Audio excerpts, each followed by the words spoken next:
You should load. You should start acting like you're connected.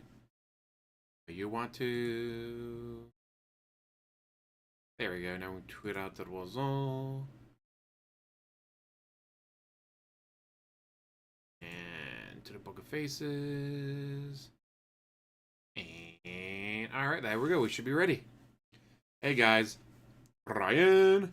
We're going to be making fun of WWE Smark guys, aka DSP and PPP. Well, making fun of them, and then we'll be watching his best games of 2024, which somehow had the exact same games as his worst games. Like, how do you have the most? These are the most disappointing games of all time, guys. Also, they're also the best games, guys. Well, here's the thing, Brian. He said that he didn't watch it. He was just gonna skim through it. How the fuck are you, like, how? How are you so lazy? Like, all you had to do was sit there and watch a TV show and you couldn't fucking do it. How could you not sit there and watch a TV show? It's actually pretty good. I loved Hulk Hogan getting booed. That was hilarious. Like, what the fuck? Hulk Hogan was not expecting that at all. He's like, alright, I'm going to come out here and everyone's going to cheer for me. Nope. But yes, Darkside Phil did not watch Monday Night Raw. He said he was going to skim later on his phone. First of all, why are you watching it on your phone? You have multiple TVs in that house. Why can't you watch it on any of your TVs? I watched it on my TV. It was awesome. Yeah, Hulk Hogan, as old as he is, not surprising, he can barely walk. It's like, dude, I get it. You blew a bunch of money when you probably shouldn't have. Hey, no wonder he's DSP's favorite. Man, having to go out there and... Well, he's got the 3D TV in the living room that we know of. The TV in his office. A TV in the bedroom, from what I understand. If I remember correctly. Jimmy Hart looked like he did not want to be out there. Cat's camping near the TV on Skooma. If she was on Skooma, she'd probably be, no, more of a supermodel. And not what she is, right? Alright, well, here we fucking go. The absolute disaster that is DSP trying to talk about wrestling. Something he said he hasn't watched in 2020. He said he hasn't watched wrestling since 2020. Just kept track of it here and there on Twitter. And then was going to skim through Monday Night Raw. Like, all he had to do was watch a TV show, and he couldn't even do that. He couldn't sit there and watch a TV show. Womp womp. And so, he's 81. I thought he was only like 75. I know, only 75, but I thought he was only in his mid-70s. Holy shit. Doing a lot better than I thought he was. What is going on, everyone? Ladies and gentlemen, welcome to the Smark Guys Revival, live here on DSP Reacts on YouTube and also on DSP Gaming Reel on Kick. Whew, that was a long 10 years. Ladies and gentlemen... Whoa. Wait a minute, Phil. I thought we were calling the show Benoit Boys. I thought Benoit Boys? Oh, that's a horrible name. I love it. Benoit was your favorite wrestler. You had all these theories that it was actually Kevin Sullivan who killed Nancy. Oh, you were going to do it. You were going to do it. Oh, God, this is already going great. I love it. Holy shit, that's fucked up. Deep dive into how it was Kevin Sullivan who was responsible, how he framed Benoit. What are you telling me it's called Smart Guys? I thought it was Benoit Boys. Well, I mean, if we wanted to be the shortest running show in wrestling commentary history, I guess we could call it that. Benoit for the Hall of Fame. Ride the Bowflex. Maybe ride the Bowflex. But no, it's good to be here with you, King Phil. It's good to have you, man. You had a huge run with John Rambo back in the day. Legendary show, Smart Guys. I'm so proud to be a part of the revival. Wrestling's back, bitch. It's on Netflix and it's cool again. At least if you're 400 pounds and autistic, dented like me, then you love wrestling. It's back and it's cool. Guys, it's going to be a great show today. And already big support. Yes. Harry the White for 50 Great British pounds. Let's go. Fuck yeah, Perry. And Fives for $4.99 saying total PPP victory. This is the energy that DSP has never had in his life. the Vikings should, knock on wood, beat LA and hopefully meet the Detroit Lions again in the playoffs. I want a rematch. Dang it, I want a rematch and then probably lose, but I want a rematch in the playoffs. But yes, the energy that PPP has, even if it's fake, well, he's just acting like that. Like, okay, he's supposed to be acting like that. Scared of being a PA announcer, but dude, being a PA announcer is awesome.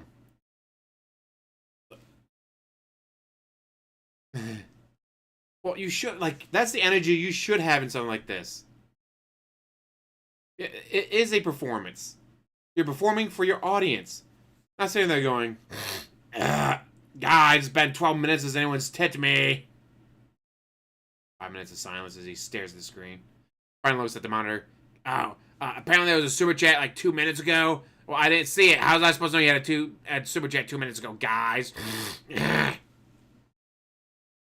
PvP, I mean, we already know he's going to carry the show no matter what, because DSP already said he hasn't watched wrestling in years, and only skimmed Monday Night Raw, aka you read a review somewhere. But this is the energy you should be having.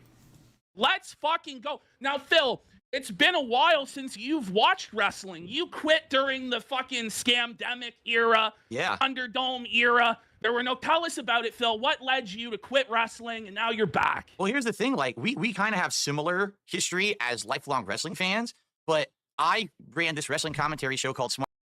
Lifelong wrestling fan, hasn't watched it in years.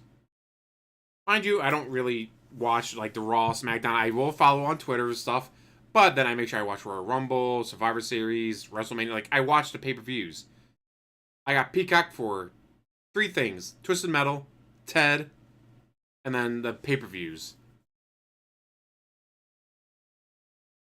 It's like, I know, Rhea Ripley, fucking gorgeous. Mommy. Although I love that she's not actually like that. When she's off TV, whatever, she's not like that at all. Like, that's not her style, that's not her music. It's only for her character. Like, that is Luis. That is like part of the kafabe of wrestling is she's not actually into that style of music or that style of clothing, whatever. Like, that's not her outside of wrestling. But because that's her character in wrestling, that's what she's going with. And she does it well. Kind of like how they used to try to force Kofi Kingston to being Jamaican, then they finally gave up and said, all right, fine, you're South African. But sometimes the kafabe works, other times it doesn't. Yeah, she used to be, just another blonde, leggy, gorgeous lady. Now she's just, everything. Yeah, I love that they booed Hogan. That was awesome. I was like, well, it's because he's MAGA. Undertaker's MAGA. He got some of the loudest cheers that night. Yes, Dami Goth Mommy. She reminds me of Bazel. Smark guys for about 3-4 years, back at the height of my YouTube popularity. And then it ended in 2014 when I moved across the country and, I basically had as everyone knows, kind of a falling out with those guys and never really got back into the world of pro wrestling when it came to making content about it. But I continued to watch it for several years after that. And every once in a while, I would do like a wrestling sim in my content or whatever. But then around the era of COVID 2020, when WWE had to do these empty arena shows, that was kind of like the straw that broke the camel's back for me because up to then, I already kind of felt like really burnt out. At that point, it was like, if you want to be up on pro wrestling, you've got to watch so many shows. You got to watch Raw. You got to watch SmackDown. You got to watch NXT. But wait, on WWE Network, they have the Cruiserweight show. They've got the Mae Young Classic and this. But wait, what about the competition? What about, is Impact still going? What about New Japan? And it was so time consuming to stay like in the know in the world of pro wrestling. Mind you, he has absolutely nothing else in his life. He has absolutely nothing else in his life. He plays video games at home, gets done playing video games at home, sits there, and waits for the night stream to start, does night stream. When night stream's done, plays on his phone for hours. He could have sat there and played WWE Champions on his phone, or Street Fighter Duel, or WWE Mayhem, or whatever game he was playing on his phone, having wrestling on in the background. For years, he could have been doing that. But he didn't, because he's a dumbass. Exactly. Undertaker's so respected. I love his podcast.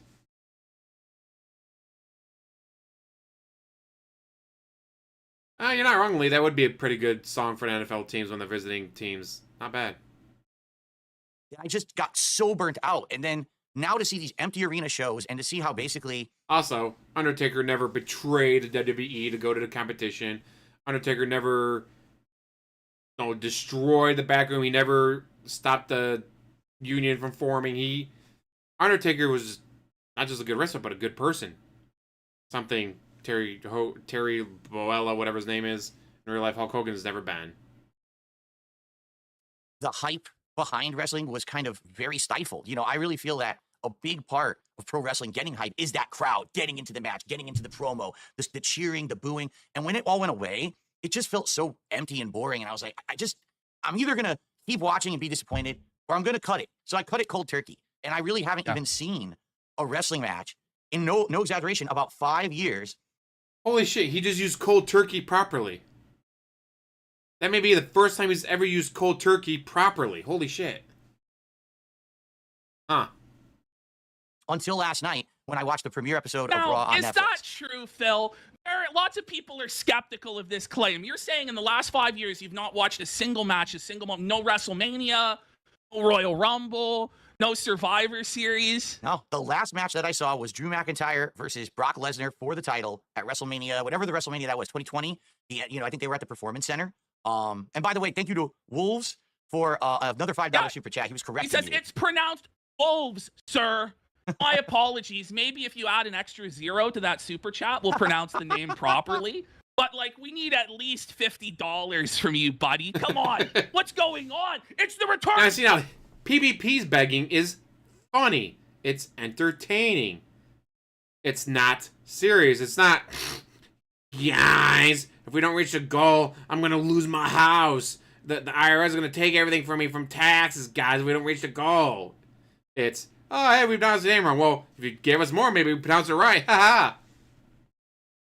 It's going to be amazing. Just watching how DSP does this versus someone who's not DSP does it, and does it so much better. Smart guys, let's get some fucking We just started Navy Vet for Life. We just started. It's running wild with the Philomania brothers. The power of Philomania is running wild on you with PPP here in the house. So I'll give you my perspective. I feel your pain, Phil. It's such a time commitment to watch professional wrestling. And the problem with professional wrestling is that most of it is garbage. You're watching 3 hours of Raw, 2 hours of SmackDown, 2 hours of NXT. Half the time, if you are watching week to week, you're fucking skimming through the shit. Right. A lot of it you don't have interest in. You have to fast forward, stuff like that. It eventually got to the point for me where I just watched the pay-per-view. I would just watch the pay-per-view each month. And I mean, that's what I've been doing along with following on Twitter. Until last night when I wonder, how many people watched Raw for the first time in years? I wasn't the only one. I had people posting my Twitter comment like, yeah, no, I haven't watched it in years either. But now I'll check it out. How many people watch it for the first time in years?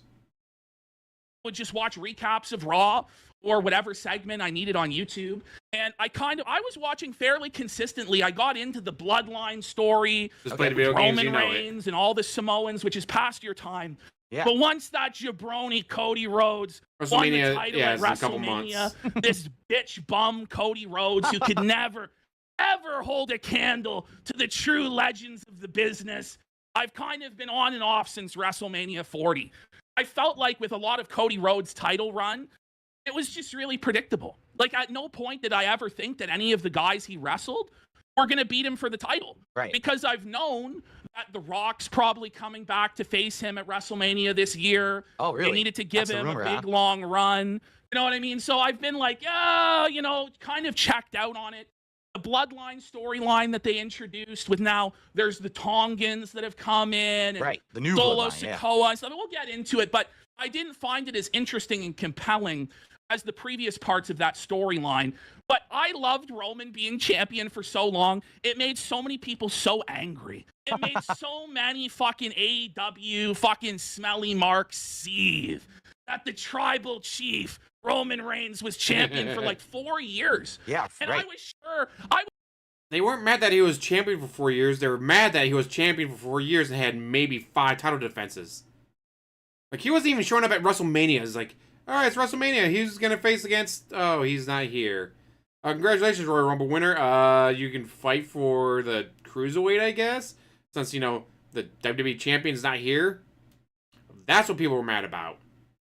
And part of that though was because the guy has cancer and it's like, oh hey, I gotta go to treatment for 3 months. I can't do any wrestling. All right, well, guess we just won't have you on TV for 3 months, or pay-per-views, or anything else for 3 months. It wasn't that he was champion for 3 months. It was that he just went, or for 4 years. It was that he'd go months at a time without a single title defense. It's like, wow, another pay-per-view and no champion. Which is why they had to bring back, what is it, the World Heavyweight, I guess, instead of the Universal. They had to bring in a new championship just because, like, hey, we need a champion to actually, show up and wrestle on TV. I think they gotta give it to Cena. Especially with Ric Flair's history, and as more and more people, again, like, look at Hulk Hogan getting booed last night. Like, with the way people are nowadays, do you really want the mark to have it be on Ric Flair when you can give it to someone that people generally like John Cena? Someone who doesn't have the history like Ric Flair does. Someone that, yeah, he might not be beloved by everyone, but he's not going to be having the baggage that Ric Flair has. See, I watched it last night too. It was awesome. If it doesn't have the hardcore 24/7 rules, it's not really a hardcore title. Holla holla, Wesley! It's been 2 1/3 years and dunking on this loser Punk, but it feels like a lifetime of glancing blows like pygmies throwing sharpened sticks at a mammoth.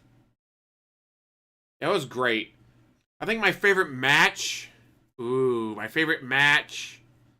I mean, watching Rhea Ripley win, always love that, and seeing her do a low blow to Dominic Mysterio, awesome.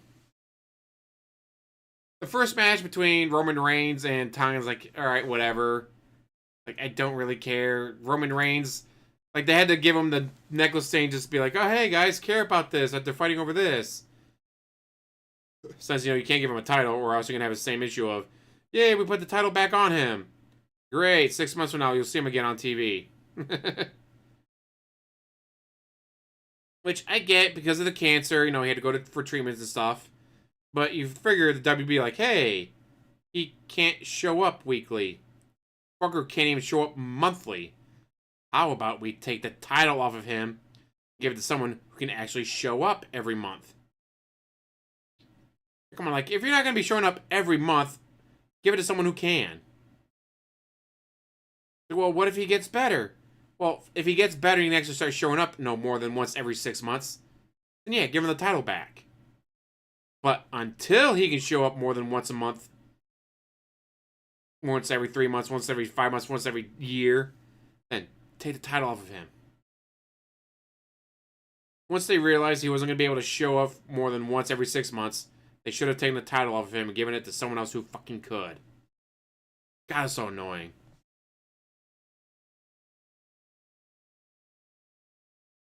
Ooh, yeah, I did like the Punk match was really good. The Punk, that was awesome to see. Although, being old school, I really don't like how it's like, oh no, he hit the finisher and the guy kicked out. Oh no, he hit the finisher again, guy kicked out. He hit the finisher, guy kicked out. Back in my day, God, I'm so fucking old. Back in my day, you hit the stunner, the guy went fucking down. You hit the rock bottom followed by the people's elbow, guess what? They stayed down. You hit the pedigree, they stayed down. There was no... Unless there's certain aspects like the Big Show. The Big Show could take multiple stunners, whatever, without going down.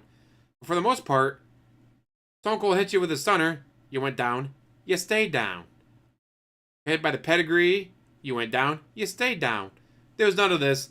One finisher, Two finishers, Three finishers,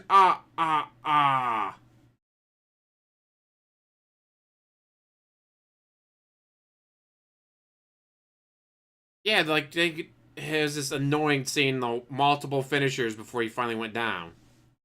I was was sure they were going to bury Cody at WrestleMania 40 and let Roman be champion to eat Bruno Sammartino's record, but never fucking happened. So I've been paying attention to what's been going on, but I mostly have just been watching like the monthly pay-per-views and recaps and stuff like that. But when I heard Raw was going to Netflix, there's been a lot of hype about this. Right. You know what I mean? People have been saying, it's going to be the Attitude Era again. It's not going to be PG. They did not censor The Rock saying bullshit. They did not censor Pat McAfee saying, I don't speak bitch, when talking to Dominique Mysterio. So that was cool. But they did censor out the crowd was chanting, fuck, fuck, fuck, and they did censor that out. Which I guess makes sense, because even during Attitude Era, you couldn't say that. You couldn't have been saying, no, the F word during Attitude Era.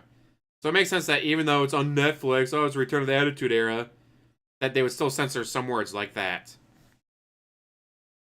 Yeah, they're not going to be rated M. It's like, oh, well, when I was a kid, they did this. Like, what's that? When you were a kid, you became a fan? Yeah, when I was a child, I became a fan. So, maybe they want new kids to become a fan. They want new kids to show up and watch. They want new kids to show up and buy the merchandise and buy the toys and buy the games and buy the shirts and all that. It's like, well, when I was a kid, it's like, yes, when you were a kid, what did you like about it? Like this and this. And now that they're trying to appeal to kids again, because that's the thing with something like WWE. You get a kid to watch when they're 8 years old and become a favorite of this wrestler and that match, and oh wow, this is the greatest pay-per-view I've ever saw in my life when I was 10 years old. Then they're 12, then they're 15, then they're 20, then they're 30, and they're still fans. Well, guess what? They know eventually that 30-year-old's going to get too busy, that 30-year-old's going to move on, that 30-year-old's going to die. So they need to get more 8-year-olds going. Wow, I love John Cena. They need to get more 12-year-olds going. Mom, buy me that t-shirt before we go to the Raw that's airing in our town, so I can see my favorite wrestler, CM Punk. Exactly. Have kids their own to be new fans. Cody Rhodes has been pretty good. He's actually shown up. He's actually defended it. He's actually been in matches, not just showing up every 4 or 5 months. Yeah, having the ads was kind of annoying. It's like, but I pay for ads free. But then again, they did the same thing during the football games that they aired on Christmas Day. So it's like, all right, I kind of already expected that to happen.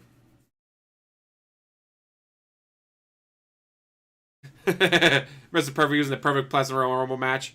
They've done that before where, what was it? I mean, R-Truth, obviously, but R-Truth is hilarious like that.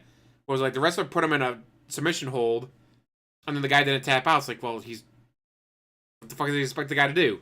It's not a match you can win by submission. Why are you trying to get him to tap out? Like, it made no sense. They said I couldn't get a respected. Like, why are you trying to get him to tap out? It made no fucking sense.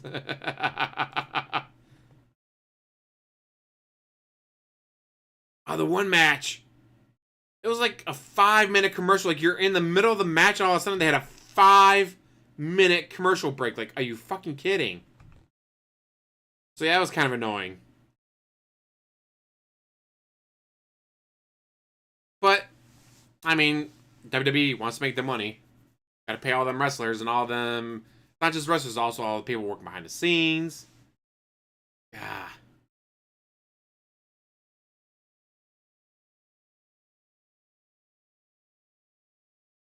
Yeah, it was like, but here's the thing, it wasn't during the NFL games.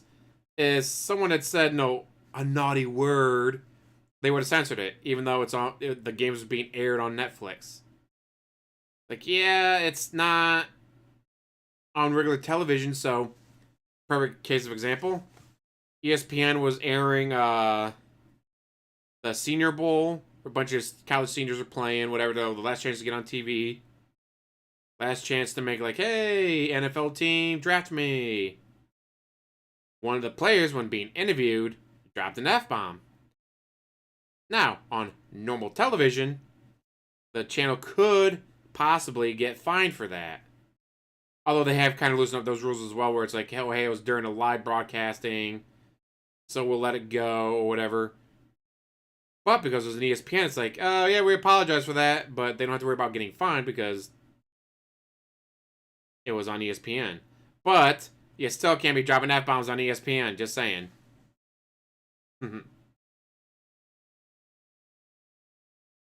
Like I said, they didn't censor The Rock when he said bullshit. They didn't censor Pat McAfee when he said, I don't speak bitch, which, good choices.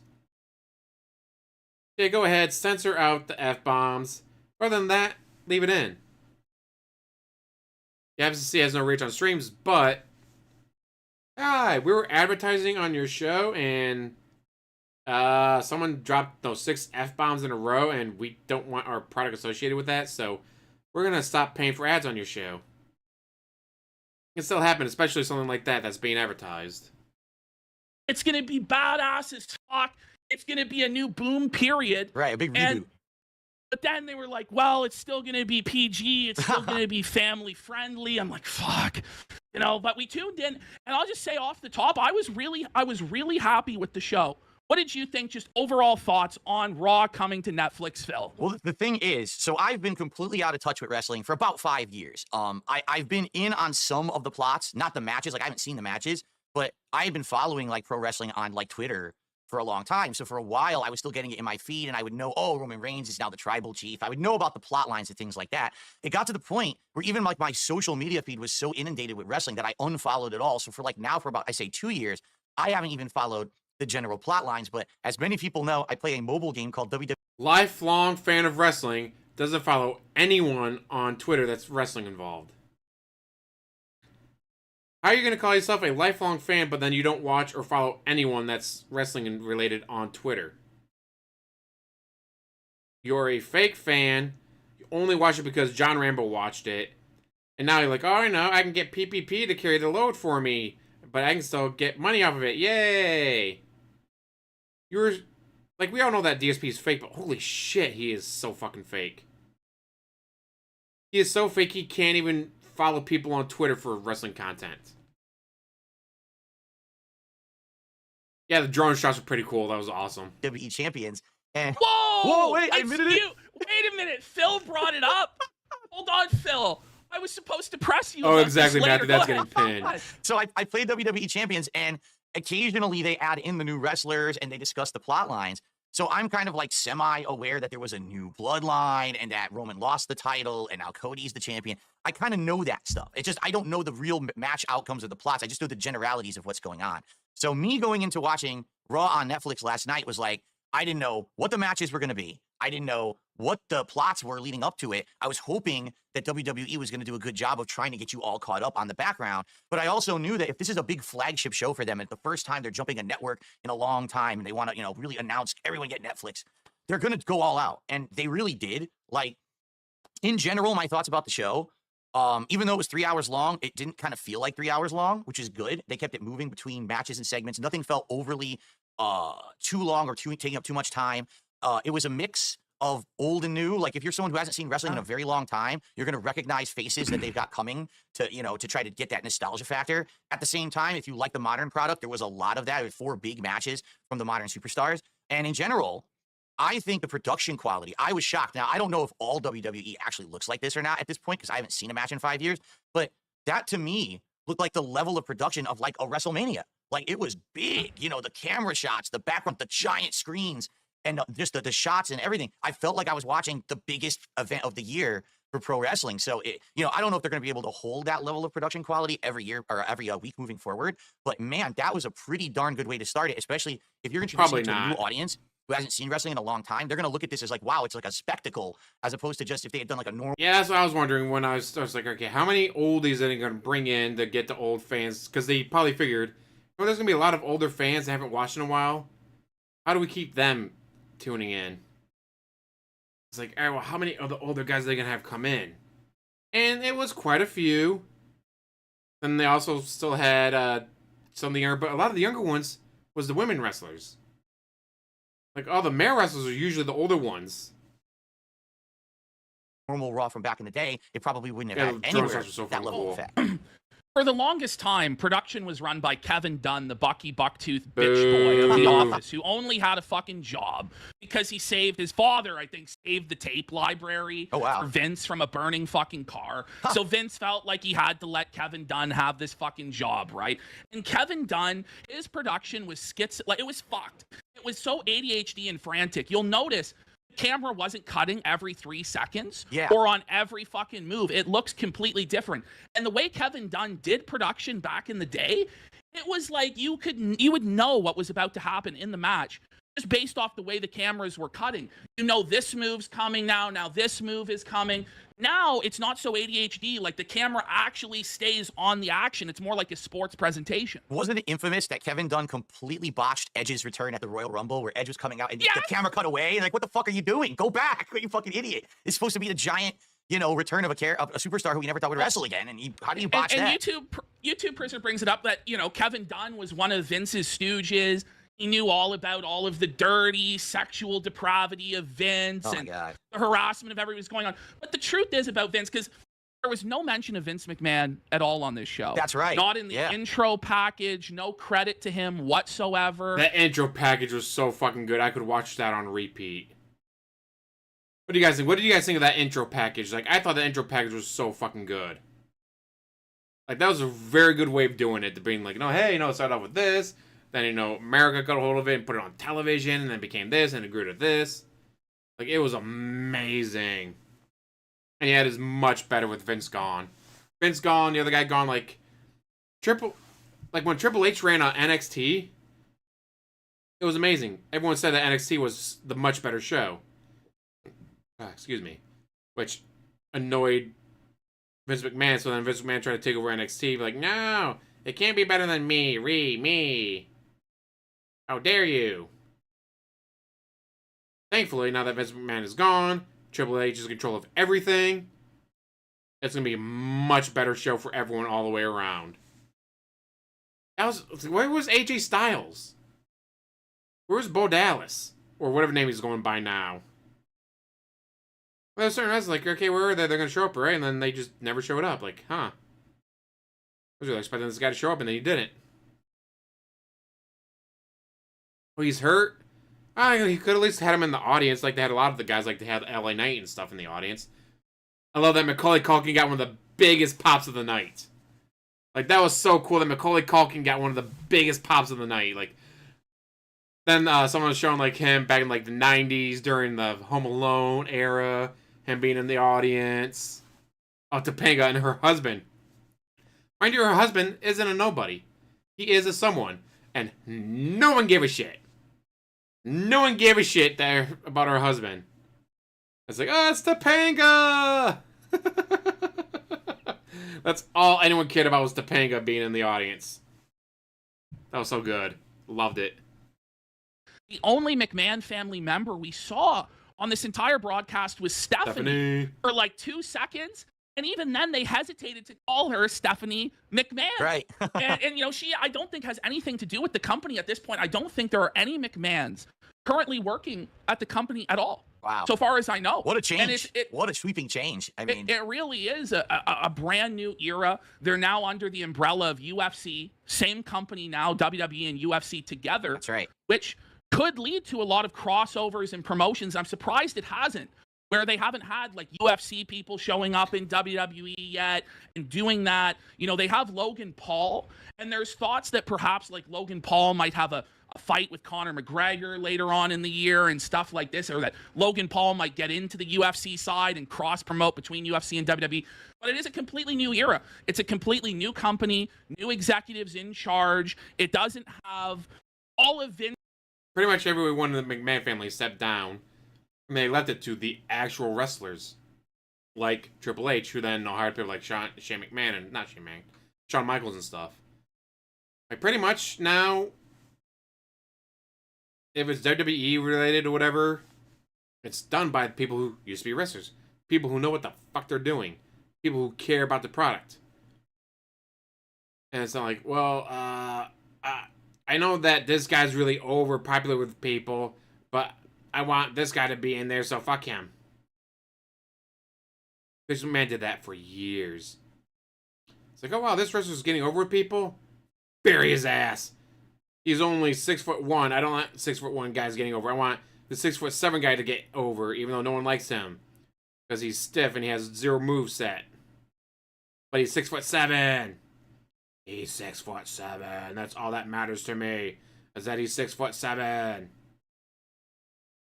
Now you got actual people that actually care about the product and care about the wrestlers and care about the show itself, and not just he's 6'7", put him out there. Shane, I mean, he's been doing shit he probably shouldn't have been at his age. Like, dude, you're a father and a grandfather. Do you not want to be able to walk? He was fucking crazy though. Zack Ryder, that was such bullshit that he won the IC title, and then, like, the next night they took it away from him. Like, come on! Hey, Giant Gonzalez. Like, Giant Gonzalez, someone like him showed up nowadays. Triple H would be like, go to AEW, we don't want you here. But Vince McMahon would be like, alright, well, get rid of CM Punk, he's too small, I don't want CM Punk. Let's put Giant Gonzalez out there. I was like, but CM Punk is huge, and he's over with the crowd, and people love him, he sells a lot of merchandise. But he's not 6'7". Like, it was weird how Vince McMahon only apparently cared about the height of the guys. If you're a certain height, he'd put you out there. If you weren't a certain height, he didn't care about you. But he's super popular with the fans. Yes, but he's not 6'7". Vince's various booking idiosyncrasies anymore. Right. Because Vince Steroid was boo. like a psycho with the way he would book things. You know, he would change things like 2 minutes before they were supposed to happen. He would be rewriting. He would surprise people on the air. I remember when he surprised Jim Ross on the night of the WWE draft. Jim Ross was so pissed about that. Jim Ross was so pissed about getting drafted or whatever to the other show. He was not happy about that. No idea he was being sent from Raw to SmackDown. And you could see his reaction live. He was fucking rattled.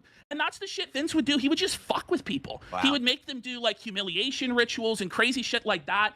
So there isn't that anymore in WWE. So it's a fresh new era. People are going to be able to come in, and it's not going to have the stink of McMahon on it, stuff like that. So it's interesting. Let's start off the top of the show. Actually, let's do some shout outs because a bunch of contributions came in. Let's get them out of the way. Let's go. Thank you to Dick Jones. Here comes the money. Dick Here Jones, we go. Money. More gifted subs over on Kick. Thank you to Dick Jones for that. Appreciate that. We got Falcule with a $5 super chat. This is the King and PPP together at last, shooting on the business, stunning the detractors, making them holler. So let's give them our top dollar. Let's go. Thank you, Falcule, for that. Appreciate that. And I received a $10 tip here. First tip of the day. Ooh. From Lady Charisma, let's go. A new era, and I am here to show my support. Thank you very much, Lady Charisma. Yeah, it's insane what some of Vince McMahon's decisions were. And it's like, it seems to be out of left field for some of them. But then you later find out, like, oh, well, the guy said, hey, maybe you should stop doing this really bad, awful, god-awful thing. And Vince McMahon didn't like that, so he got rid of the guy. It's like, okay, I guess that makes sense. It's like, oh, yeah, I went on... No, 3 years later. Like, yeah, no, the reason he fired me because he was doing this diva. I'm like, hey, you should probably stop doing that. So he fired me. Like, oof. Try to protect someone and you get fired for it. But thankfully, Vince McMahon is gone. But yeah, he has no personality. PPP is going to carry the show. I already knew PPP was going to carry the show. But it's amazing to just watch the 2 different versions. Like, they're doing the same show, right? But if you were to separate them, they'd be completely different shows. So far, DSP's only mentioned money and I don't watch wrestling anymore. If you don't watch wrestling anymore, why are you doing a show?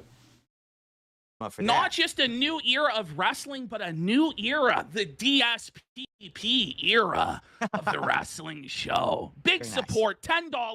Let's keep it coming. Let's add some zeros on. Let's get a hundo bomb. Let's get a $100 tip for Phil, the fucking legend. He's putting in OT. This guy's all day, all night, every day. Oh. And then watching Raw. He's taking notes. He's paying attention. He's here. No, he's not. Let's reward the effort from Phil, guys. Thank you to James over on Kick, who also gifted a sub over there. I missed that between the lines there. Thank you to James. Appreciate that. Thank you. All right. Yeah, Not me. James. All right.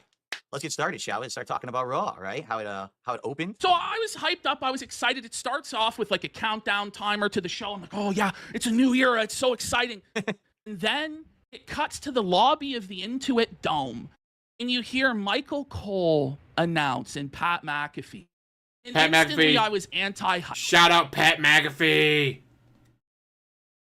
Shout out fucking Pat McAfee. That guy is a legend. And on commentary, like I've already mentioned before, he probably had my favorite line of the night for the commentators of, "I'm sorry, I don't know, I don't speak bitch." Like, oh, that was a classic line. But here's the thing. Pat McAfee is a fan of wrestling. Or he has been. He's talked about it before when he became a punter for the Colts. One of the first things he bought, his very first paycheck, was a wrestling ring to put into his garage. And when other football players on the team found out about it, like, dude, we gotta come over and check it out, man. We want to come over and check it out. Hey, man, can we come over and check it out? Like, it was a huge thing, not just for him, but for everyone else on the Colts team, because, like, oh, hey, that sounds really fucking cool. Let's go. So he's not just doing it for the paycheck. He's not just showing up going, all right, wow, look at this guy coming out. Wow. No, he's an actual fan, has always been a fan, has been a fan for years. Which is better than some of the corporate guys that Vince McMahon wanted of, yeah, but I paid him and he's going to do what I fucking tell him to do. Like, okay, but how about you get someone who actually cares about the product? No. I want a guy who's going to do it the fuck I tell him to do or he's fired. Hype. Well, Because- did we know that they were going to be the announcers? Again, I had no preconceived notions, no knowledge. I didn't know who the announcers were going to be. I thought maybe they'd bring back Jim Ross for a one night or something. But was it known that they were going to be the announce team? Jim Ross is AEW. He's not coming back, dude. Yeah, they've been the announce team for a while now, and I understand why they have Pat. When was the last time you talked to a real human that wasn't being paid to be nice to him? Kat doesn't count. She's a roommate. And she's technically being paid to live there. I thought she has to pay mortgage, she has to pay utilities, she has to pay anything. So, no, cashier, waiter, DoorDasher. When's the last time you talked to someone who wasn't being paid to be nice to him? Exactly. Pat McAfee there. He has a huge show about the NFL. Millions of people watch it. It's one of the most popular sports talk shows in the world. So I know why he's there. I still don't like him. I still think he's a shitty commentator, and I think he's cringe. I will say he's better than Michael Cole. I can't fucking stand Michael Cole. I've never, ever fucking Michael Cole. WWE commentary has been in the shit. Wow. Ever since Michael Cole took over. Let's be real. Once they phased out JR and Jerry Lawler as the main commentators, we have been in the dark ages of commentary for 2 decades. Yeah. The guy fucking sucks. When I grew up, the commentators were just as much a part of the program as the wrestlers. I mean, think about Gorilla Monsoon, Bobby the Brain Heenan. These guys brought big personality to the show. Half the time they'd be going on. I'll say I've not had an issue with Michael Cole. A lot of times with Michael Cole, when it's like I can't believe he said that. And then, later on in an interview, he'd be like, yeah, I had to say that because Vince McMahon's, he's in the microphone or the earpiece saying, hey, say this, I think it'd be funny. I don't think I should say that. Well, I'm your boss, either you say it or you're fired. All right, well, looks like I gotta say it. Liz, I don't like him because of this, and this. Like, yeah, but he was only saying stuff like that because he had the earpiece in his head and all that, telling him what to say and what to do by Vince McMahon. Since Vince McMahon's been gone, he's been a lot less cringy because he doesn't have Vince McMahon telling him what to say and do, or he's fired. Which has been fucking fantastic. Off on tangent conversations that had nothing to do with what was Exactly, in the ring, but it was Matthew. entertaining. It hooked you. And then they would have former wrestlers. Like, remember when Macho Man was on commentary for a while? That was highly entertaining. And then you had JR and you had the King, and that was great. And then all of a sudden, you're right, we had this era where they decided to stop kind of having that level of banter and instead have more like serious. Now, admittedly, Michael Cole has had some dumb plot lines before. Remember when he was in that stupid The coal mine. The coal mine bullshit and fucking everything. The shitty glass box. And he was basically took over the whole show. Right. The whole show was about Michael Cole and The Miz like 18 fucking months. And I actually like Miz, and I think he's actually really underrated, and people shit on Miz way, way, way too much. But the Michael Cole stuff, that's probably why people didn't like Miz back then and gave him the respect that he actually deserved and earned. Remember back then, like when Miz first came in, he had to change in the fucking hallway. Yeah. Everybody made fun of him. They hazed him. They treated him like shit. Because he wasn't tough enough. I love the Miz. He's from Cleveland, so I gotta love him. He overcame all of that, ended up main eventing WrestleMania and stuff like that. But I think a lot of the reason why some people don't remember Miz fondly is because the Michael Cole stuff, it was just too much. It was so cringe. And because he's commentating over everything back then, there was no break from him whatsoever. Now, I know a lot of people today like to try and praise Cole and say that he's improved. But let's be real. The only reason this guy was ever around was because he was Vince McMahon's human fleshlight, human sock puppet bitch that Vince commanded and dictated the commentary through him. It was basically a fucking ventriloquist dummy. Yeah, he would talk right through the headset and tell him exactly what to say. Yeah. Tell him it's good shit, Cole. Like, fuck. It was fucking brutal. And now that Vince is out of his ear, it's like, oh, he's free. But he's still free to fucking suck. So it was like, I just wish we could get some commentators. I watched Saturday night's main event. Now, you didn't see it, but WWE was actually on NBC when they brought back the old Saturday night main event branding. They had Jesse Ventura on commentary for the main event. Wow. And which you'd think would never happen. Yeah. After Ventura was thrown out for trying to start the wrestling union, Hogan stooged on him because he didn't want the rest of the boys to get the money that he was getting. Why would Hogan, not just keep himself at the top? That's why Jesse Ventura is a badass. And Hogan is a piece of shit. Screwed everybody over, right? But they brought Ventura back, and he was great on commentary. It was just such a refreshing thing to hear somebody who wasn't such a sock puppet, stooge, bum on commentary. And I wish that they could get better commentators. So that was one thing where I'm like, oh, I'm hyped for the new era. But then this is like, oh, this kind of sucks. These guys are still here, right? And they're showing like the lobby of the Intuit Dome. I wish that it had just immediately cut to Triple H in the ring and the video package. I didn't like it. Just kind of sucked the wind out of me initially to see the lobby. But they're in the Intuit Dome. Brand new multi-billion-dollar facility of the Los Angeles Clippers. This building is beautiful. Yeah. It was the perfect venue. It was shot and set up spectacularly. It's LA. All the celebrities were there. It was a great staging ground for it. But it was amazing. Start off with this video package on screen. And this is going to be very divisive because the Cornette-type fans who, believe in maintaining the sanctity of kayfabe and we need to try and present this as real and we can't remind the audience it's fake. Cornette's going to have a fucking stroke about this shit on the podcast today. He might honestly keel over after his third Baconator and die, and Brian Last will be out of a fucking job. The trust fund bum that he fucking is. Yeah, but it's crazy. This promo, when it opened, it's like, they immediately start talking about storytelling, right? And they're talking about heel versus face. And basically what we know, people who have watched pro wrestling for a long time, is that it really is about stories. It's not necessarily about it being really an athletic challenge where there's a real winner and loser, but it's about the stories. It's almost like an adult soap opera with athleticism also paired in with it. And to see them kind of publicly admit that as the first thing they did when premiering on a new venue like Netflix was shocking. Like, I wasn't expecting that. I thought maybe they would just be showing a montage of some of the greatest moments, but not actually talking about the storytelling like they did. I thought it was actually a really smart way. And I think that the way that they did all of this was really, really smart, the way that they laid it out. Because the first objection you get when you tell somebody you're a wrestling fan, which most people are ashamed to admit, it's kind of like admitting like you have a mental illness or like you're a Sonic the Hedgehog fan, something cringy. Because that's just the way Christian, most people look at it. Because wrestling is so polarizing. Either you love wrestling or you hate it. There's very few people who are in between. Right. Either you immediately or like you fall in love with it as a kid and you watch it, or you're like, I just don't get it. This is gay. It's lame. It's fake. So immediately your pro wrestling is fake. And what this is an attempt to answer that objection, to say, why should you care even though it's fake? And it's to say, it's you just like any other TV show that's fake, like Breaking Bad or The Sopranos or The Wire. These are characters that you get invested in. But it wasn't just that. They brought it back to the roots. And this is why I love pro wrestling. Pro wrestling is one of the few forms of entertainment left that's like a traveling circus, where it goes from town to town. Hey, and it's a live performance in front of people every single week. And it depends on connecting to that audience and getting them engaged in what you're doing. And it's incredibly, what's his name? Werner Herzog said, it's perhaps the most primitive form of entertainment he's ever seen. Because it really is. It's two people just going out into a ring and just wrestling.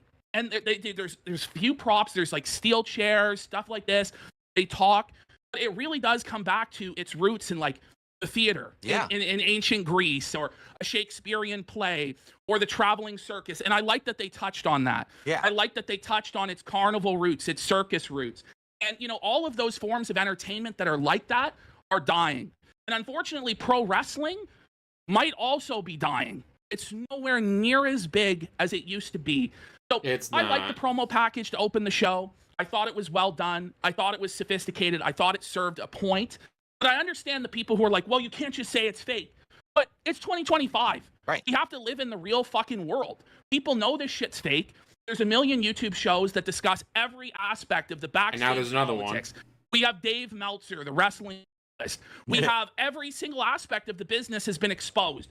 Blading to get blood. Right. How they do this, how they do that. So we have to adapt with the times and find a way to get people invested and separated from their money without insulting their intelligence. And I think that this was an adequate way of doing that. And the truth is, I'm I've had two eras of being a wrestling fan. My first era was when I was young, and I actually thought it was real. You know, I was a kid, and you think, oh, these guys are superheroes, right? And they're fighting each other in the ring. It's like David versus Goliath, right? But then when you get older and you realize that it's fake, okay. But then you start to actually respect these guys, because not only are they highly trained athletes, but they're also actors. They're basically doing two jobs at once, and they have to balance that perfectly. Which is and more you start to DSP respect works. that level of craft and skill People that don't they have. understand this. Like, people have respect for stuntmen who, you know, they do all sorts of crazy stuff in the movies. You gotta remember, stuntmen have multiple takes. When you're a wrestler, you're live. That's right. You have to get it right the first time. And a lot of people don't understand. the They're injuries like, are very oh, this is real, and they have to be fortunately. able to do it without hurting themselves. They're on the road 300 days out of the year. They rarely see their family. They're constantly traveling, right? So it's something where for the average person, when they look at it, they go, this is fake, this is gay. But there actually is some incredible stuff to it, right? Right. By the way, I think we should do some more shout outs because so many contributions are coming in. First of all, on the kick side, DSP wow. is so happy Thank you about guys that. so That's all very he cares much. Just about. listen to this. We've got Barry Smooth with a gifted sub. Thank you to Barry Smooth for a gifted sub. We've got Whoa Baby with 5 gifted subs. Thank you, Whoa Baby. Whoa, baby. Let's go. Choo choo. Sub train. Let's get her going. And then, ladies and gentlemen, Rare Tricks, 25 subs on Kick, 25 bomb. Ooh, a 25 Amazing. bomb to support the show. Rare Tricks, we fucking love you. That's the $100 I was asking for, or actually more. That's right. Let's keep it coming. We can do better than that, God, guys. Come DSP on. is gonna be Come on. so Let's ecstatic show about them this. that wrestling fans aren't just poor, broke, smelly, 400-pound bums. And that's one of the problems with pro wrestling is they have trouble attracting advertisers that pay the big bucks because the stereotype is that wrestling fans are uneducated, they're ignoramuses, they're dumb. But that's not true. DSP, Wrestling DSP, fans are DSP. really high-quality people, and let's show them that tonight. Also, Okay. on the YouTube side of things, we have Bam Amber Heard's Turd, who did $2 super chats. First one, he says, Andy sounds like Iago from Aladdin. I don't know if that's some kind of a running meme or something. No, I haven't heard that one yet. And also he That's a new says, one. wrestling hasn't been good since the late 90s. Well, some people are of that impression that the Attitude Era was kind of the epitome of what pro wrestling can be, and that we're never going to see it reach back to those heights. And as Ash had mentioned, a lot of people had thought that going to Netflix would mean that WWE would return back to that kind of Attitude Era of content, but it seems like they're still sticking Well, to I mean, PG they for talked now. a little bit. but Let's they're talk just about talking that. So the I promo wasn't so alive far. for the Attitude Era. I started watching wrestling when I was 6 in like 2002, 2001. So I saw the very tail he's end young. of it or whatever. But I have now, you know, WWE Network or Peacock or, you know, I was on Sportsnet in Canada for a while. And you can go back and you can watch the Attitude Era. And what I've actually found is that it's very similar throughout all of wrestling, is that at the very top of the card, or similar to today at least, to the Attitude Era, at the top of the card, it was amazing. Rock, Austin, Foley, it was amazing. Every time Undertaker, Kane, Right. every time those guys are on screen, it's great. But if you go back and watch, a lot of it was dog shit. Yes, the A lot filler, of the these- filler in between was bad a lot of the times, like shoveling shit to get to the good segments. These lower card guys, it was bad, man. And it's the same thing today. And that's really what wrestling is. You're not gonna be insulting guys like Al Snow, Big Boss Man, Ken Shamrock. Trying to think some of the other Gangrel of the Brood. You're not gonna be shitting on those guys. Fuck you. Is I find it to be both the very worst form of entertainment possible and also the very best form of entertainment possible. It's very interesting. You have these moments where if you really get bought in and you're really sucked into the match and into the performance, it's an experience like nothing else. It's so exciting. When it's good, it's so good. But when it's bad, Yeah. it's so bad. Especially So if you've bad. invested so much time to see an outcome and then the match ends up just being so bad. You're like, oh, I waited all this time and watched all this content just to get to this shitty ending, you know? You know what I mean? So for me as a wrestling fan, I am like just going through shit, just shit after shit after, looking for the gold dust, looking for the gold nuggets. that Gold are there. dust. And, you know, it used to be worth it. And then for a while, I'm like, it's not worth it, but I want to get back into it again in this Netflix era. And I say, watching that show last night, I was like, it is worth it. It is exciting. It is fun. So let's keep going down the order of what happened. Yes. So talked about the promo package. We have a new mat. What do you think of? They have all this branding and logos on the mat. What do you think, Phil? You're not a fan? There was I mean, the mat is just like how it is in MMA, so it's not that big of a surprising thing to me, anyways. none of that when I was watching, 5 years ago. So for me, of course, it's jarring. Now, I've heard that they've done this like for pay-per-view events and stuff. They've had that kind of branding. And I mean, as long as it's not intrusive, like, okay, it's there. And every other sport is doing this too, right? UFC has that shit. Everyone has that shit on the mat now. As long as it's not intrusive to the product, I guess I'm okay with it. But it is a shame that every single thing has to go so goddamn commercial at this point. But, I know. it's kind of reality. I actually really like it, and I like it better. And let me tell you why.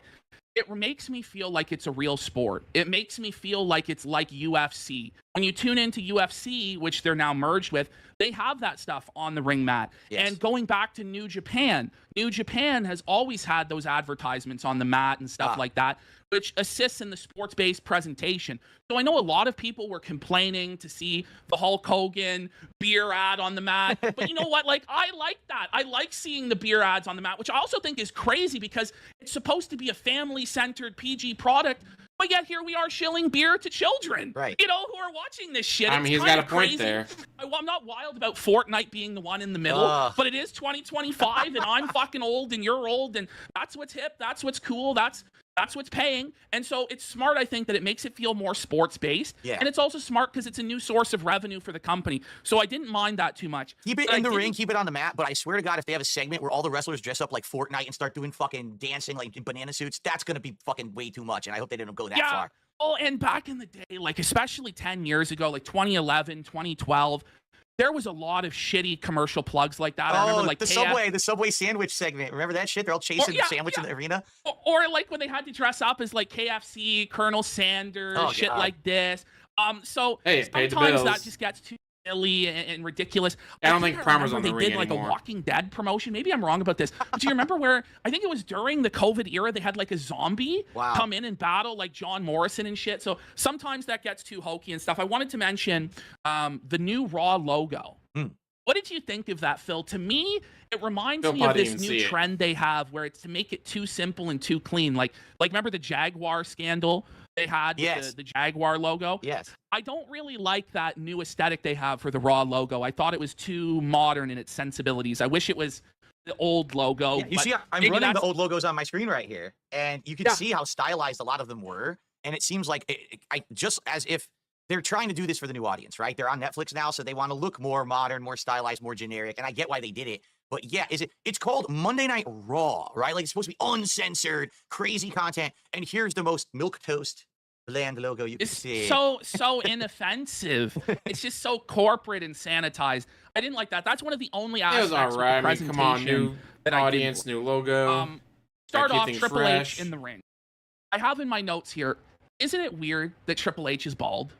I still can't get used to it. I know he's had his hair cut like this for over a decade, cut short, but I've always hated it, man. Like when he got rid of that long hair, like it's not Triple H anymore. Yeah. That it's now Paul Levesque. What it is, you know, we're getting older, and the audience is getting older, and the wrestlers are getting older, and you know, these guys who were from a previous era, we're so used to seeing them in that persona. Undertaker, he should have the hat, and he should have the, you know, the gothic look. Triple H should have the hair, but these guys are getting older, and you know, I hadn't seen Triple H in 5 years, and when he came out, I was like, oh, he definitely looks a lot older now than I remember seeing him just 5 years ago. But you know, what else can you do? I mean, He I'm also sure had he all started that heart shaving his head surgery because he shit. needed to, you know. That's why Like, he can't wrestle I anymore don't because know. he'll I die guess if he he takes couldn't a grow it bump. back out or whatever. But he also had those health issues recently as well, where he had those heart attacks, and he'll never wrestle again, which is crazy to me. You know, that he'll never ever wrestle again. He's in charge of the company now, and it's crazy to me because it's shocking that he is now in charge, because we always knew that one day Degeneration X wins, Yeah. it was always a bitches. question of the succession. Because when I started watching, of course, Shane Yes. will take over one day, and Shane will run the company with his father. And I always wanted that to be. And for me, it's tough that Shane. Did you watch the Vince McMahon Netflix documentary, Phil? No, I've been totally out of it. I haven't Where- seen it yet. Yeah, maybe I will. Vince told Shane, if you want this company, you need to stab me. He gave him a knife. He said, stab me and kill me right now. Wow. Or you'll never have this company. You'll always be my bitch. And I guess he didn't respect his son, because unlike him, who was willing to steal the company out from under his father, who was willing to take risks, he felt Shane was a pussy. And it's actually like a really sad story of how Shane always wanted to gain his father's respect. He would do all these stunts, fall off of stuff, go through broken glass. That was and stuff insane, like the stuff that. he did back in the day, the plate glass with Angle. Oh my God, man. Nuts. And he never got it. And then, you know, Stephanie didn't get it either. Yeah. And now I've heard rumors that, you know, all of the sexual harassment lawsuit stuff that came up, it was actually Stephanie Triple H's plan to get rid of Vince and steal the company out from underneath him. And that's why Vince then decided to come back and sell the company, to make sure they would never get Good for her, an though. inheritance. Wow. That they would never get to run the company. And with Triple H, too, you know, you feel it's like nepotism. Like he married his way into it. Yeah. But not so, really, because, you know, it's new executives, new corporate structure, and they've kept him on. They've kept him on as the guy running everything, because he earned it. He, you know, ran NXT for years. He's now been in charge of the main roster for years. Although hated that. Those who are so attached to Triple H and worship him and lick his fucking balls and he can do no wrong, realize that one day his ass will be fucking gone. One day he will be scapegoated, and there will be no connection whatsoever to the McMahons. There will be no connection whatsoever to pro wrestling and the management side of things. They will bring in suits to run everything. So enjoy it or hate on it while it lasts, but I don't think Triple H will last there. Maybe 5 years he'll have. Yeah. And then I think his ass will be fired. During the 2000s, I doubt that. you know, the actual on-screen plot was that, oh, Triple H is marrying Steph, so now he gets all the favor or whatever from the McMahons. And I think at that point, people who were smart and knew the industry were like, well, actually, in real life, one day he might actually get the company too, or at least have a leadership role. But I think what happened at that point, like a lot of people were like, we don't want Triple H to do that, because then he might be like power abusive or something. But then what's happened is in the last 10, 15 years, with Vince still in control, with his mitts into everything, people started to realize we do need someone different controlling these matches, controlling the outcomes. We need someone else writing. And when Triple H started doing NXT and stuff like that, and people were comparing directly NXT versus the main product, they're like, this shit is better. So we're happy that Triple H is in control of NXT. It was a lot better. We want to see different people in control. And it's refreshing to see someone who kind of understands the fans and not just the old way things used to be, to see that person be in control. But you're right. How long do we have? Wasn't there even just recently a rumor before WWE was actually sold to the UFC company that they were going to be bought out by the Saudis? And if they were bought out by someone like that the whole company structure could change. You know, I mean, that would be something that would probably be very shocking. So, and who knows if they would keep him on if something like that were to happen. So I think you're right, but I think we should enjoy it while we have it, right? Yeah. I mean, now Isaiah here in chat goes, I don't think Triple H will last based on absolutely nothing. WWE is making more money under Triple H than ever. Like what? I think the reason why he will eventually go is because he is married to Stephanie McMahon and that there is that association with Vince. Yeah. And as we continue on in this cancel culture, built by association, PR, corporate, sanitized world that we live in, I think that he eventually will go. And I also think that the corporate-minded people at TKO, because remember, this is Ari Emanuel, this is UFC coming in. Right now, they feel like they don't know the business. They need to have one of the boys running it. But eventually, one of those executives, one of those suits will go, why do we have a wrestler running this shit? This guy doesn't have a business degree from Harvard or Yale. Don't think This he needs guy one, doesn't though. have the credentials. This guy, Well- we need to get somebody in here that actually knows, and then they'll fucking throw us out. That's my reasoning. We all as to know why. that from the history of the gaming industry recently, that totally makes sense because, you know, all the suits that are running the AAA game companies and then every game that comes out is a woke piece of garbage that no one wants to buy anymore. We definitely need the suits in charge, not people who actually understand the industry, right? You know, it's the stupidest reasoning ever, but you're absolutely right. People in power of these companies seem to have this mentality that they don't need someone in the know. You know, I always think have someone who has their fingers on the pulse of the fans. Those are the people who are your life's blood, who are going to pay you, who are going to make you profitable. Why do you have to disassociate from that? I just don't get that. I agree. Okay, I know we're going off on tangents. We got to start okay, Pyro. I love that they Pyro to open the show. Barely talked anything about that Hallelujah! show. For a long time, Pyro was nowhere where to be seen. Oh, really? I always See, I didn't know that. For a long time, they didn't do Pyro to open the shows. I don't know How why, dare they know how to run a whether locker it was room, an dude? Who wants insurance that? liability or for what, but it was cool for Yeah, I me don't to think see Triple H is going that anywhere. Pyro was back and that they used Pyro a lot throughout the show. So like, well, as a corporate decision, we think we need to get rid of Triple H. All right, and then what happens to all the wrestlers who were there because of Triple H? There's a lot of talent that respect Triple H. They go, you know what? I could have gone to AEW for this, but because Triple H is there, he respects us. He knows what we like. He knows what we do. He was there. He was one of us. I'm going to stick with WWE because Triple H is there. He's in charge. He's like, they were doing that's PPP from Kino Casino. When they were doing like double taping, it's like, oh hey, we want to be able to take Christmas Eve and Christmas Day off. Well, fine, we'll just record 2 Raws in the same stadium on the same night. All right, great. You record 2 Raws. They get to go home for 5 days to spend time with their family. Vince McMahon would never allow that. Vince McMahon would never do that. Vince McMahon would be like, no, you got to work Christmas Eve and Christmas Day. Fuck you. Triple H went, no, fuck that. We're gonna record 2 showings tonight, so you can go home for the next 5 days and spend time with your family. So you go ahead. You fired Triple H. You tell Triple H to go pound sand and see how much of the talent goes, yeah, good thing we got rid of the guy who was taking care of us and treating us well. I thought that's what happens.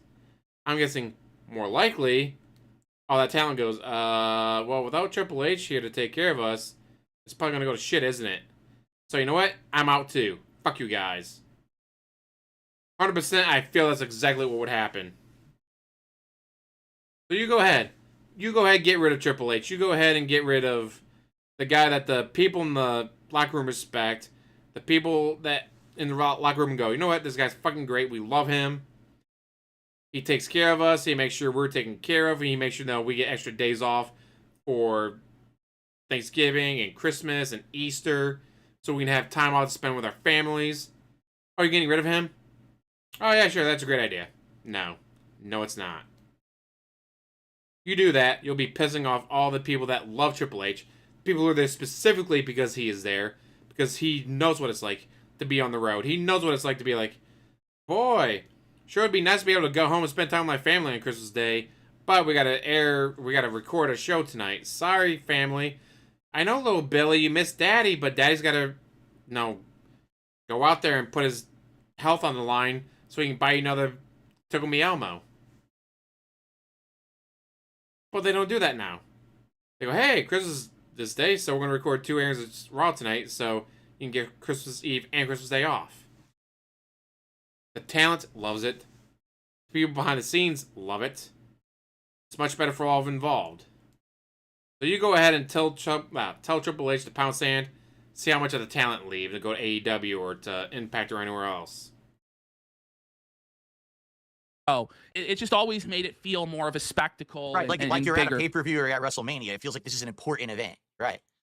Homelander in chat asks, what if Rock buys WWE? Well, I don't know if you're aware, but Rock just purchased millions of dollars of more shares in Wow. TKO Holdings. So he is a part owner of WWE. He's on the board. He is actually like Triple H's boss. Like he actually is the final boss. He really is the guy over there right now. So it's interesting that you mentioned that. Speaking of which, Rock come out, and I gotta say, I was marking out. You know, when Rock taps his arm and he says the goosebumps, I was feeling goosebumps for Rock to come out. What were you thinking when Rock came out, Phil? Did you have that nostalgic feeling of getting to see The Rock? Well, it was interesting. I don't know what music Rock has used to come out in recently because I haven't been watching, but it's like he comes out and it's like his classic theme, but then they go into the new theme. That's like the slower theme, almost like a villain. I liked that. It's like showing this is old Rock, but now it's a new Rock, and he comes out and does his thing. And I like seeing him, but again, like when I saw Triple H, I'm like, oh, he definitely looks older. Like to me, because I haven't been following for 5 years, and I look at him, he's like, he looks a little skinnier. He's got the stubble, it's got some gray in there. And like, well, if you haven't been watching for a while, you'd probably be shocked that this is how he looks. But he still got it. You're right. He still got his charisma. He still got that ring fan presence. hasn't watched it in He still got some years. ball stuff too, because some of the lines they gave him about kissing Netflix's butt and everything. Yeah. So let's talk. So Rock comes out. Wow, it's The Rock, and you got to give The Rock his props for this. When Rock comes out, he slows it right down. And this is one thing that I, as a performer, wish that I was able to do more. I'm still guilty of going too fast, too fast, too fast. Rock slows it right down. He takes full control. He demands your attention. He captivates the audience. He allows his charisma to take over, his showmanship to come over. So even though what Rock is saying is like goofy and bullshit, it's the way that he delivers it that makes it so special. However, it's almost as if Rock's been doing it for decades and knows what the fuck Rock's he's doing. Promo kind of felt like DSP's pre-stream, where it's like a business meeting. It was like Rock was running a business meeting with the Netflix executives and touching on all these different points. I thought it was good of him, and he's pointing out certain performers to highlight to the Netflix executives. He highlighted Cody Rhodes. Right. Said this guy has put the company on his back for a year. I think that was a very solid thing of Rock to say. And it was a good way to highlight Cody, the face of the company, to start the Netflix era, even though he didn't have a match on the show or a segment on the show. And it kind of allowed to maybe foreshadow, is Rock going to battle with Cody at WrestleMania or what? He also, of course, shouted out his family member, Roman Reigns, who is the big star of the company in this era. He accomplished everything he needed to do during this promo. Again, as I said earlier, he was able to say bullshit, and it wasn't censored. Right, didn't censor it wasn't on a tape delay. And it made it feel like wrestling was a big deal. But it was like a business meeting where he goes, this is the highest grossing arena show in WWE history, which is crazy. When you think of all the shows that they've had over the years, they were able to charge outrageous ticket prices for this show. So many celebrities were in the crowd. We'll go through them as we go through the rundown. But I thought it was a good start to the show. I thought it was smart because, Rock is the biggest star they have. He's a Hollywood celebrity. Right. At one time, he was the biggest Hollywood star in the world. Now, his star kind of is diminishing since Black Adam. Yes, for sure. And this latest Christmas movie, what was it, Red One? Red One flopped. Just totally flopped. So it's not what it used to be, but it was smart for them to start the show. I get why companies like, we need another Christmas movie. You know what we need? We need a Christmas movie. You know what would be really good right now? Another Christmas movie. But he goes, what? Elf? Christmas Story. It's a Wonderful Life. Alright, there's a couple others, like obviously the Muppet Christmas Carol, huge movie. But for the most part, there's what? Maybe 5 movies that, oh hey, it's Christmas, time to play these 5 movies repeatedly. Alright, guys, guess what? It's Christmas, you know what we need to watch? We need to watch these 5 movies. Yeah, the drinking and driving thing is probably not a good look. Then again, they had the one rapper out there with a blunt in his hand. But yeah, it's like the whole thing with Red One is like companies have tried for years to make another Elf, to make another Christmas Story, to make another Muppet Christmas Carol. Like, if you can make that movie that is going to be aired 50 times in a month, oh hey, it's Christmas, time to air this movie on 20 different channels 50 times. Yeah, it makes them a lot of money. Red One just wasn't it. Gremlins, Die Hard. Although they don't really get... It's not like, oh, hey, it's Christmas time to play Gremlins. Oh, Die Hard does get a bit of that, thankfully. Rightfully so. But it's like so many companies, like, we want that next Elf. We want that next Christmas Carol. We want that next the Christmas Story or Wonderful Life. Like, we want that movie. Unfortunately, Red One just wasn't it. Womp womp. Oh, with The Rock, and it felt cool. Then we had Roman Reigns come out. It was Solo Sikoa versus Roman Reigns. What were your thoughts on this, Phil? This match, this segment, because you haven't been watching for a long time. Yeah, first of all, when they come out, this production value is wild. Like, and this is Monday Night Raw. Again, this is not WrestleMania. And to see them coming out, this insanely huge LED screen that they have at this arena, the pyro that they've got for these guys coming out now, it just feels like a giant match feel for a match that I don't know the history of. So I'm just trying to like get caught up really fast. To be honest, I loved this match. And the reason that I think I really loved the match was because if you haven't actually been watching wrestling for a while and you watch this match, Solo versus Roman, it's got everything, right? You've got the classic heel versus face, but you've also got the big fight feel where they're in each other's faces. What's at stake? Oh, it's the Samoan necklace, and it really has this big meaning within their culture. And then they're doing their spots, and they're on their game. It's a great match. Both of them are looking strong. You've got guys running in who are part of the plot line, so now you get introduced to other wrestlers as well who are involved in this new Bloodline plot line. I didn't even know that, like, Sami Zayn and Jimmy were still involved in it, so to see them running in, oh, this is cool. And then to see the new blood coming out, you know, Jacob and, was it Tonga? Is that his name? Tonga, Yeah. Tonga Loa. So that was cool. I'm not too sure. I always get them Go confused. ahead. But yeah, it was, for me, this is the quintessential, not quintessential, this is the essential Raw match. You've got great performance, drama, great camera work, like we had mentioned. The camera work now is much better. So you're seeing the action, but you're seeing the drama emphasized as these other guys are running in to get involved in the match. And had a good ending, not a botched ending, not a baloney ending, because these guys were getting interfered. There was no screw job. It was just a really solid match to open the show, and it was the culmination of an important plot line, so it had a meaning as well. It wasn't just like a throwaway match. Now, I have some nitpicks. First of all, these guys' physiques are still fucking soft as fuck. I don't know what it is. Samoans can't get abs. I don't know what it is. These Samoans, they're just fat. Like, they just can't get shredded. PPP or DSP commenting on the shape of a wrestler is fucking stupid. How is PPP going? Oh yeah, they just can't get abs. They're so fat. A lot of those like Hollywood shots when you see, you know, Hugh Jackman as Wolverine with his abs that defined, they're dehydrated as shit. Because to get those abs defined like that, they got to be dehydrated as all get out. It's like, all right, finally got the shit scene done. All right, give me a gallon of water. Let me chug it real quick.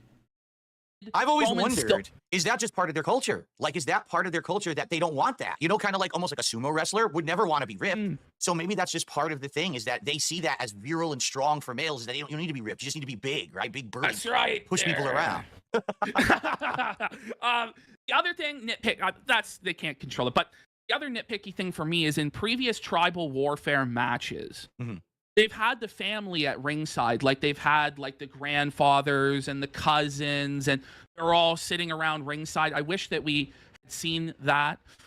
Also, with the Bloodline Rules match, the whole point is that nobody from the family is supposed to interfere. Oh, okay. So I didn't like that there was so much interference in the match. And in fact, I thought that the finish was overbooked.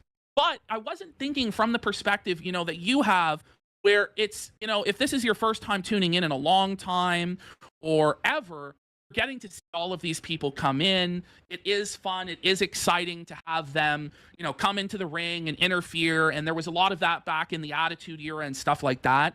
But from a traditional perspective, oh yeah, their I would have musculars liked all to see get out. Roman win completely clean. Who do you think can do more sit-ups? DSP, PPP versus Jacob and Solo?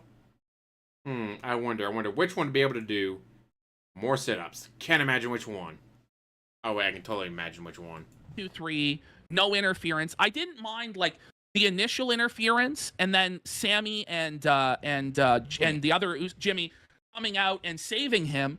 But then you had Kevin come out to interfere, right. You know, and then Cody's then come out, interfere, and it's just like I felt like it was a bit too much interference. A lot of overbooking, but again, that's almost representative of an entire era of what Raw was back in the day. You always had the matches where it was Evolution but now there's 400 people running in during the match to stop Evolution. It was like that was kind of the thing. So for me, it was like a throwback to that era. Yes. I also didn't know that there wasn't supposed to be interference. I don't know what the Bloodline match was. You know, I didn't understand exactly. And one of the problems with this match I had, which you wouldn't have had, is that I just don't buy into Solo Sikoa. I never viewed him as a legitimate threat to Roman Reigns. I felt like he was never built up to be Roman Reigns. He was always booked to lose, to be second best, and he just doesn't have the charisma. Now, I know a lot of people have felt in recent months like Solo turned it around and finally established himself, but I never felt it was that way. Okay. And also, the Tongans, the one Tongan is way too fucking thin. They both have to wear fucking t-shirts because their physiques are fucked. You know it's bad. When a wrestler has to wear a t-shirt, you know shit's scuffed. You know shit's fucked. And then the other Tongan is way out of shape. So those guys, I don't think, are ready for prime time, not ready to be part of the main event scene, in my opinion. But I want to give praise to Paul Heyman. Yeah. Paul Heyman, Paul Heyman is a goat. So much. He's so expressive with just his eyes. He doesn't have to flail around. He doesn't have to be so theatrical. He's able to communicate so much with just his eyes alone, with just his facial expressions alone. It adds so much to the match. It adds so much to each fall, each moment in the storytelling. Paul Heyman, in my opinion, is like an MVP of WWE and has been for years with this Bloodline storyline. It was amazing. I was just going to ask, Paul. I haven't followed the Bloodline storyline now in a long time. So has Paul been there the entirety on Roman's side? Has that been a staple of it? Because to see him was awesome. I was like, oh, Heyman's here. This is cool. I haven't seen him in a long time.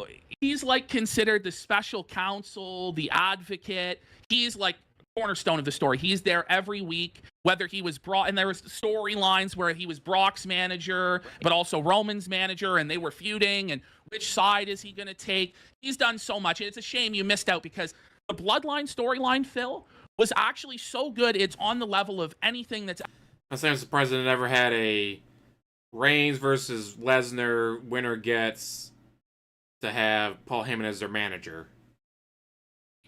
But then again, with all the shit that went down with Brock Lesnar, I guess that makes sense. It's ever happened in wrestling. It Wow. really is that good. The rest of the show, not so much. But those segments were so good. And it's a real shame you missed out on the years and years of... Yeah, the Wise Man. Wise Man. That's right. Okay, so we had that match. Paul Heyman What would you give it in terms of a star rating, Phil? Out of 5 stars, what would you give it? Out of 5 stars, I would say, well, first of all, technically the match was good. I think that both of them were on their game. I liked the fact that they had the interference because it was a throwback to classic Raw matches.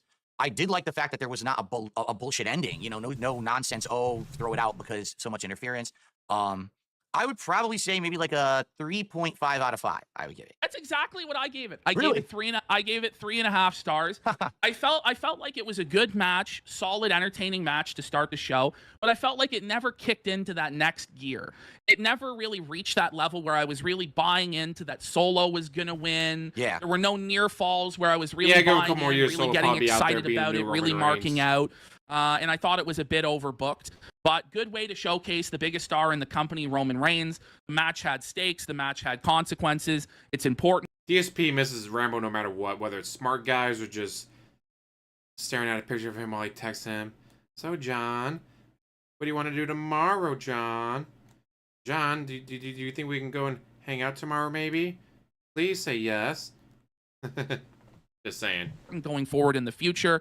And then we had The Rock come out again. Yes.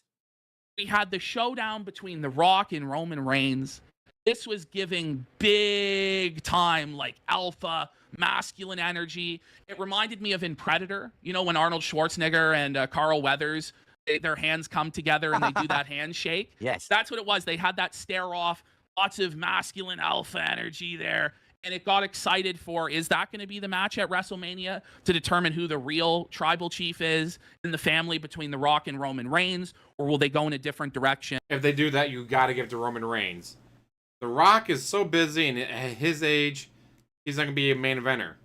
Although, then again, with his history, can you really say that Roman Reigns has been, around long enough to be able to do shit?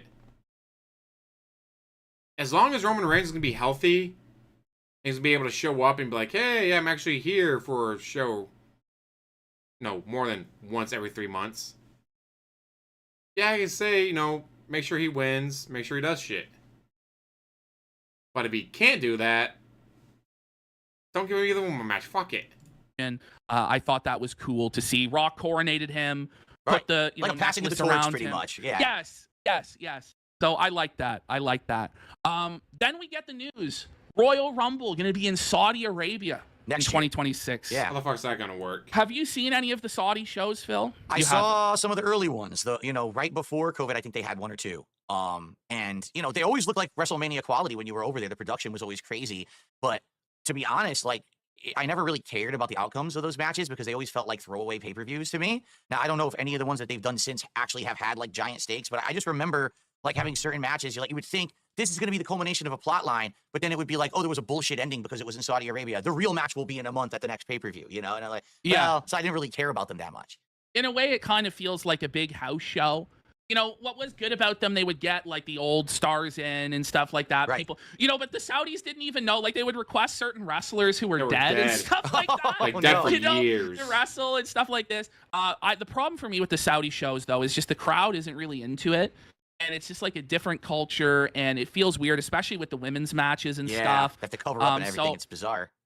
Yeah, so I'm not really excited about the Royal Rumble being in Saudi. I'm not as upset as a lot of people are about the Saudi shows because of my politics or their treatment of this or that. I don't really give a shit about that, to tell you the truth. But I just think it's bad for the product because the crowd's not really into it. I wrote down drone shots through the arena lobby into the stadium is really cool. Yeah. Super high-end production. Very good production. Real quick, let's do 3 quick shout-outs because we're moving to the next part of the show. So RP had done a $10 super chat. This is in regards to us talking about the intro to the show with the storytelling promo and all of that. He says, I don't really want Hugh Laurie to interrupt the show to remind me, hey guys, I'm an actor. I'm not really a doctor while watching House. It takes away from the presentation of the show. I agree.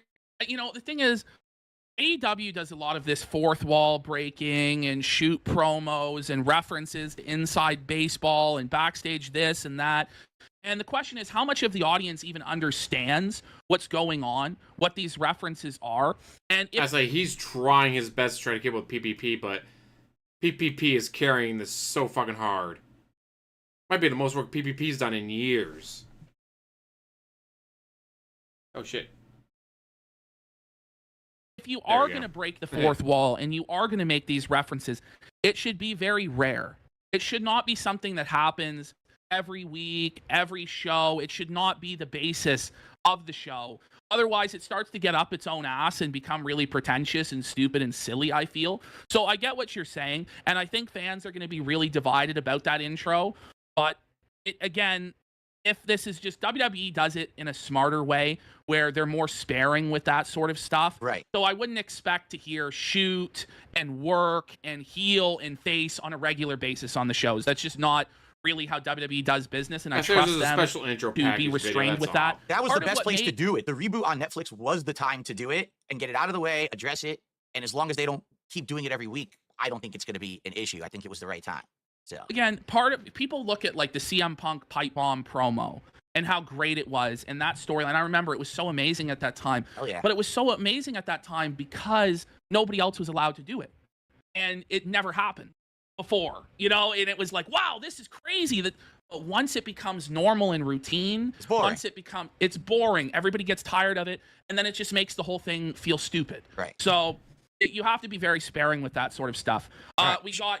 Shout out. Casanova, 22 months as a member on the React channel. Thank you, Casanova. And then we got a very generous $50 super chat from Papa Slapnuts, who says, Triple H big league guys, Cody I'm Rhodes making by all this introducing money. him in the crowd Hey! instead of getting his own entrance was actually pretty keno. It is Keno. Well, Yeah, I mean, when people say, oh, wrestling's fake, but as they pointed out, no, House MD is fake. You don't know Hugh Laurie's not really a doctor. You know that Rocket the Raccoon is not really a talking raccoon. You know, it's just an actor doing voice acting. But yeah, it's fake, but so is the Big Bang Theory's fake. Kaylee Kuko is not getting with someone like Howard. Sorry, but that is the most fake shit ever, right? But yeah, you suspend your belief. When you're watching something like that, you're suspending your belief. You're just like, oh yeah, he's gonna throw him off the top of the cage. Oh my god, he just broke a man in half. If you're just like, oh wow, he's gonna make sure he does it this way to make sure it doesn't actually hurt him because they're not actually fighting for real.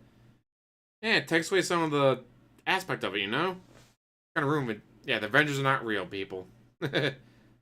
Well, you got to remember, and I'm surprised that they didn't just job Cody out as soon as he came back and put him through humiliation rituals and make him Stardust, because that's what I would have done if I was Triple H. Because Cody, if you don't know this, but when Cody went to AEW, on his first appearance, he smashed Triple H's throne with a sledgehammer. I saw that on social media. And then he pulled out the golden shovel at certain points, and all of these references and all of these pointed things to Triple H, and shitting on WWE. But they saw potential in Cody. They decided to push him and make him a star. And with a lot of the audience, it's going over really well, and people really like him. Just my criticism of Cody is that he just doesn't feel larger than life. It feels like he's trying to be larger than life. So like Stone Cold and Triple H, really. The Rock, they were definitely larger than life. People were more in love with the idea of Cody being champion than Cody actually being champion. I feel like Cody's title reign has not been that memorable. It's not been that amazing. Again, I checked out because of Cody's title run and how boring I thought it was. Interesting. So Cody to me is just, he's not an icon. He's not The Rock. He's not Cena. As much as I hate Cena, Cena's still an icon. Cena's still bigger than life. He's not Austin. He's not even Roman Reigns, but he could grow into be something like that. Keep in mind, for many, many years, people hated Roman Reigns, right? Like, they really tried to make him the face of WWE. And, remember the days when he was making awful jokes and stuff in the ring, like he freaking Looney Tunes references, right? That wasn't his strength. His strength was not to be The Rock or John Cena. He couldn't be. He's not that level of orator. He's not that comedy, funny guy, quips and one-liners, and that's not him. But they found him. They found his strength. After a while, took a while. But they found that perfect edge to give him, that right plot line, and now he's excelling. Now, I haven't seen any of this new Cody Rhodes. I'm excited to now get into the product and see, how he's doing as the champion. And, obviously, I'll be giving my opinions, too. I can't really speak to this right now because I haven't seen it yet, and there wasn't much of it on this Raw. There was no match or anything like that. So I'll have to give my opinion at a future date. So they started showing celebrities and other wrestlers. They showed Gabriel Iglesias was there. They're promoting his Netflix. I hate Gabriel Iglesias. I think he's cringe as fuck. Big fat fuck need to die. Ashton Kutcher was there. Wow, tell me how you really feel. They showed Rey Mysterio, which was cool. Then I did notice they showed the War Raiders, and I wasn't aware of this. They got their name back. They were a great tag team NXT during their initial run as the War Raiders. Yeah. Then they brought them to the main roster, and Vince decided it was a great idea to make them pretend to be Vikings from the 12th century, and fucking they were just treated really, really badly. Total comedy jobbers. And then, when you treat guys like that, you beat them to fucking dust, and then you lose all investment in them. They were treated as a joke, so I'm glad to see they got their name back. Hopefully they're presented in a better way. The tag team division has always historically been a weak spot for WWE. It was one of the only things that TNA probably did better than WWE back. I'll say DSP is going to be 100% Raw and maybe the pay-per-views only. He's not going to watch SmackDown. He's not going to watch NXT. He's not going to watch anything else. PPPO just tell me about it, guys. What do I need to watch it for? You don't need two people to watch the same show, guys. But if you're going to talk about the matches on the show, you might want to watch it. Just saying. But he won't. Back in the day was their tag team division. Hopefully they can build that back up and get it going. John Cena comes out. And I felt like there was a lot of momentum to this show.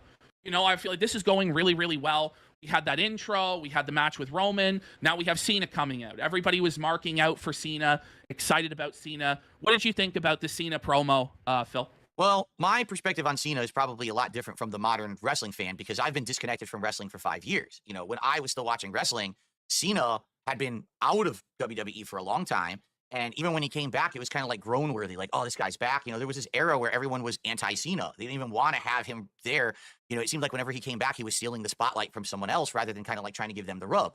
But now it seems like that's changed. The crowd was really into it. They were like, oh, this is the last run for Cena. It seems like his promo now is this is my last year as a pro wrestler. So I want to do everything I can in the last year. Can I get the title again, right? Can I become the record-breaking, what did he say? How many times was it? 17 times or something like that? I say Phil just did it so he could hang out with Rambo. That's all.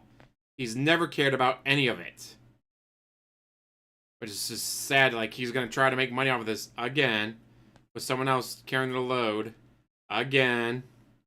Well, that's DSP for you.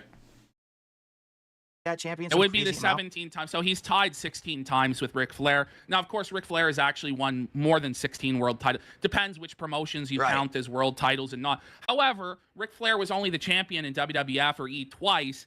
So really, Cena is the WWE most championship reigns guy already. Right. I really don't want to see him get the 17th title run. Yeah. I really, really hate Cena even still. I'll talk about this I promo. wanted to win it so to me, much. It was basically like a poor man's version of The Rock promo to start. It's like The Rock, but at a lesser level. Cena is never, able to tie The Rock's shoelaces, let's be real. Yeah. He's hyping up the crowd, sucking Netflix's peanuts. He talks about how it's his last time in Los Angeles, which really, they're not going to book LA at all in the next year. Yeah. That's crazy to me that it'll be his last time in LA. He started telling stories about Los Angeles, how he started off his career there as the prototype. He won his first championship at WrestleMania 21 there. The crowd's into it. Cena talks about how it's been 2,400 days or more. It was more than 2,400 days since his last win. Right. And that's true. That's true. He's been losing every time he's been there. And I haven't really been impressed with a lot of the matches that he's... He, unlike The Rock, has been putting over the younger talent. He's been putting over the new people. Which is something, again, The Rock doesn't fucking do. And in fact, it seems to me now that a win over Cena doesn't even mean anything. They've had Solo dead, Sikoa retired, go or they're over on Cena. AEW. They've had so many guys go over Cena now that it almost his matches were starting to feel kind of fucking cheap. And he's like, dude, I don't know if I'm going to be at WrestleMania this year. Kind of a retread of the WrestleMania 34 story. Remember? And then he ended up having that cheap match with The Undertaker that satisfied nobody. Yeah, terrible. That was a dream match for people for years. That what if Cena and Undertaker had a match for the streak at WrestleMania? Once Brock Lesnar broke the streak, I think Undertaker should have retired it. Or if not retired completely, just retired from WrestleMania. Just never show up on WrestleMania again. I'm sorry. But while he beat John Cena, it's like, okay, and there's no more streak anymore. If there was still a streak going on, yeah, sure. Great. There's no more streak, and then when he lost to Roman Reigns, like, the fuck do we care? Like, none of this fucking matters. I don't get it. It should not have been... I know that Undertaker agreed to Brock Lesnar. I get that. He agreed to that. But it should have been someone younger. It should have been someone under the age of 25. And like, okay, we're going to bring in this new kid. You're going to win the Royal Rumble. But instead of asking for a title shot, because like, oh, hey, no, Undertaker's been retired for 2 years. He doesn't do it anymore after beating John Cena. He's like, I've done it all. I don't need to do it anymore. You're going to use your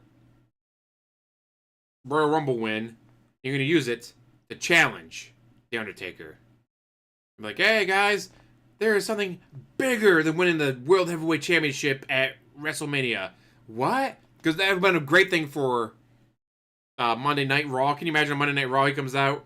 There is something bigger, grander than winning the World Heavyweight Championship from whatever wrestler was carrying it at the time at WrestleMania. And we'll be like, what is it? Like, the announcer's like, what is he talking about? There's nothing bigger than winning the World Heavyweight Championship at WrestleMania. And then they go, no. This guy's done it. That guy's done it. This guy started his career by doing that. Like, he wasn't the guy until he did it. At WrestleMania, what is he talking about? Who could be bigger than that? Then all of a sudden, Undertaker, I challenge you. And they go to, all right, whatever. It's him versus Undertaker at WrestleMania. There's some more promos and stuff going on between that and WrestleMania. And finally, the WrestleMania match happens. Like, all right, Undertaker's going to beat him. Whatever's not that big a deal. And then all of a sudden, Undertaker loses.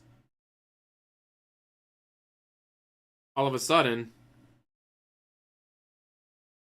Undertaker's streak is broken by this new kid. Everyone's freaking out like, are you fucking kidding me? This kid's like 24 years old. He just broke the streak. Are you fucking kidding me? And then, that leads to...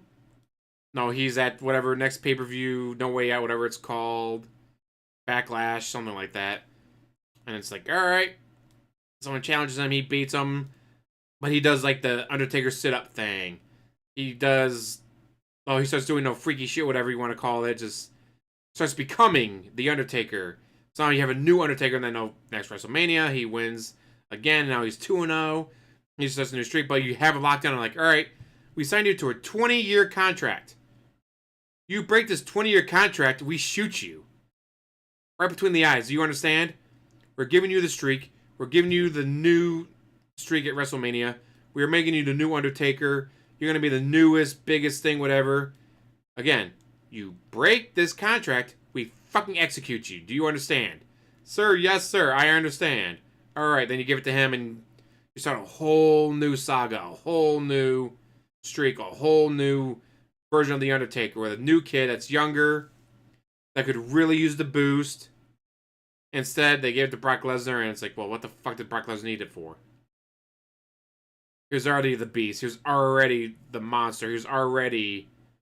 No, Brock fucking Lesnar. He didn't fucking need that win, but... Oh, well. Never have it now, since they fucked it all to hell. WrestleMania. What if it was an I Quit match? People would fantasy book that, and what we got was a joke. Vince McMahon thought it was funny. Right. And that's what we got at WrestleMania 34.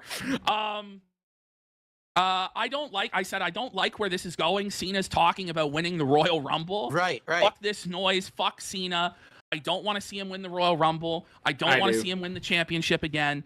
People forget. Everybody today, it's this revisionist history about Cena.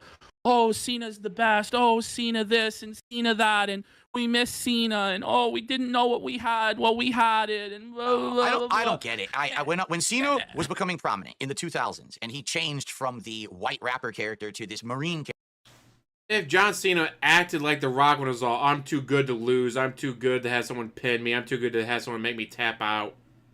Yeah, sure. I'd probably still hate him. But he's put younger talent over. Have you seen him in movies? He's fucking hilarious. When he does comedies, he's 10 out of 10 on his A game. When he's trying to be an action star or whatever, like, oh, well, he's a big, strong guy, so I want to make him be an action star. Alright, whatever. It's a movie. But when you put him in a comedy, he is fantastic. Watch Cockblockers. Cockblockers was fucking amazing because of him. Like, no, there's other actors and actresses, and they did stuff, but you know what I remember? I remember John Cena in that movie.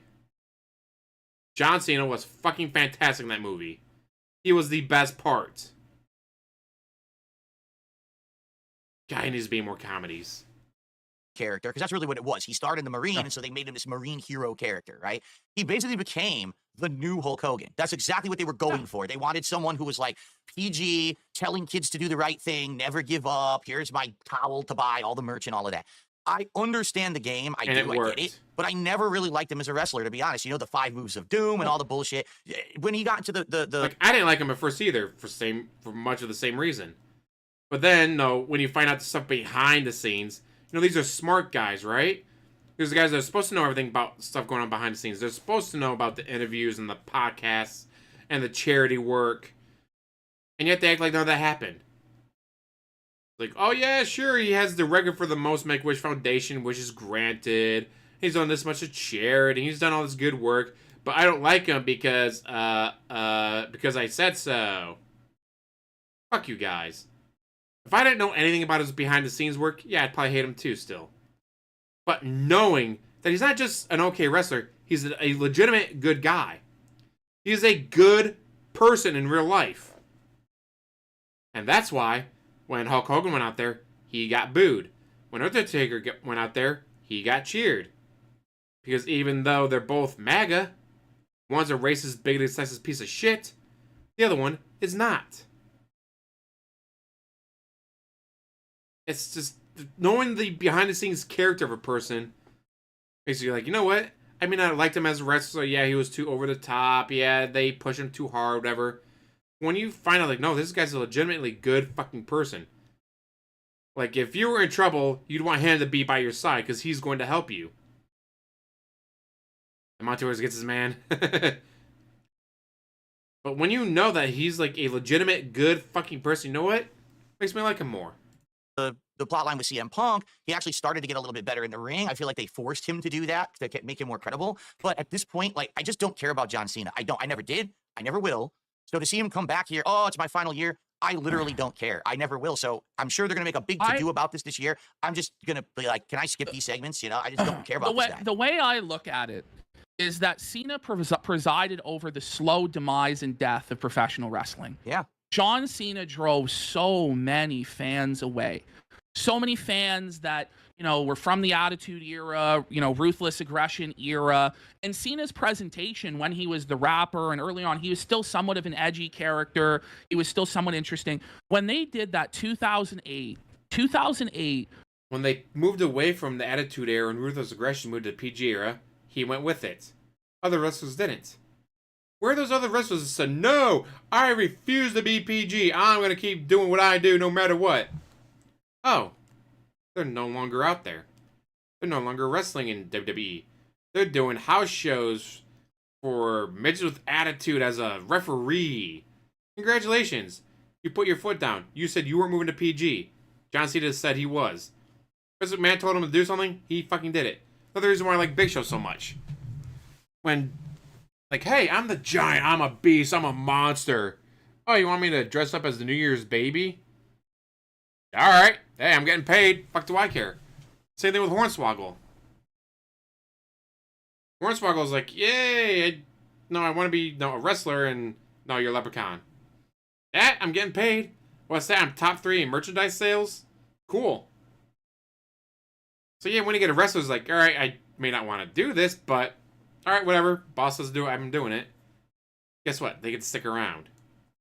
Much like John Cena and Big Show and Hornswoggle for years. Was so bad. If you go back and watch 2008 WWE, and part of it was Benoit's death, part of it was, Eddie Guerrero's death before that, and the wrestlers dying of steroids. We got to talk about the history because DSP doesn't know anything. Senate run. Part of it was the Mattel deal. But all of these forces came together to make them sanitize the product to such a degree that it was completely brain dead. Yeah. And it was just for children. Right. And back when I first got into wrestling, even during the Ruthless Aggression era, the product was still targeted at adults. And it was cool for adults. And so because of that, it was cool for teenagers and kids. But when you make the show completely corny, PG, lame bullshit for kids, they don't even really like it. And the adults certainly don't like it. They don't go along with it. It's just like you said, make the product for adults because kids like things for adults. So it works both angles. It makes it popular. They totally went the wrong direction during that era, in my opinion. And then this is the thing about Cena. People forget about how many wrestlers were sacrificed for Cena. Yes. The company was fixated on Cena for so long that they never built anybody. All of the wrestlers that debuted between about 2008 and 2013 were beat into powder by Cena. Nobody was ever allowed to outshine Cena. Nobody was ever allowed to be a bigger deal than Cena. There was a glass... Maybe do more Make-A-Wish Foundation wishes. WWE worked around his Make-A-Wish Foundation schedule for a reason, because it was great promotion. Maybe sell more t-shirts. Maybe do more handshakes and pictures and all that. Ceiling. Cena was the man, and nobody was allowed to challenge it. And there were so many guys who, if they were allowed to get that push and get that opportunity, could have become something and could have become a new generation. We kind of got a lost generation because of the Cena push, which then led to the dark days of the pandemic where there were no new stars that anybody had connected with. Right. And when you stop caring, when there's no longer characters that you have investment in, because all of the old wrestlers that you cared about retired or went part-time, and so they didn't invest in the new stars at all. In my opinion, the biggest mistake WWE made during that entire era, they refused to turn Cena heel. If they had at some point turned him heel, now you can build up new faces to face Cena. And even if they don't beat him. The first wrestling thing I remember watching was probably late 80s. Well, that was for the car accident, so my memories, my friends talking about, they ordered a pay-per-view, whatever, hung out, did stuff. So, yeah, before the car accident, it's mostly, what my friends told me happened. But I'm pretty sure it was the 80s. Watching Ultimate Warrior versus something like that. At least you have some more credible faces. Instead, you left him as the poster boy face of the company for so long. There was no one else. Say Wolverine Rogue? He has nothing to say. And begged, pleaded for Cena to turn heel. And they dick teased everybody for, you remember the... They can't make him heel. Hi, I'm a 8-year-old boy with leukemia. I'm gonna die soon. I want to meet John Cena. Oh no, John Cena's a bad guy. I don't know if I want to meet him anymore. Yeah, it's never gonna fucking happen. John Cena is never going to be heel in a true sense of the word because Make-A-Wish Foundation, the kids love him. Like, no, you're just not going to do it. Powers of Pain. Guy missed Nation Domination. Man, going back and watching, like, starting in 97, watching the old Raws and stuff, and the pay-per-views and stuff, just fantastic. Rise above hate. Yep. Back in 20, is he going to turn heel against The Rock? And they could have done something there. It looked like that was the story, because after Cena lost to The Rock, and he lost to Brock Lesnar, and it was his worst year. But meanwhile, in 2012, he was getting the main events over CM Punk, who was the champion. Right. Remember, John Cena versus Big Show was main eventing over stuff like CM Punk and Daniel Bryan. John Cena versus John Laurinaitis was main eventing pay-per-views over CM Punk's 434-day title reign. This was the bullshit that we were dealing with. John Cena's burial of the Nexus. Right. And those guys never got a fucking chance to shine ever. Now, most of them, probably never would have been shit, but I really thought Wade Barrett had good potential. Yeah. I thought he had a good look. I thought he was good on the mic. And for that whole storyline to culminate in him never winning the WWE Championship, it could have had the first ever English-born WWE champion, never did it. That was so disappointing to me. And that was part of, I honestly checked out after that until the fucking pipe bomb. The brutal burial of guys like Damian Sandow, who they had him cash Yeah, out Money in the Damian Bank Sandow. Yeah. and lost to a fucking one-armed John Cena. Ugh. Burials. Goldberg should, I would say, Owen Hart, and have Owen Hart destroy him. I mean, not Bret Hart, but have Bret Hart destroy him. But, Goldberg's not going to agree to that. Bret Hart would be like, yeah, sure, I'll do that. And then just show up with a baseball bat, just beat the shit out of him. No, this is part of the kebab. No, this is part of the match. I swear this is not a real baseball bat. It's crunch, smash, crunch, crack, break.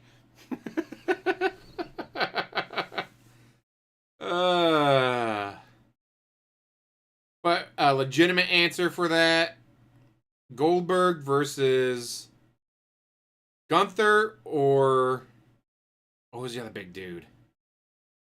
So I like Gunther, and I think Gunther should beat him, just be like, help solidify his credentials. Or who was the other one I was thinking of? There's a big dude. I can't remember. So I guess I would stick with Gunther. Of Christian Cage throughout the years. Just so many guys got buried by Cena and shit on. And it was for what? So for those who now are listening to the show for the first time and they're like, I just don't understand how people don't like John Cena. Hopefully now you get it. Like, we were there during the time frame when this product was seemingly ruined by this guy's presence and the inability of Vince and others in power to see what they were doing. Yes, there was merch being sold, but outside of that, the product was being ruined. And that's why with Cena coming back on Raw and cutting this promo, oh, it's my last year, whatever. I don't care. I really don't care. I want to hear about all the new blood, all the new talent. I don't care about him coming back. What happened, and I said this to Phil when we were talking in the green room before the show, what's happened is these kids who grew up watching Cena and they were let's go Cena. Well, we were all, Cena sucks. Let's go Cena. Well, now they're the main audience. And so now they love Cena. They're nostalgic for Cena. But for adults who were watching back then, or teenagers like I was watching back then, we rejected Cena. Think about this. How much official WWE champion, or not WWE merchandise are DSP and PPP buying? I don't get it. Why don't they cater it to us? How much merchandise have you bought in the past 2-3 years? None. Hi, little Billy. Remember when John Cena visited you in the hospital while you were suffering from leukemia? And he gave you the strength and courage to fight and keep going, and you beat it, and now you're going to be going to summer camp again. You're going to be able to hang out with your friends, and might even be able to go into wrestling when you're in high school. How much merchandise have you bought in the past 2 years? Oh, well, because the GoFundMe wasn't needed anymore because John Cena donated all the money we needed for my treatment. I was able to use all that money, and we got to go to WrestleMania, and we got to meet more wrestlers, and Triple H let me shake hands with them and get autographs, and we bought all these t-shirts, and I bought t-shirts for all my friends, and my uncle was always a huge, I don't know, whatever wrestler from the 80s, but I got to meet him, so I made sure to get one of his t-shirts autographed for my uncle. What do you think makes the WWE more money? Catering to jackasses like PPP and Raw and Phil and all that aren't going to buy merchandise?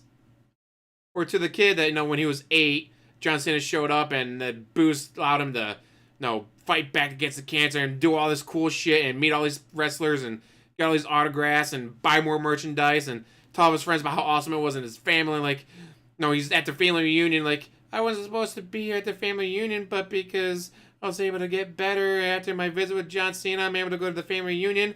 Then all those family members go, you know what? I wasn't really a big fan of it, but you know what? Maybe my son would like it, He's cousins with him, and he might like it too. And then all of a sudden, because little Billy got visited by John Cena, and little Billy got to meet all these wrestlers and get autographs and buy all this merchandise, now 3-4 members of his family are doing it, and a couple of his friends are doing it. Now those families are going to Raw events. Those families are going to SmackDowns and house shows. Those families are buying merchandise online. They're buying the toys and the ring sets and all that. What do you think makes WWE more money, better promotion? Like, yeah, we changed the content to be what PPP and Darkside Phil wanted. Hopefully it makes the merchandise sales go up. Oh no, it didn't. Oh well. Or, yeah, because of this great promotion we got from Make-A-Wish, all this great promotion we got from St. Jude's Hospital, cancer research, and all that. I think that's going to be a little bit more important to WWE. We fucking hated Cena. We wanted something different. And that's why when Roman Reigns took over, even though he sucked, I was like, at least it's not John Cena. At least it's not John Cena. Yeah. And I'm just glad that Cena never got the WrestleMania main event again after 29. I'm glad that he fucking, was put on the back burner after that. Didn't get world championships runs after, I think, 2015, 2016. But you know what? He was still an icon. He was still a larger-than-life character.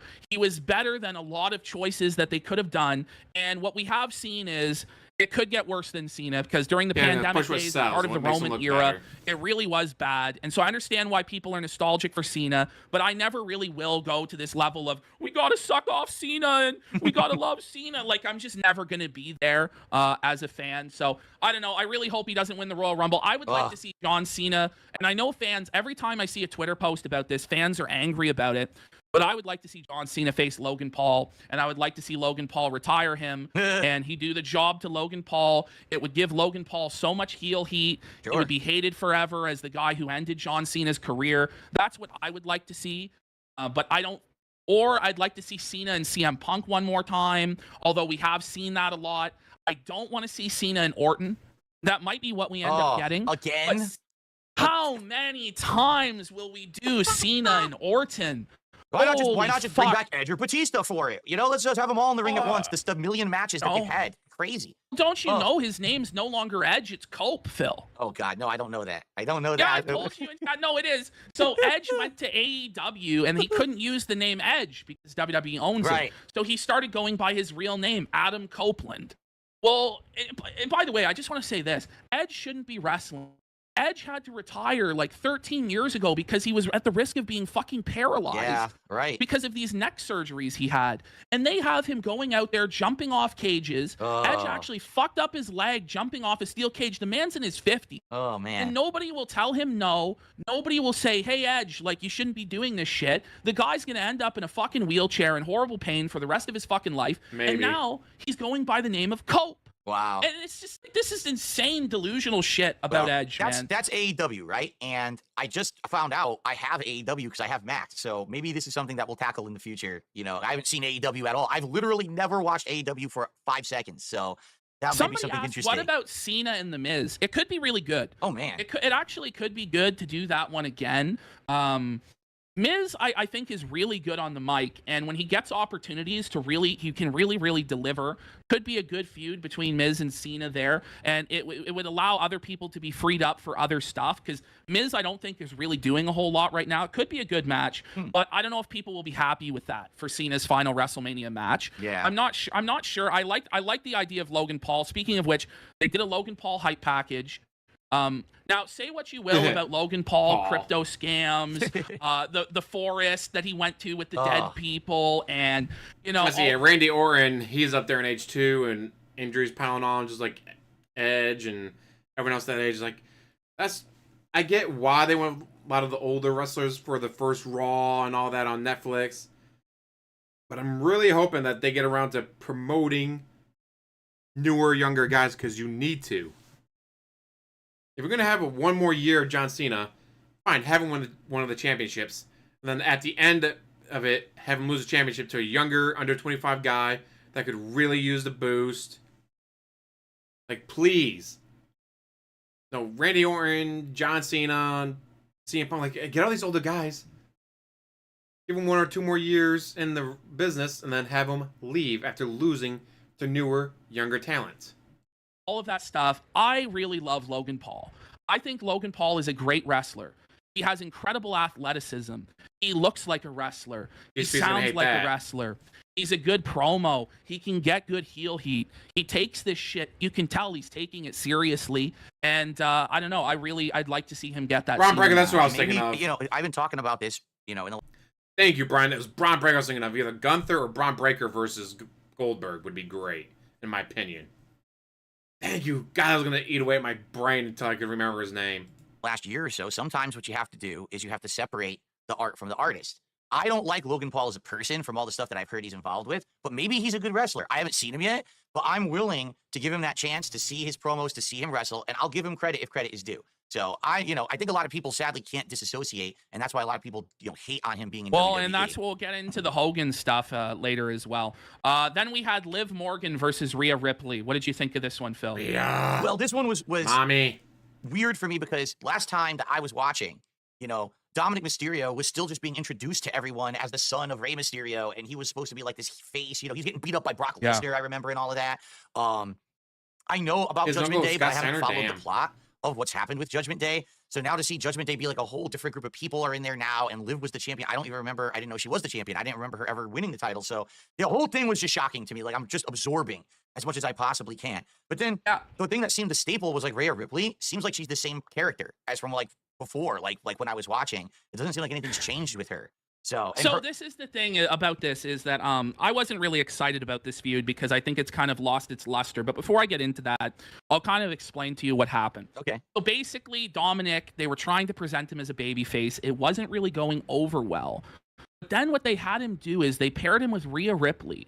And they made Rhea Ripley like some sort of like BDSM dominatrix that he called Mommy. And it was like the most disgusting, greasy, sniveling guy now, where, this woman runs his show, and, he turned on his father, Ray, and he went to the house on Christmas Day and assaulted Ray and like ruined Thanksgiving. They did a lot of good stuff with this. And Rhea and Dominic really developed a lot of chemistry, and they were able to do a lot with Judgment Day. It was one of their best stories. And then they split them up. So they did a storyline where Liv Morgan stole Dominic from Rhea because Liv called Dom Daddy Dom, if you get where they're going with this. So now I heard about like that, allowed to be the man or whatever, and she's like submissive to him. She was making chicken tenders and stuff like this for him. So are we sure Vince didn't write this plot line? Are we sure he wasn't involved? I mean? Because this is like some weird like sex fetish shit that they're putting on the show. At least it's not another cuckold storyline. You remember Lashley and Rusev? How many times they would cuck Rusev? And you thought that was all like Vince's idea to have Lashley cuckold him? Wow. But then Rusev goes to AEW and he does a cuckold storyline there. Yeah. He did it again. Right. I swear to God, 3 different times they made this guy a cuckold. It's like, at a certain point, is it you that wants this or what's going on? But this is one of their more risque or cutting edge. Notice like there was like a real homoerotic moment, like a lesbianic moment in this match at the finish. Yeah. Did you pick up on that, Phil? A little bit. It seems like a lot of she's like holding her, and it looks like she's about to kiss her before she delivers the finisher. Yeah. The weird thing about it was, like, I'd never seen Liv wrestle at that level because Liv wasn't getting a lot of attention 5-6 years ago. She was just like relatively new on the mainstream shows. But Rhea seems like she was the same moves, the same riptide, the same setups. So it was kind of like I one half of the match I totally already knew because I'd seen her in NXT and everything, and then coming onto the main show. And the other half was like totally different. I don't know how credible a match like this is, honestly. I mean, can we be honest? Liv is like half the size of Rhea, and it's like how could you say that she's gonna even stand a chance against her if it was a fair match? You know what I mean? Like, well, Phil, which did you find sexier? I mean, Rey Mysterio beat Big Show before, so it's not the size of the dog in the fight. It's the size of the fighting the dog. You more into Rhea or are you more into Liv, Phil? Gee, should Rhea. I delve into that now? I mean, to me, I don't even think that way when I watch these matches anymore. This is the Attitude Era with come on. freaking Trish Stratus and everything Rhea, back in the day, you know. Rhea has a huge ass, and it's fucking tight. And it's a toned, sexy ass there on Rhea Ripley. Give me But mommy. Liv's tits are, like, they're a bit lacking.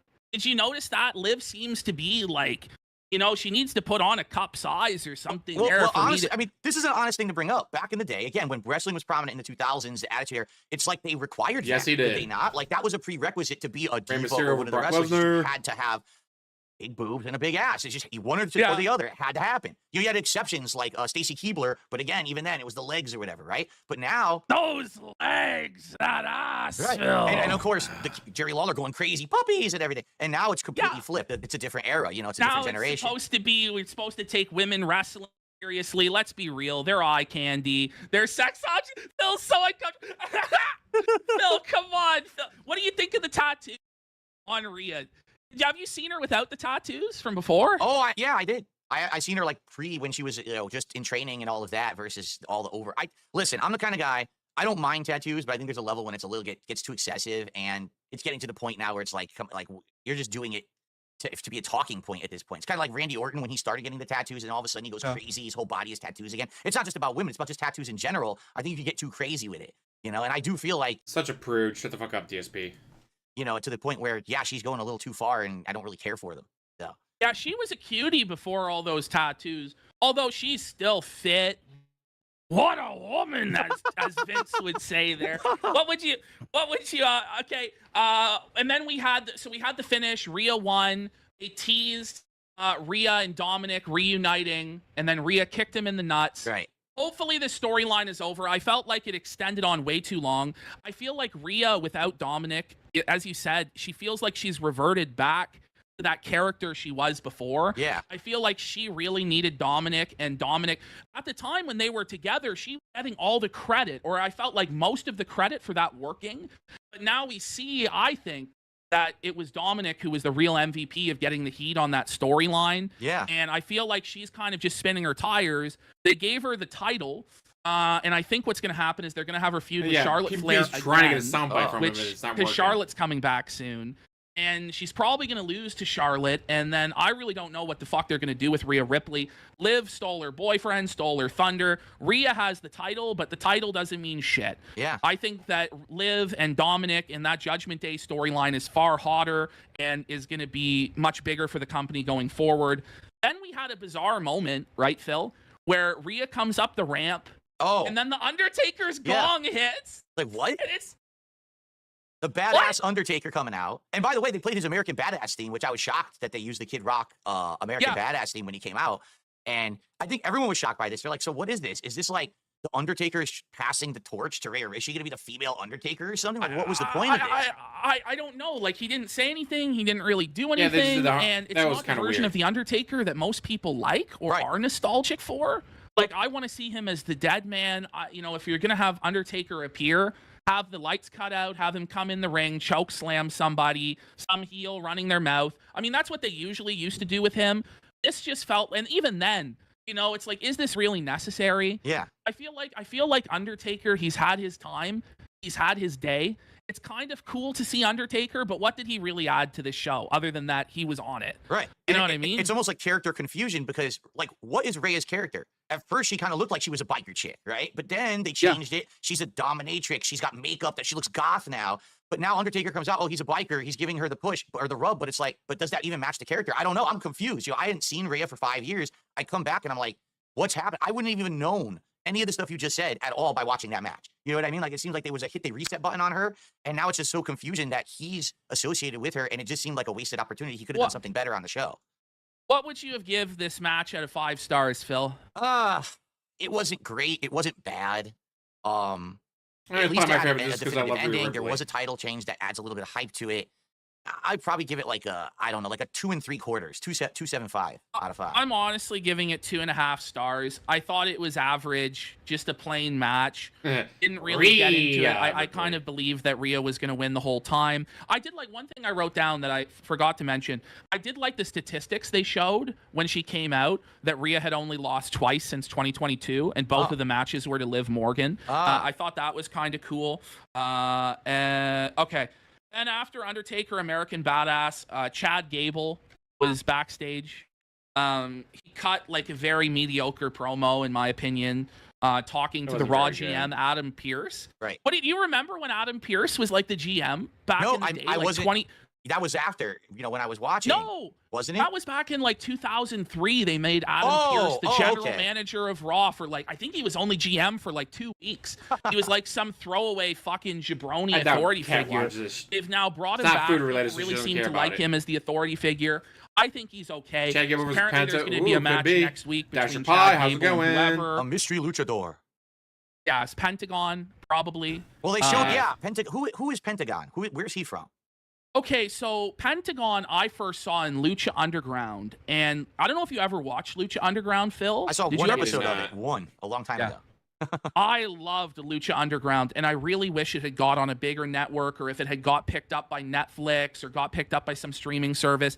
I thought it was a great show, had a really different presentation, a very cinematic presentation. It was being executive produced by Mark Burnett, who's done like Survivor and The Apprentice, and it was on Robert Rodriguez's network El Rey, and there were some great matches that Phoenix was in, like the match he had with Mil Muertes, in the casket match they had was so good. Pentagon came in, he was just a badass wrestler, snapping people's arms. He had a great run in Lucha Underground. Then he had a run in TNA where he was in a feud. Him and his brother Phoenix were feuding with the Latin American Exchange. Do you remember LAX? Oh, I do. TNA? Yeah, absolutely. Yeah. So they did a new generation LAX versus Phoenix and Pentagon Lucha Brothers feud. It was a great feud that they had in TNA. Now that was like late stage TNA. I think that was like 2017, 2018. So I really love these guys. I had a lot of hype for them, and they debuted in AEW, and it just never really went anywhere. Now they had some. Thankfully, on this stream, you have PPP with us to keep it more entertaining there, Dasher Pie. But yeah, DSP is absolutely fucking boring in anything he does. Matches in AEW that were good, but there was a lot of shit where there was no restraint, and it went way too far with moves. Like there was a match, I think, was it Pentagon and Orange Cassidy, where they just kept doing Canadian Destroyers over and over and over and over again. But essentially, the Lucha Brothers, I feel, flopped in AEW. All the hype came out of them, and they wanted to leave. And one of the big things about AEW was how moral a promotion they were, how wonderful they were. They were I heard about the wrestlers They wouldn't let him out of better. the contract. They've locked him in, right? So he had to stick around for like a whole extra year or something. He couldn't leave. Yeah. Huh. Yeah. So they always talk about WWE was the prison. They would hold wrestlers against their will. Well, now AEW has become the prison. Wow. And He hasn't needed to beg for money because he's been making all the fucking money. He's been making so much fucking money today that he's not felt the need to beg. Tony Khan is holding wrestlers against their will and not allowing them to PvP's leave the company and go other places. And, in a lot of ways, Tony Khan and AEW became every single thing they hated and criticized WWE about. That promotion back in 2021, 2022, I started to think, are they going to be a real competitor to WWE? Are they going to, when they had CM Punk come in, they had Daniel Bryan come in, right? And it was, and they had like their own homegrown stars, but eventually they fell into a lot of the same traps TNA fell into, so far. And they relied on bringing in WWE guys instead of building their own, and they've fallen off. That's exactly what TNA did, and they followed right in that same suit, I guess. Yeah. Yeah. So do people actually think Pentagon is going to be who's going to wrestle Gable? Because someone in chat just made a point. Andrade maybe. Is Andrade a free agent now? Ooh. He is. God, like, can we just let Andrade die? Like, please. This guy, everywhere he goes, he's a locker room cancer. He's a distraction. He goes one company to the other company. I've never been that interested in him. There are a million spot monkey, fucking Hispanic luchadors that could do exactly the same shit he does. Tell me, when has fucking Andrade ever cut a promo worth of shit? Tell me what storyline he was in that you were interested in. But he's married to Charlotte Flair. Right. So we all have to endure fucking Andrade's garbage. Fuck that. Good Then for we have him, Jey though. Uso versus Drew McIntyre, Phil. Yes. Jey Uso comes out with Travis Scott. This, that's something we didn't mention. The new theme song of Raw. I was like, oh, come on. This is what they selected. You know, I'm from the era of, Yeah, that was supposed to be reviewing Raw, and they've only talked about 2 matches. Generation, and, the They've hard literally rock talked about shit. 2 It's matches the so far. theme of wrestling. It's always been like the theme of wrestling. And now there's this movement to turn wrestling into like everything has to be this hip hop music. Now listen, I'm not here to crap on hip hop music or whatever, but Yes, he is. He absolutely fucking hates hip hop. The only thing DSP hates more than DoorDash fees is hip hop. even the vibe of the song they selected for Raw from Travis Scott, it's one of his songs, doesn't seem to fit pro wrestling for me. It's weird. It's a different vibe. It's like almost a relaxing song. Like I want to hear that when people are about to beat the shit out of each other in a ring. You know, it's very bizarre. Get me hyped up like old Raw intros used to do. I'm not really a Travis Scott guy. I understand it's a new generation. They want to appeal to the youth. Travis Scott is a huge superstar. Him being on the show was a big get for WWE, big get for Netflix, huge for Jey Uso. But this is my thing. I don't buy into Jey Uso. First of all, I can't even really tell Jey and Jimmy Uso apart. I always thought that they were very mediocre, I mean, they're twins. very mid. And the final nail in the coffin for me on the Usos was their WrestleMania match against each other at WrestleMania 40. This match was the drizzling fucking shits. Everybody fucking knows it. It's cemented to me that these guys will never be main event players. They're not serious players. I think the push that Jimmy and Jay get is completely nepotistic. That's a great question there, Greg. Like, let's do that as a poll. To do with, and we all know this, has to do with that they're family with The Rock and Roman Reigns, and so family takes care of each other. And this win for fucking Jey Uso is completely nepotistic. Drew McIntyre has put in the fucking work. Drew McIntyre, when he first left WWE, he was a jabron. Yep. He was three-man band. He was not even good enough for the mid-card. Couldn't cut a fucking promo to save his life. His physique was lacking. It was mediocre at best. He came back, huge jacked physique. I've met Drew McIntyre in person. He is probably the biggest guy I've ever fucking met. He is fucking he's huge. I wouldn't say man. the ultimate clickbait rage bait channel, but he does like guy. using that to get. He made me feel small to be in his fucking presence. I think he does have a larger than life presence. This new character they've given him, I really like. I like that shoot promo that he cut a couple weeks ago on that wrestling podcast where he was like, when I was out, not one person gave me a call. Wrestling fans are fickle and they forget you immediately, and there's always a new guy. And it felt really real, and it felt really raw, and it felt really strong. And this guy just always gets the fucking shaft. So, he always gets the shit end of the stick. In line with that, I have a question for you, because you have been watching wrestling this whole time when I wasn't. So the COVID era was when Drew won the title, and he kind of carried it throughout that COVID era. Do you feel that Drew definitely got screwed being champion at that time? Because a lot of people say if he had just been champion any other time, he would have been known as like a great champion. But instead, it's an empty arena champion. So how can you get behind that? And I feel like that was done on purpose. I feel like he was given that shit bag just to sabotage him. That's how I feel.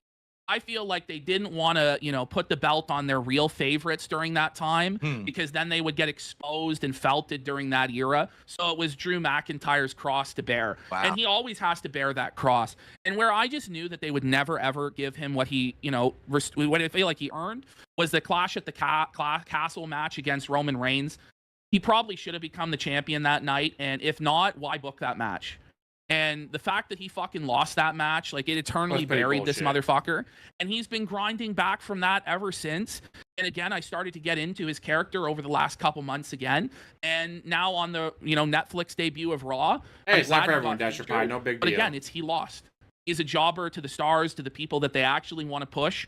And he's never going to be the main event big-time player, I don't think, and this is another sign of that. This match made me scratch my head because, again, now I've been out of it for 5 years. When I was watching back then, it was just the Usos were a tag team. They were one of the greats, definitely. They were there with New Day and everyone going back and forth, having these real awesome tag team matches. I'm well aware of the Bloodline plotline and how they got more featured during that era, but I just don't understand how he's like a main event talent. I'm not saying that he's a bad wrestler or whatever, but he comes out to, first of all, his theme song is the old Usos theme song. Like, it's the same one they used to do on day one-ish. I'm like, so you're basically running with the same shit from before. Yeah, nothing's really changed. You get the same mentality. They're doing the dance, what they used to do together. Now he's just doing it by himself. I And say it's the DSP same is known moves, to the ruin same a lot stuff, of and I'm trying to things. scratch my head. I'm like, so why is he a main eventer? Now, I missed it. Maybe there was a good reason, but I just couldn't really get into the match that much because it was kind of like no title was on the line. Didn't seem like there were any stakes for the match whatsoever, and I didn't understand why Jay was a main eventer, so it was kind of a big question mark for me. Yeah. Yeah, I just didn't like the finish of this match because basically Drew kicked the shit out of him, dominated him, and then you have the cheap roll-up finish. Yeah. I didn't like that. Would have liked a more definitive finish. Would have liked to see Drew win clean. But we have in chat, House of Rebellion says, say what you want about being shafted, but Drew has been champion 3 times. He's held the big belt, which some people can say they've never done, and he's got plenty of TV time. So, Drew has got his opportunities, and maybe he's just never meant to be that iconic guy because his promos, again, still are not at main event level. He's still not quite there, but I feel like he's on the verge of breaking through. But part of it is that he's Scottish, and I don't know how much, they want to push a guy who's Scottish. Who fucking knows? Match was kind of lame. I give it like 2 stars straight up. Like, low-level match, shitty finish in my opinion. Yeah, I would say out of all the matches of the night, it definitely was the worst. And I was going to say it was about like a 2.25 for me because I couldn't get into it. I didn't understand what the point was. It just seemed like almost like a throwaway match. Maybe if I was into Jay, I would have cared, but it didn't seem Galactic Donuts says Drew is the best promo right now. What is he talking about? Yes, he is a really good promo right now. But is he at the level of promo where he is the face of the company? To be, to replace a Roman Reigns, to be a Cena, to be a Rock, to be an Austin, to be a Hulk Hogan. That's the standard that I'm judging him by. Because for what he's got, he's at that level to be champion a few times, but to be the face of the company, that's the standard by which I'm judging him, okay?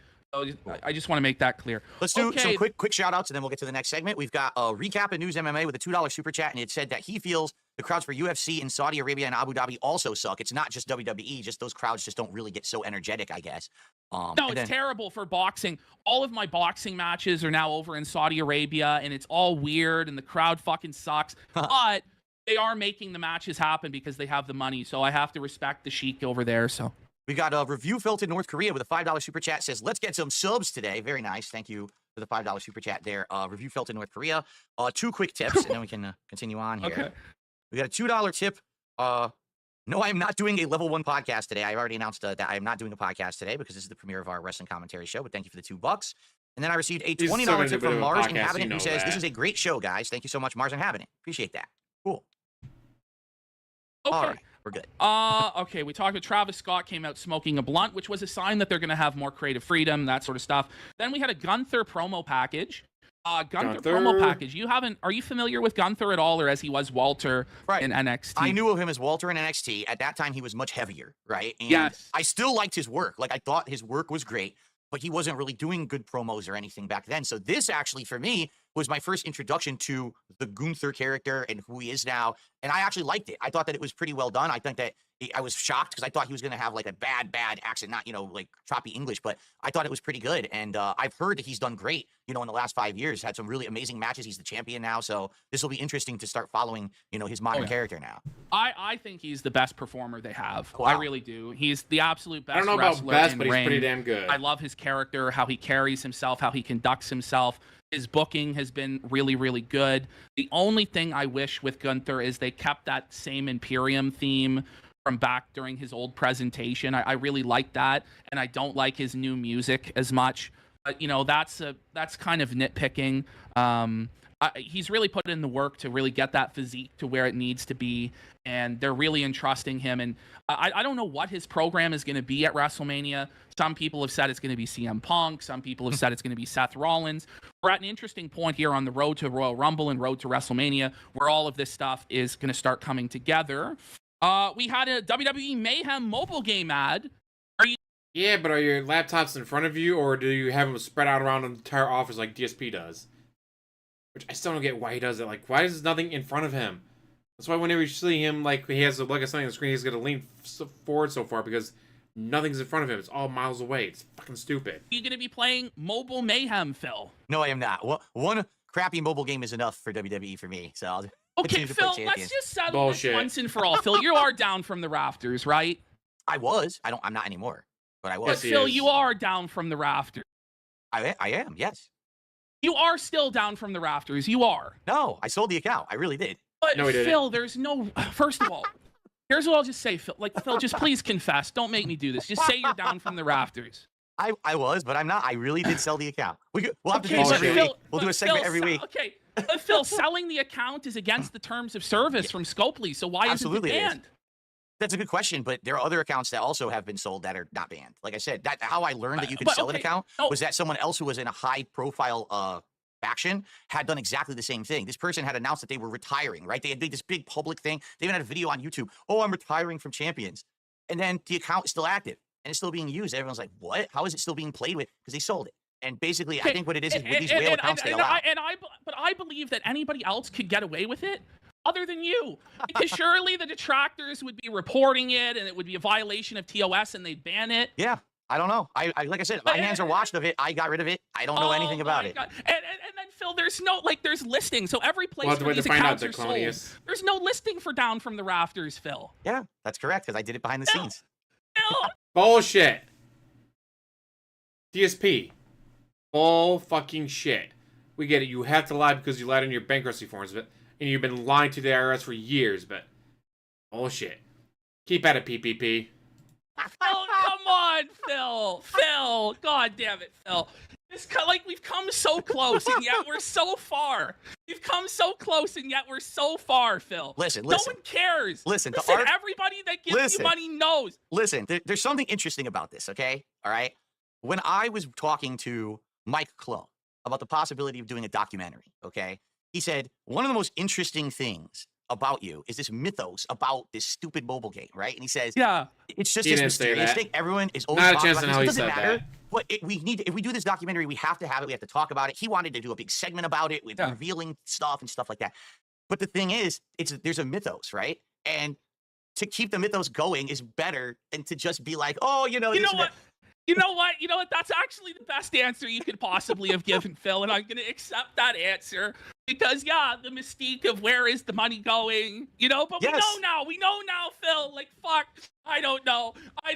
It's like, listen, everybody knows, I know, the dent tractors know, the fans know. Nobody really cares, I don't think, but... No one gives a shit. No one ever really did. That's the truth, is that no one ever did. It was always the bullshit of what's the one drama thing to keep bringing up, and that was it. It's the thing they're going to always hang on to. It's just another thing to whip you through the streets about and fucking rag on you about forever, but I don't know. I think you should just say that it's you and that you still spend thousands of dollars on it, but that's just me. What else do we got here? Okay, The Rock was backstage. He was shaking hands. He was showing his tequila, and then it was interesting.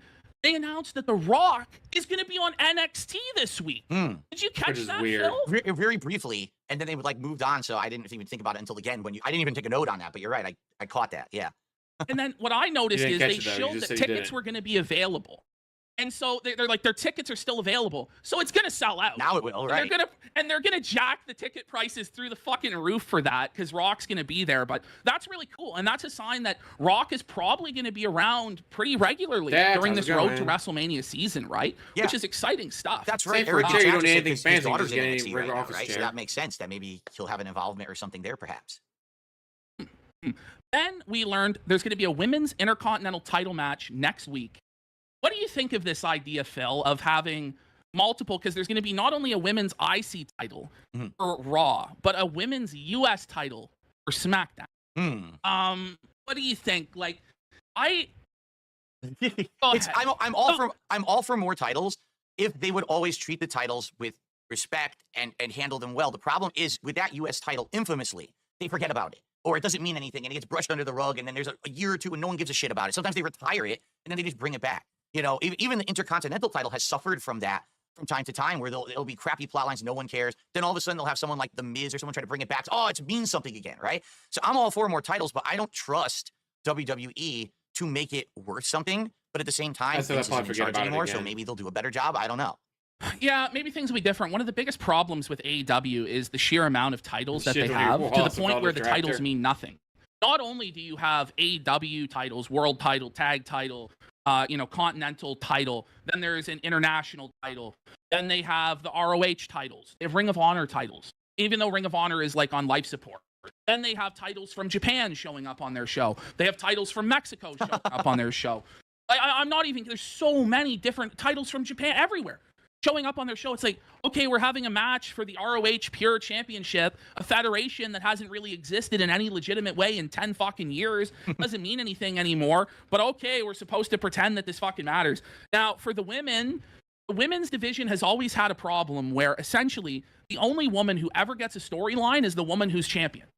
And all the other women basically sit and fucking spin, waiting for their chance to be the champion or the challenger. Right. So, but the thing is adding this mid-card title really going to fix that? Because they added women's tag team titles, and they did fuck all with that. I'll be Do good they on even, that. do they even Back. still exist? Because last time I even heard of those was when it was Naomi and Sasha, and then they left and everything. So are they? So last I checked, and I don't even know if this is the case anymore, but I think Bianca Belair and Jade Cargill are the women's tag team champions. Okay. Which are two women that they do want to push and they do want to showcase. And I don't know how much they've been showcased because I haven't been in touch with the week-to-week product as much in the last number of months. But it just feels like to me that this is like throwaway stuff. Terrible. I will say, they showed Tiffany Stratton in the crowd, that she had cashed in the Money in the Bank and won the women's championship. Watch that. I'm That was excited for that awesome. because I think she has a pretty good character. At least she has some character. She has some gimmick to her. She's this rich, spoiled bitch character. I think she's really, really good. And I'm happy she's champion. But I don't know if these mid-card titles are the fix to the issues with the people women. keep saving this I think what entire actually stream. Without him, fix this more would so than suck. titles is to actually write them stories. How about we write them stories first, and then we'll worry about belts later. But whatever, that's going on. Okay, Hulk Hogan comes out. Hulk Hogan That comes was out, Phil. hilarious. With and Jimmy Hart. Oh, They gotta be with together as well. Jimmy Hart. With Jimmy and gets Hart. booed. Man, poor Hogan, bro. Yeah. They basically set this motherfucker up to fail when you think about it. Because let's say that this show was in Knoxville or Texas or in a Republican state or in a Corpus Christi, Texas. But here's the thing. Undertaker's MAGA. If you listen to his podcast and all that, he's from Texas. He's MAGA. And yet no one booed him. Almost as if The Undertaker doesn't have a history of being a racist, bigoted, sexist piece of shit. Imagine that. The guy who's MAGA, but not a piece of shit, didn't get booed. The guy who's MAGA and is also a piece of shit got booed. Almost as if there's something connecting those two together. Wonder what it is. This person doesn't get booed. This person does. What was the difference between the two? I just... Oh, right. One of them's a piece of shit, the other one's not. Honestly, I was kind of surprised Austin didn't do it. Then again, Austin's like, dude, I have enough money. Fuck it, I don't need it anymore. The fuck, right? He would probably get cheered, and people would go along with it. But they put him in the single most progressive state in the city in the United States, in LA, in front of all these liberal actors, Hispanic audience. Well, he's like showing up to LA in MAGA gear and stuff. MAGA Towers. His shirt said mega Powers instead of Mega Powers. MAGA Powers. And they just shit on him, dude. And he was trying everything to get a pop. He was shouting out Macho Man. He was throwing out this name, that name, trying to get them to cheer. And they wouldn't fucking do it. And worst part of it all was Hogan goes to do the fucking shirt rip, bro. He can barely rip the fucking shirt. He looks 100 fucking years old. Then as he's like leaving in shame as they boo him out of the fucking building, his shirt isn't fully ripped and it's around his ankles. Yeah. So he's like waddling away. It looks like he has his underpants around his fucking ankles. It's like DSP walking. And this is the thing is, if this is a regular thing where Hogan is getting booed and everybody hates Hogan is a big sponsor of the show now. Yeah. They signed a multi-year deal with Hulk Hogan to promote his Real American Beer and have him on shows. So what are they going to do? If he's going to get booed everywhere. And the other thing is, it's not Attitude Era, so they're not even going to show people drinking the beer. It's not like Austin Era where he's chugging it every week. So I don't know how they're going to promote this product on this supposed PG broadcast. And they're pointing out people are hypocrites because Undertaker had Donald Trump on with Kane. Yeah. And promoted Donald Trump's campaign and Make America Great Again and shilled for it. But they didn't boo him, but they booed Hogan. Now, because Undertaker's not a piece of shit. How do you two not understand that? Like, very good point. They're both MAGA, but only one of them got booed. You know why that is? Because only one of them's a racist, bigoted, sexist piece of shit. Now, Hogan did say the N-word, and you Yes. remember all that, where Yes. he didn't want Brooke having sex with an N-word? Yep. And it would be okay if it was a basketball player and he would have a rich N. And Hogan's had such like a sordid history and a sordid past. But it's funny how it goes, because like Triple H and Shawn Michaels, like they did so much degenerate, fucked up shit back in the day, drugs. Yeah. And you know, I imagine that a lot of the conversations that the boys would have in the back, especially back then, they probably were all talking like that. There were probably racial slurs and derogatory Or if you're stuff not on being camera brought doing up. it, you're good. Because Hogan got recorded on a phone call, everybody shits on him, and Yep. it was just a bad crowd to bring him out in front of in LA. And this was a real low point for the show, and Yeah. a real low point for Hogan's career. And when you think about what Hogan's done for wrestling, all of the memories, all of the matches, all of the money, a 40-year career. Right. Well, who remembers it? That's the sad fact. All you remember is what you heard recently. He's pro, MAGA, and remember when he said the N-word. No one remembers the classic stuff anymore, and it's again separating the art from the artist, right? Because again, he's a racist, bigoted, sexist piece of shit. And so while you have Undertaker, who's a big mega, again, they just said he had Donald Trump on his podcast. And yet, well, they only did it because they're in LA and they're all a bunch of libtards. Then how come they didn't do the same thing to Undertaker? You even admitted that they didn't do it to Undertaker. Because Undertaker doesn't have a history of being a piece of shit. And it's not just the N-word stuff, it's also the fact that, oh hey, it turns out the reason that they don't have a union in WWE or any wrestling is because of him. The reason every wrestler's suffered for decades is because of him. Like the behind the scenes shit, well, I mean, I don't get why it matters. It fucking matters because he's a piece of shit. If he wasn't a piece of shit, he would have gotten the same reception that Undertaker got. But because he's a piece of shit, he got booed. Hey, he did so much for pro wrestling back in the day, and people just can't seem to do that with him. So you're right. It brought the whole show down. It was kind of embarrassing. I remember when he used to come out and the crowd would get pumped and hyped and, will he have another match? And of course, he's never going to have another match. But, you even think about stuff like that. Now it's just like, why is he even here? At this point, just find another way to promote his beer because this is not working, obviously. Yeah, it was really sad to see him treated like that. I don't think he deserved to be treated like that because, we're talking about like the race stuff. He's come back several times since then and been cheered. Yeah. People have given him good reactions and ovations since that happened. Jesse Ventura was trying to get a union built for the wrestlers back in the day. Hogan found out, immediately ran to Vince McMahon and told him what was going on, and Vince McMahon shut that shit down. Hogan doesn't do that. There may be a union. Maybe the wrestlers get paid better. Maybe they get more time off. Maybe, hey, I'm hurt. Oh, it sucks for you. You're an independent contractor, so we don't got to pay for shit. Maybe because they had a union. Oh, no, I'm hurt. Oh, that sucks. No, here's what's your medical bills. That's this. All right, well, I guess we got to pay for that. Get better soon. But because of Hogan, none of that happened. I think it was just that it was the LA crowd. And, it's just tough. In the intro package at the very beginning, they were promoting Hogan and how he was a hero and all of this stuff. And it's just a shame. But I think part of it is, too, Keyword the audience is was. just different for wrestling. It's the guys who grew up with Hogan, they're in their 40s now, their 50s now. Are they going out to these wrestling matches? And also, the audience that was there, let's be real, this isn't a common wrestling audience. Right. These are people who are paying $2,000, $3,000, $5,000, $10,000 for tickets. Right. I don't know if this is representative of the actual broader wrestling audience. These are rich Hollywood liberals who wanted to virtue signal and get themselves over by shitting on a legend who, without him, there would be no WrestleMania. There would be no WWE. There would be no wrestling. Maybe true. But again, Undertaker was cheered. When Undertaker came out, people went nuts. The second that gong hit, the crowd went nuts.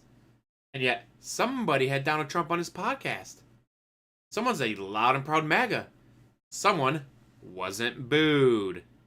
In the form that we have it today at all, if it wasn't for Hulk Hogan. But none of these people want to fucking admit that. And it comes to a point where it's like wrestling is a dirty fucking carny business.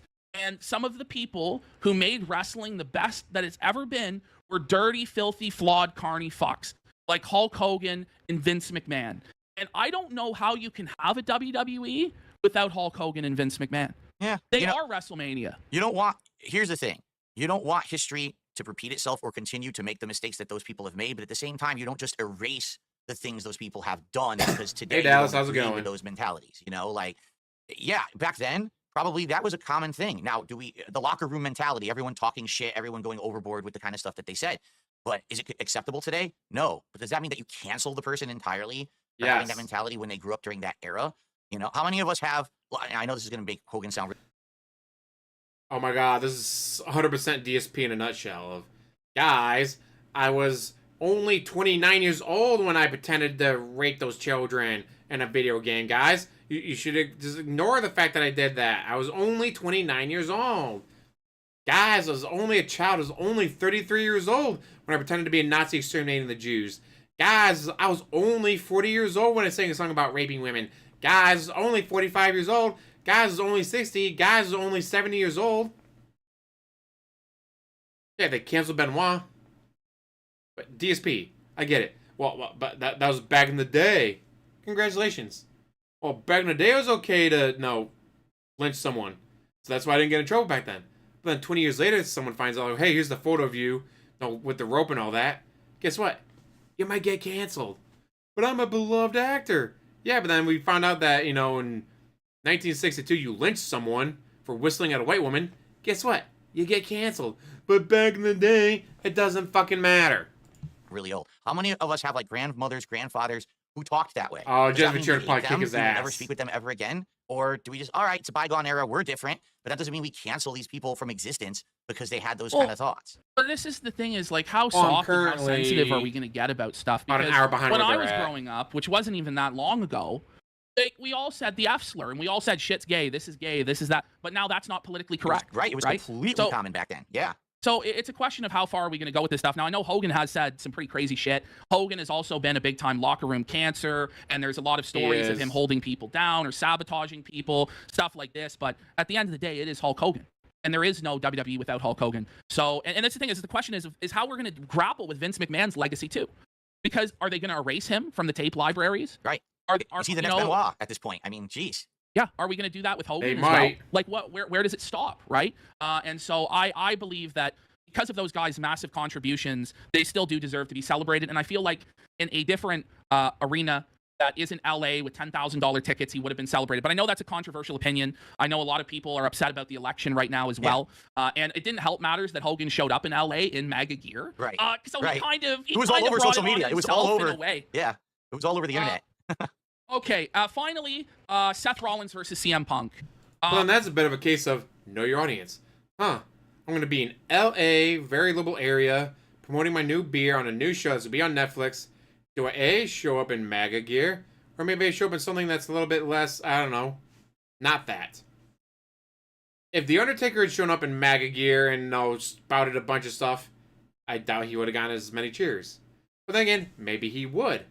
Because, unlike Hulk Hogan, he doesn't have that history.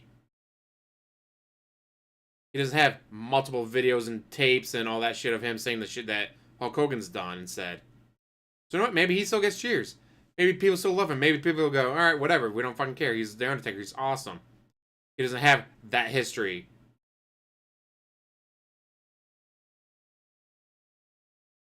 Texas tornado, wait, there's a tornado in Texas, or are you talking about a character or what?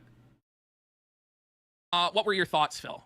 Well, first of all, I had watched a brief video that you had sent me to help build up the plot of this match because I had no idea what the feud was between these two guys. You know, back in the day when I was actively watching pro wrestling and doing this show, Smark Guys, a decade ago, CM Punk was very prominent. This was during the pipe bomb era. So to see him now back in WWE is kind of shocking, especially after all the things he said and done over the last decade that was anti-WWE and the fact that they welcomed him back like this. And this plot that Seth stayed behind and kind of held the company up and was the company man while CM Punk left. And, everyone has a different opinion too, right? Like some people actually don't like CM Punk and say he really did run with his tail between his legs gigs. He took his ball, he went home, he ran. Then he went MMA. He failed at MMA miserably, right? He sucked at that. Then he went to AEW, and he was a cancer in the AEW line. Everywhere he goes, this guy's failing, and now he's back in WWE. So a lot of people don't like him, while others still to this day chant CM Punk every moment because they love this guy so much. He really was like a hero of the people back in the day. So I like the idea of the match. I think that the match was good. I think maybe it could have been a little better if they gave him a little more time, but I haven't seen CM Punk wrestle in a very long time. I think he still got it, albeit he moves a little bit slower now. He's a little older, but I think he still got the talent. They're all a bit older. Overall, I really liked it. Don't know about the ending, because the way that the match went, it was good back and forth, but then for a while there, Rollins was really beating the crap out of Punk.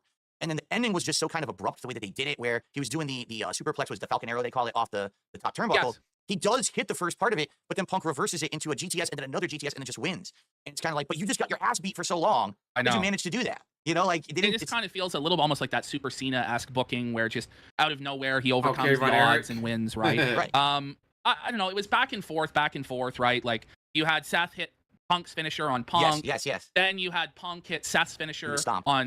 He wants to bring back Smark guys to remind him of John Rambo, his one true love. Make more money. Use PPP and Kino Casino to make him money, as always. And I think he's one of the reasons why he wants to do it is because he wants to get back into wrestling. He wants to. Like, he's held off for however long because of all the WWE champion stuff and people hating him on for that and trying to stay away from it. I think he actually wants to get back into it. He misses those big, strong, shirtless men going out there, getting sweaty and grabbing each other. And on the stomp, which for a while was banned. Right. And I was it wasn't confused allowed. because it was the curb stomp, and they said, oh, you can't do that anymore. But now he's allowed to do it, but it's not the curb stomp. It's just the stomp. It's the same move. So what? I don't get it.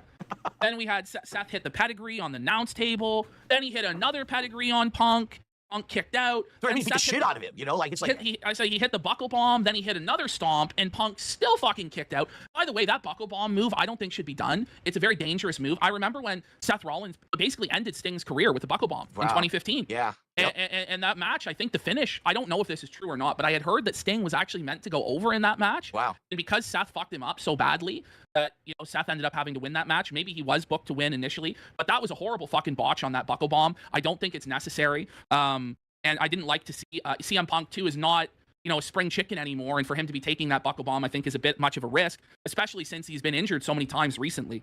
But then Punk hits 2 GTSs in that sequence.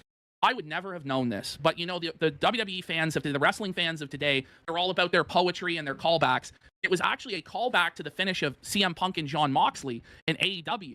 And their Shield brothers, it was exactly the same sequence where Punk hit that GTS on Moxley, and then he kind of collapsed into him and hit the GTS again. That's why it was like that, but I thought it was kind of a weird finish, but that's why they did that callback, and Punk's all about that. I thought it was a really good match. I'm going to give it 4 stars out of 5. I think that, it didn't really hit that next level of being a 5-star match or a 4.5-star match. Part of it is both of these guys have lost a step. I remember Seth Rollins back in... That's another thing. As Moo points out, he's trying to go away from gaming. He hates video games. The only video game that ever brought him joy lately was WWE Champions, and trying to get the funding for that. 2015 was probably the best wrestler in the world in terms of his work rate. He was so athletic, he was so fast, he was so talented. And about 10 years on, he really has lost a step because he relied on that athleticism so much in ring. Right. Punk was never much of an athlete, so his style has aged better. And so when you look at Punk, he's still pretty much the same Punk in ring that he was 10 years ago. Very close. That being said, I really don't like Seth Rollins. I feel like Seth Rollins is like a glorified spot monkey. I feel like his promos suck dick.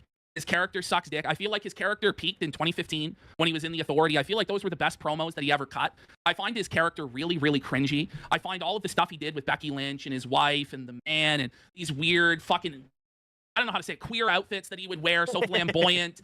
I just didn't enjoy that. My take? Really? I don't know how to say it other than slur. Flamboyant. Like, why didn't you just say flamboyant? Flamboyant definitely describes his outfits. You could have just said flamboyant. Why didn't you just say flamboyant? He really wanted to be the modern HBK, right? He wanted everything about it. He's the modern HBK. His ring style, his flamboyant outfits, everything about him. He hasn't reached that level. He's good. I respect the heck out of the guy, but he never really became the modern HBK. But he is the guy that the company leans on a lot. And that's where the whole complaint about I was the company man and you left. Seth, you don't have the ability to leave. If you were good enough at anything else or popular enough to go elsewhere, make movies or be in the UFC or be the top guy in another promotion, you would do it. But you're not. You're Seth Rollins. You're not an icon. You're not a legend. You've never reached the levels that Punk has reached. You never will reach the levels that Punk has reached. And that's why you're stuck in WWE and you'll never, ever be anything else. Now, with CM Punk, I also am really down on CM Punk these days too, because it's ruined. It's ruined because CM Punk, when he got over and he was huge, it was because he was against the company. He was against the status quo. Right. He was a rebel. He was, badass. He was fighting against the man. And now he is the man. Right. Now he is a corporate, shill, sanitized, broken man who's there for a paycheck, who will do as he's told. You just don't believe in him anymore. That's exactly the first thing he said when he came back to WWE was, I'm here for the paycheck. Like, that was his first promo. And it's like, so how do you back the guy who for a decade was supposed to be the rebel when he comes back and outright that's the first plot line they gave him? It's kind of hard swallow. And then he's not even a heel doing that. Right. Because there's a way to do that, like when Mick Foley was like Mankind, like the corporate kiss. They're all there for the paycheck. Do you think if they weren't getting paid, they'd be jumping off of cages and going through tables and being set on fire? No. They're all doing it for the paycheck. Of Vince McMahon and stuff like that, or when Austin turned heel, even though that kind of was bad for the business for Austin to turn heel, he was that like kissing Vince's ass and shit like this. Punk's not even really embraced that heel aspect. He's still kind of. So I don't get it. John Cena should have gone heel. John Cena should have gone heel. I don't get why John Cena never went heel. Oh, but when Stone Cold Steve Austin went heel, that was terrible for the business. Like a baby face. So it's hard to get as excited about CM Punk as I used to be. And then also CM Punk has gotten really political. And, obviously my politics are diametrically opposed to his politics. I try and overlook that. But he really gets cringy about his politics, man. And it's the same thing. I really like Jim Cornette. But his podcast, it gets going about politics and Donald Trump and this and that. And, Republicans buy sneakers too. So you can't just be so upfront in an entertainment product like this about politics and expect there not to be some backlash. So, the match was good. I give it 4 stars out of 5. We'll see where these guys go from here. But, in 2025, CM Punk and Seth Rollins, I feel like they're both past their prime. Yeah. I would say I liked the first match and this match equally, but for different reasons. Like, the first match felt like the perfect Raw match with some good in-ring work, a plot line that ended and was a really good plot line that had been going on for a while, gave it closure. You got the interference from everyone, so other people are getting involved. You get introduced to those people. This match was the flip side of that. It was just these two guys, mano-a-mano, no interference, no craziness. It's just them going at it. They've got good ring work. They've got good chemistry. I don't think I got as much out of it as I would have if I knew all this background stuff. Like, you're just talking right now. I don't know anything about Punk's politics. I don't know anything about anything. Again, like they're saying, oh, well, Cena should have gone heel. Cena should have gone heel. When they made Steve Austin go heel, it didn't work out for them. They probably learned their lesson. Like, hey, when a fan favorite goes heel like that, it doesn't help the business. You know what? We're not doing that with Cena.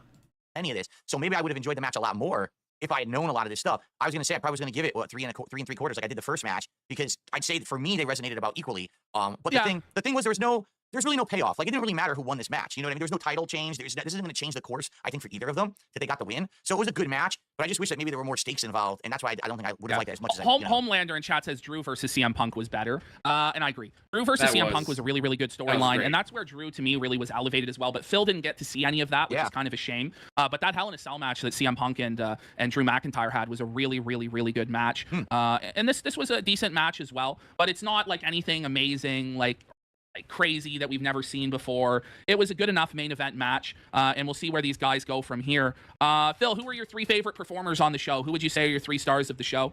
It's a tough question because there just wasn't a lot of wrestlers. 4 matches, right? So with only 4 matches, it's hard to call. I would say I really liked Roman Reigns here because I got to see him as that tribal. Well, he's not really the tribal chief anymore, I guess. Now he's the OTC, but to see him in that new persona, I hadn't seen this before. So to see him actually, become that character that everyone likes, I really enjoyed that. So I want to give Roman props for that.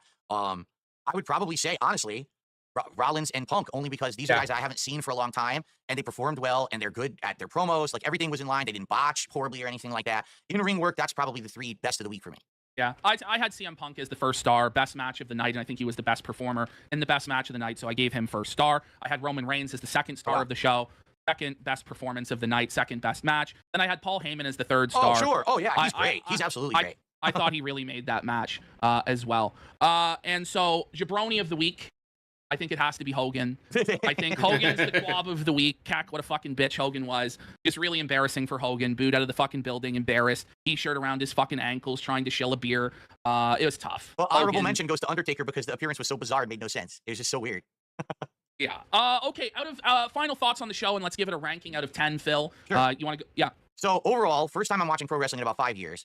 Very impressed with the production values. Again, I thought this could have been a pay-per-view with what they did with it. I'm curious if they're going to hold this level of production every week because now it's on Netflix, or if this was just a one-off big, launch celebration. I liked that there were 4 matches that were given time. None of them were rushed or botched, and there was a title change. That's always a nice thing. I liked that there was some promo stuff, but it wasn't overbearing. They didn't go too much into comedy this week, which was good. Overall, if you were presenting this to a brand new audience, I think this is an impressive work. Like, this was an impressive body of work that they showed, and it will get people to watch next week. But the problem is, first impressions are everything, but what if they can't live up to this next week? What if next week the production value dips? Now you've got lesser matches, or the matches have crappy ending. The people might be like, oh, this isn't what I saw last week. So I don't know if I want to stick around. So for me, I really liked the show. So we're doing out of 10. 10. Yeah, let's do it a 10. I'd probably give it, let's give it a 7.5 out of 10. I would give it as a first show. Okay. All right. I'm going to give it a 9 out of 10. Wow. And I'm going to, Wow. and I guess I'm grading it on the scale of what modern wrestling is. Okay. If I was to compare it, to some of the shows Not from 10 the years ago, past 5 that years have ago in happened, 2020 during COVID. obviously I think it would fall short of that. But in terms of what you could reasonably expect from the product today, and what they have to work with, Austin was always this the is best. probably about as good and as stacked as an episode of Monday Night Raw could be. It lived up to all of my expectations and exceeded all of my expectations for what the show was. I think the presentation was really incredible. I think the way that they laid out the show and presented the stars to a new audience was really good. I liked the appearances from all of the legends, the nostalgia from all of that. The matches delivered. It's not a perfect show, by any means, but like modern wrestling, it's hard for me to see them topping this. The problem is, as you said, where do they go from here? Right. You're not going to have The Undertaker every week. You're not going to have The Rock every week and Hulk Hogan every week. And you're not going to have these big consequential matches like the Tribal Showdown. You're not going to have a CM Punk versus Seth Rollins in the main event every week. You're not going to have all of, it be so loaded with top-level talent. You're going to have the mid-card guys. You're going to have the job guys. And so it's going to be tough, when you come back next week and you're bringing in these job-level talents and stuff like this. And I really Say, if you don't like the taste of beer, try Not Your Father's Root Beer. Delicious. do also. 3 hours was good for this show because they had a lot. Right. But 3 hours every week, I don't like it. I feel like wrestling is best as a 2-hour presentation. Yes. Even a 1-hour presentation. When Lucha Underground was an hour, or even when TNA was an hour back in the day, it always left you wanting more. You would want to see more. 2 hours, you could still be left wanting more. But at 3 hours long, you've had enough. Right. And then it's like, then you're going to have another show a couple days later, SmackDown, NXT, pay-per-views, and it's just a lot. It's very exhausting to stay in line with all of that stuff, because the thing is, then you might miss a show, and the next show, you're like, what the hell just happened? Now everything's different. It is something that requires you to try to at least follow the generalities of all the plot lines. And maybe I'll say this, maybe I would have actually liked this Raw even better if I understood the plots. I was going through cold, not really knowing that these were culminations of plot lines, and maybe I will enjoy the product more moving forward, understanding the plots. But yeah, 3 hours, even back, back in the day when they first made it 3 hours, it's too exhausting. There's too much that they try to wedge in. And then the weird part about that is, even though it's 3 hours, they always seem to not have enough time to do the important stuff. Like, some stuff gets rushed and other stuff gets too much time. They don't know how to balance 3 hours well. The 2-hour show was that sweet spot back in the day that I liked for Monday Night Raw. And I'm curious how they're going to fill this without making it feel too long moving forward. Okay.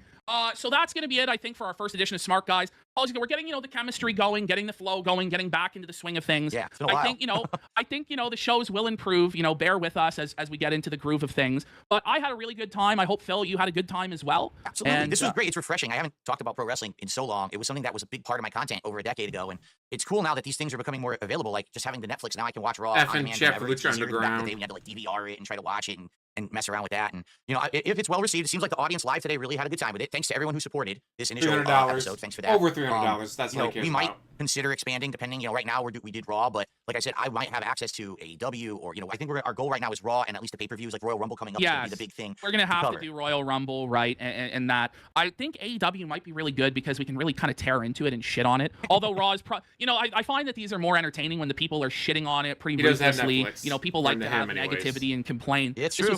This was a pretty positive review of Raw. I'm excited about it, and so I'm being positive. But I feel like if we do AEW, people might be into seeing us tear it apart and shitting on the booking. And Bill's never seen it, but again, we're going to need the support for that. And this is a pretty niche show. It doesn't really appeal to everybody. Wrestling is a niche product, as we explained from the outset. And so because of that, who knows how much of this will do. But if the support is there, if the monetary support is there, then, who knows? We'll do all of it. But it's a big time commitment, especially for Phil, streams 6 days a week, 12 hours a day, it seems. Right. The Yeah. Iron Horse, they're the workhorse of streaming. Dark Side Phil, it's tough to make time. And we went long on this too. What did we do? 2.5 hours? Yeah, but you know, this is the first episode. I felt it was go long. I cleared my schedule to do it. Makes sense. I think as we get more into the gist of it, into it, moving through and being able to hit the topics faster, and we don't have the big intro and everything, it's going to be a smoother show. The more that we do it, it's going to become more streamlined. So. But Lady Charisma had a good point. I think it would be better for him to go in cold and not with a preconceived notion that it's bad. It's true. We shouldn't go into it expecting it to be bad. We should have an open mind. Mind you, I haven't really watched AEW consistently in like a long time now, 6-7 months at least. And I hadn't even watched the last couple pay-per-views from them. So maybe things have gotten better, but it seems to me it's pretty ice cold. Anyway, I guess that's it for Smark, guys. What are you doing gaming now, Bill, or what are you doing? I'm gonna swap over my setup and give it a few minutes here, guys, and I'll swap over to DSP gaming. I'll probably jump into some Indiana Jones or something. All right, well, that's over. So let's see where he's at right now. He's at $583. Holy shit. Now, time for his best games from last night. Everyone, welcome. Please bear with me here while we do some initial setup. I have to update the leaderboard. I have to move the mic. I have to do a few different setup things, but we're here to chill and relax and enjoy the best playthroughs of the year countdown. I hope that's what you're here for. If not, made a wrong turn. And by the way, I just find it funny. I have to emphasize this. People have awful reading comprehension because, as I stated, this is the top 20 most disappointing and best playthroughs of the year. People don't read. And then they come and they complain, how dare you say that this is one of the worst games of the year? I didn't say that. Did you even pay any attention to the entire intro segment of the countdown or the actual name of the streamer video? Like, seriously, there's people leaving nasty comments. I can't believe you put this into your worst countdown of the year. Do you even have any idea what you're talking about? Or do you just, like, run at and scream at people without using your brain for 5 seconds? Like, I can't believe that people are actually complaining that I've put games into the countdown as if I said they were terrible games. That's not what I did at all. Anyway, this is not going the right way. This is too far away from me. I need to get it closer here. Let's see.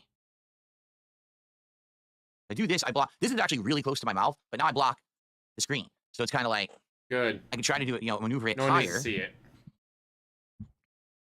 And now it's above the screen, but now it probably won't pick me up as well. I did change the filter again this morning to try to be more sensitive, so hopefully it picks up my voice better. Good evening, Yeti. How are you? Vietnamese comrade, how are you? King Michael, what's going on? How's everyone tonight?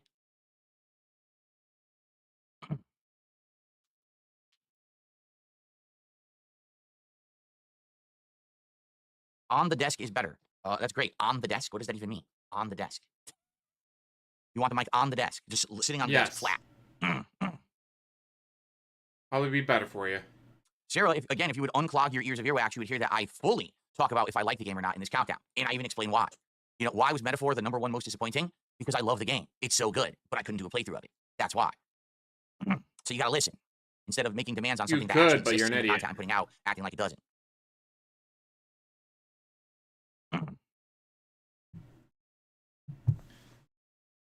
This is the pre-stream to his bitching about video games and how much he loved them because they made him money.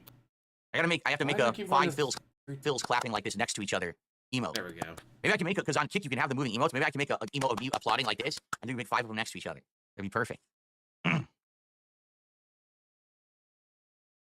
I'm glad to hear that you guys are liking Raw on Netflix. I didn't even know when it started. When did it start? I have no idea what the starting time is or how long it's going to run. How the You fuck guys do told me you this not morning know it'd be that? 4 hours long, and I was like, dang, I'll be fast forwarding a lot then. There's no effing way I'm watching 4 hours of wrestling tonight before I go to sleep. That's not happening.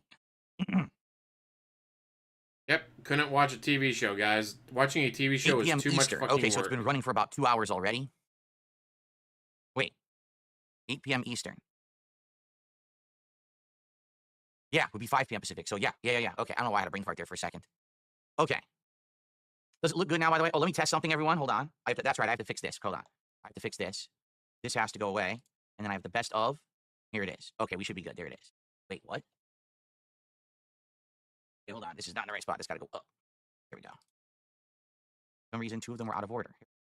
12, 13, 20. Good. Now they're in order. Cool. No idea how they got out of order, but now they're in order. Sweet.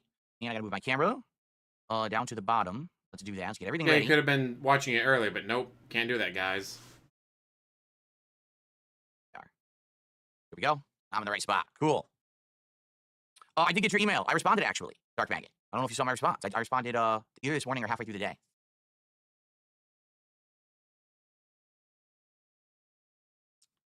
Is Monster Hunter Wilds on the list for this year? You mean games for me to play this year?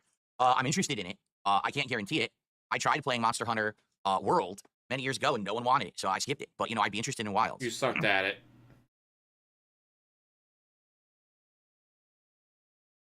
All right, Slayer has tipped $1 to talk about Raw on Netflix. He says they put a ton of budget into the show. He actually didn't even watch WWE for a long time, but there's many higher production values, high-profile matches tonight. It's a longer than 2-hour show, which is what people were saying. It's going to be at least 3. He also said in Singapore they get all of the shows of WWE on Netflix, but only Just Raw name being it live Iceland. broadcast. Just Everything piss else off is only going to Iceland. be on demand.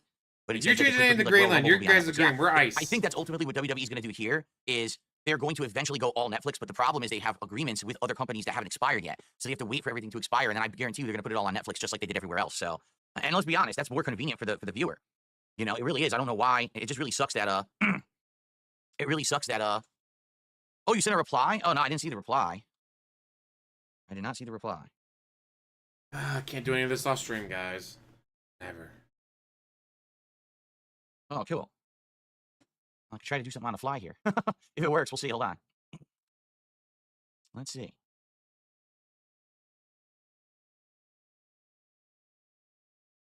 Aha! This could work. Ooh, I don't even know where to save this. Saved it.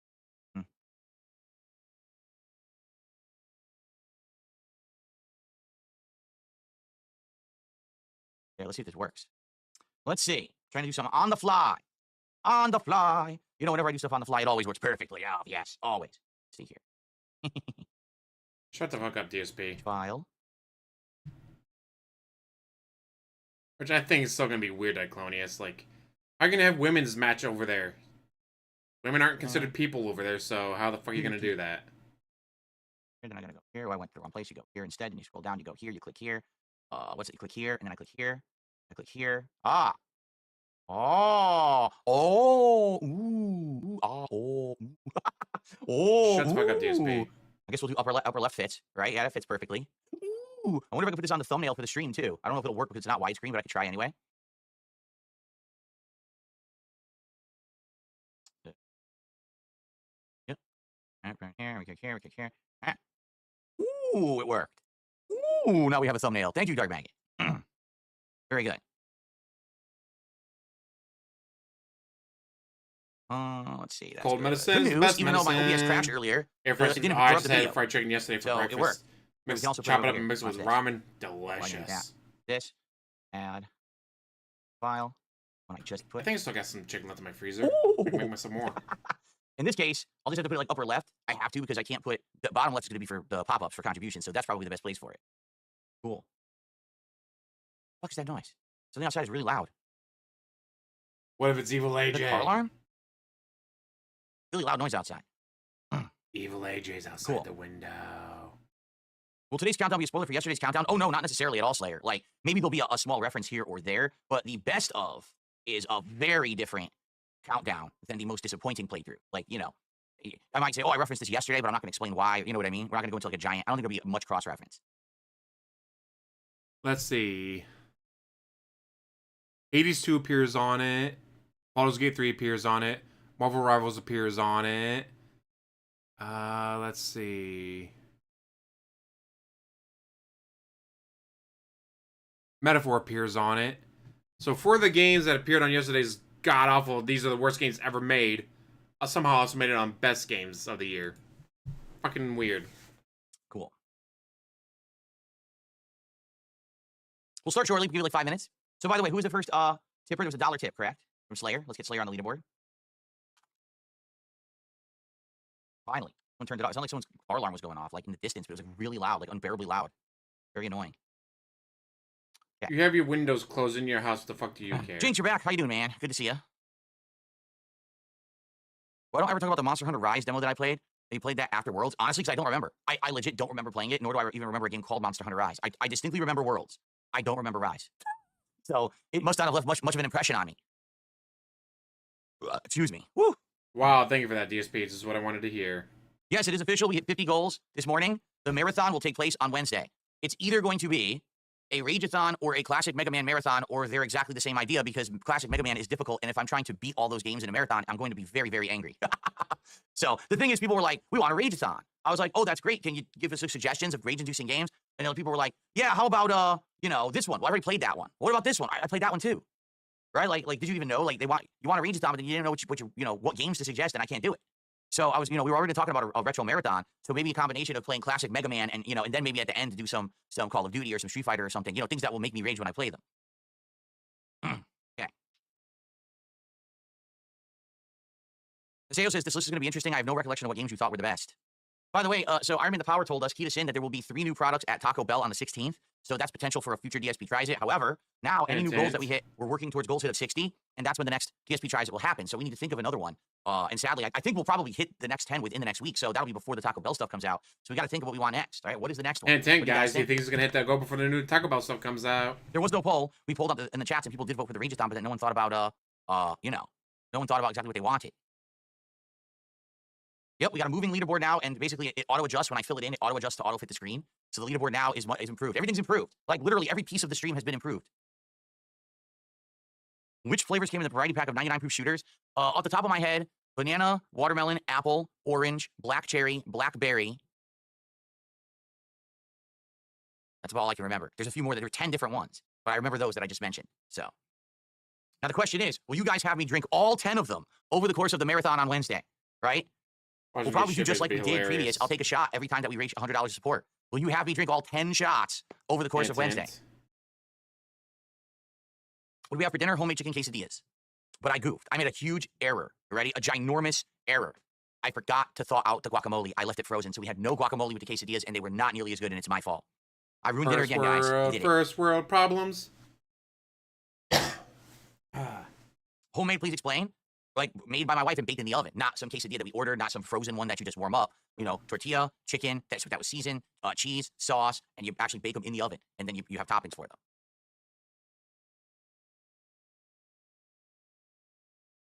Mr. Rye Place says, donating to drink, why not skip the gaming and have the drinking stream? Well, because, you realize I am a gaming YouTuber, right? You get that, right? The name of the channel is DSP.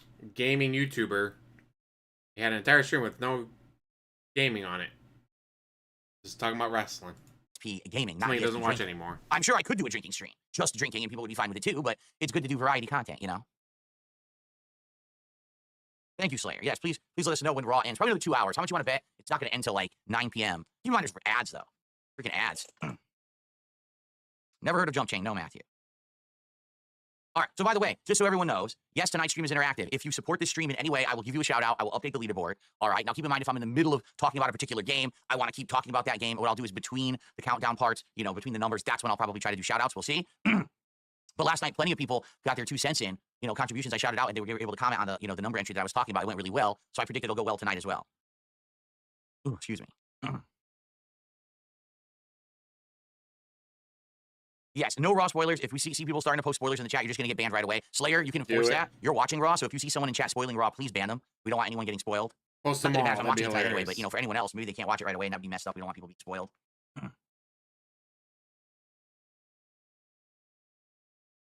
Spoil.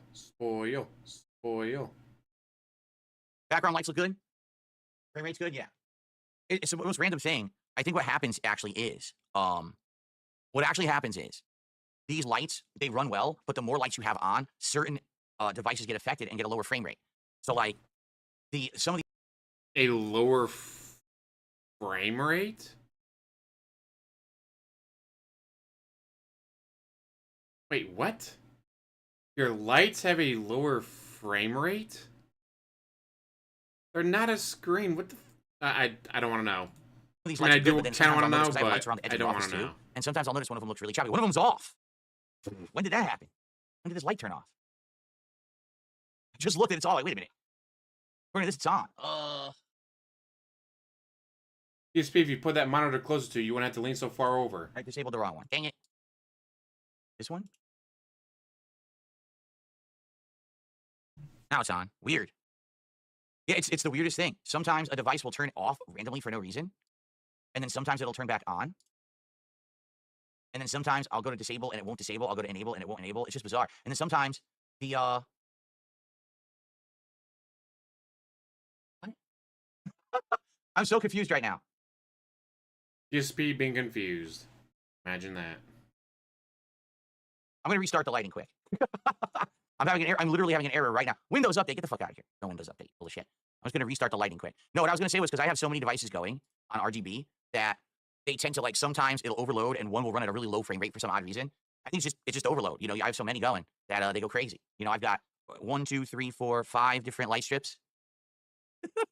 Yeah, pretty nuts. This setting is more complicated than you guys think. There's not one light strip behind me. There's multiple to get it to look that good. They went out because I'm restarting right now. Restarting all the lights to try to get everything to work again properly.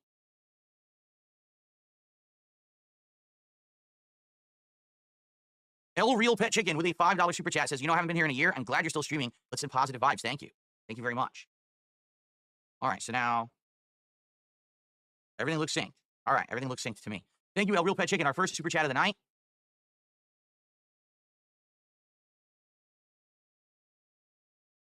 Good to have you back. $5. So yes, we will have live updates of the leaderboard. I'm sure it would be great if we could hit a goal tonight. Hint, If we hint. don't, it's not the end of the world. I'm not going to sit here and complain and whine. I'm going to be Yes, focused you on the will. countdown, but it would be great if we could get a goal hit tonight for support, okay? Are we good? Are we good to start? Because I'm about ready to start. I can wait 5 more minutes, but I'm about ready to start now, whatever you guys want to do. Yeah, you know what I noticed? So Vietnamese Comrade said he was watching Smark Guys yesterday to prepare for the new show that starts tomorrow. That's right, tomorrow, for those who didn't see the podcast yet, Smark Guys, The Revival, starts tomorrow morning. I'm not doing a podcast. Instead of a podcast, I'm doing a wrestling commentary show where myself and Ashton from Kino Casino will be doing a, 2-person co-commentary on Monday Night Raw that's going on right now. We're going to watch it tonight and do a commentary on it. And it's going to be broadcast on my DSP Reacts channel and on my Kick channel at the same time. Tomorrow morning, in place of the podcast, I'm skipping the podcast in the morning, okay? But what's funny is, I didn't even realize this. Did you know I never aired the final episode of Smark Guys? The intention was that I did a triple show. It was myself, John Rambo, and our other friend, Drew. We did a triple show, and that was supposed to be the next to last episode, but then for some reason, we never did the final episode. I don't know what happened. I have no recollection. This was over 10 years ago. You got So drunk that and was it. The final passed out, episode forgot to was do it. basically like, all right, we're going to do one more show, and then we never did it. So, interesting, that we ended like that. Kind of left people on a cliffhanger. If you're watching the playlist, you're like, what happened? Well, not just that with the lights, but he leaves everything on. He never turns everything off. All those consoles, computers, everything is left on 24/7. So yeah, you know the electric bills through the fucking roof.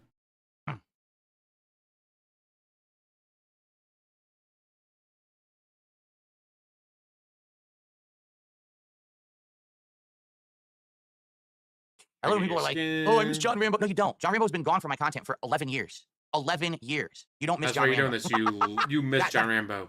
You love John Rambo. Bullshit. You're so full of crap.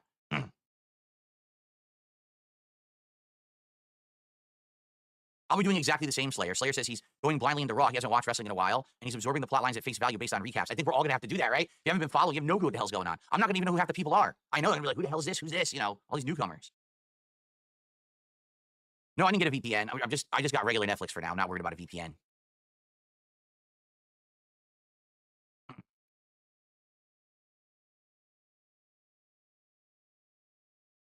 No, DSP, you could start it right now. All right. Or you can delay for begin? another I'm down to start. 5 more minutes. Last night took a little over 2 hours. I predict probably the same tonight. It'll probably take a little over 2 hours to get through the countdown. Hold on 1 second. One thing I didn't open. I need to open for that. Just in case I forget or get confused. I have, in text, numbers 20 to number 1. Just in case. I don't know if I'll forget any of these, but, just to have it in front of me in case I don't know what I'm talking about. Or I can't imagine I won't recognize one of the games, though,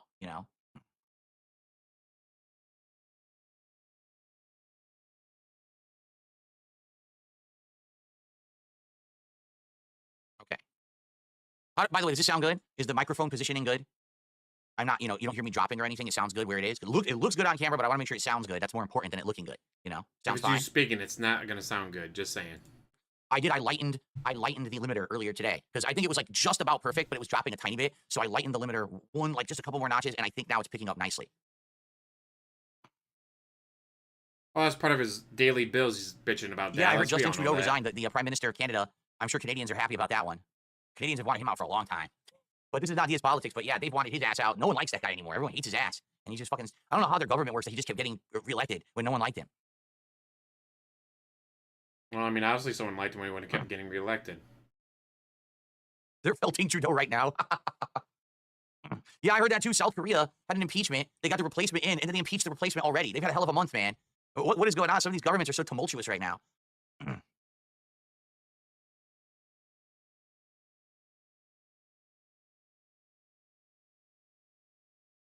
This is not politics, DSP. This is supposed to be about All your right, video now games. let's begin, okay? Let's get started. Here we go.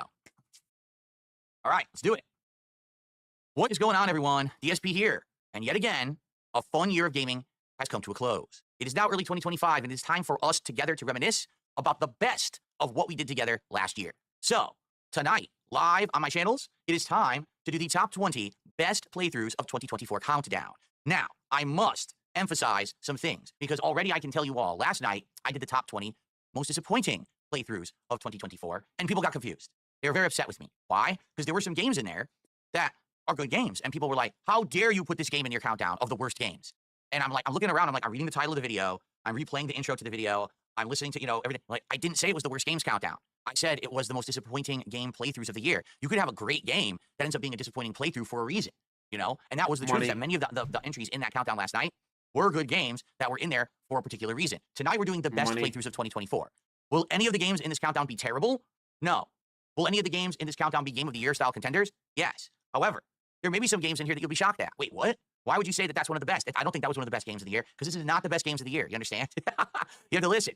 People get confused when they just assume that everyone's just doing the best and worst of the year. I've never done that. I've literally never once in my 16 years as a YouTuber said, it's the best and worst of the year, everybody. Never. Instead, I do something a little different. I think that it's fun, and it keeps it fresh, and keeps me being an individual and doing it a little bit, off of the same kind of crap that everybody else does. All right? You do it the dumbest way possible, we know. The 20 games we're about to mention resulted in really great playthroughs on the internet. And in reality, I feel like this is probably 20 of the best things that I did in the last year. And by no means are these, like, for example, the only things I did in the last year. There's tons, but these are the 20 things that I think are notable. And maybe in 2024, you didn't have a chance to watch a lot of my content. And now you're just playing catch up. These would be some of the playthroughs I would absolutely recommend that you take a look at if you want to see the best of the best and have a good time, okay? By the way, shout out to Hiseo, who has just gifted 5 memberships to the community here on DSP Gaming to get the support rolling tonight. So thank you, Hiseo. I appreciate that very much. Let's get you up on the leaderboard. And with that, we add $15 of support to the stream. Thanks for getting us rolling here tonight, Hiseo. All righty. All right, guys. Without further ado, I think it's time to start, don't you? All right, ladies and gentlemen, the top 20 best playthroughs of 2024 here on DSP Gaming. Let's start. All right, folks.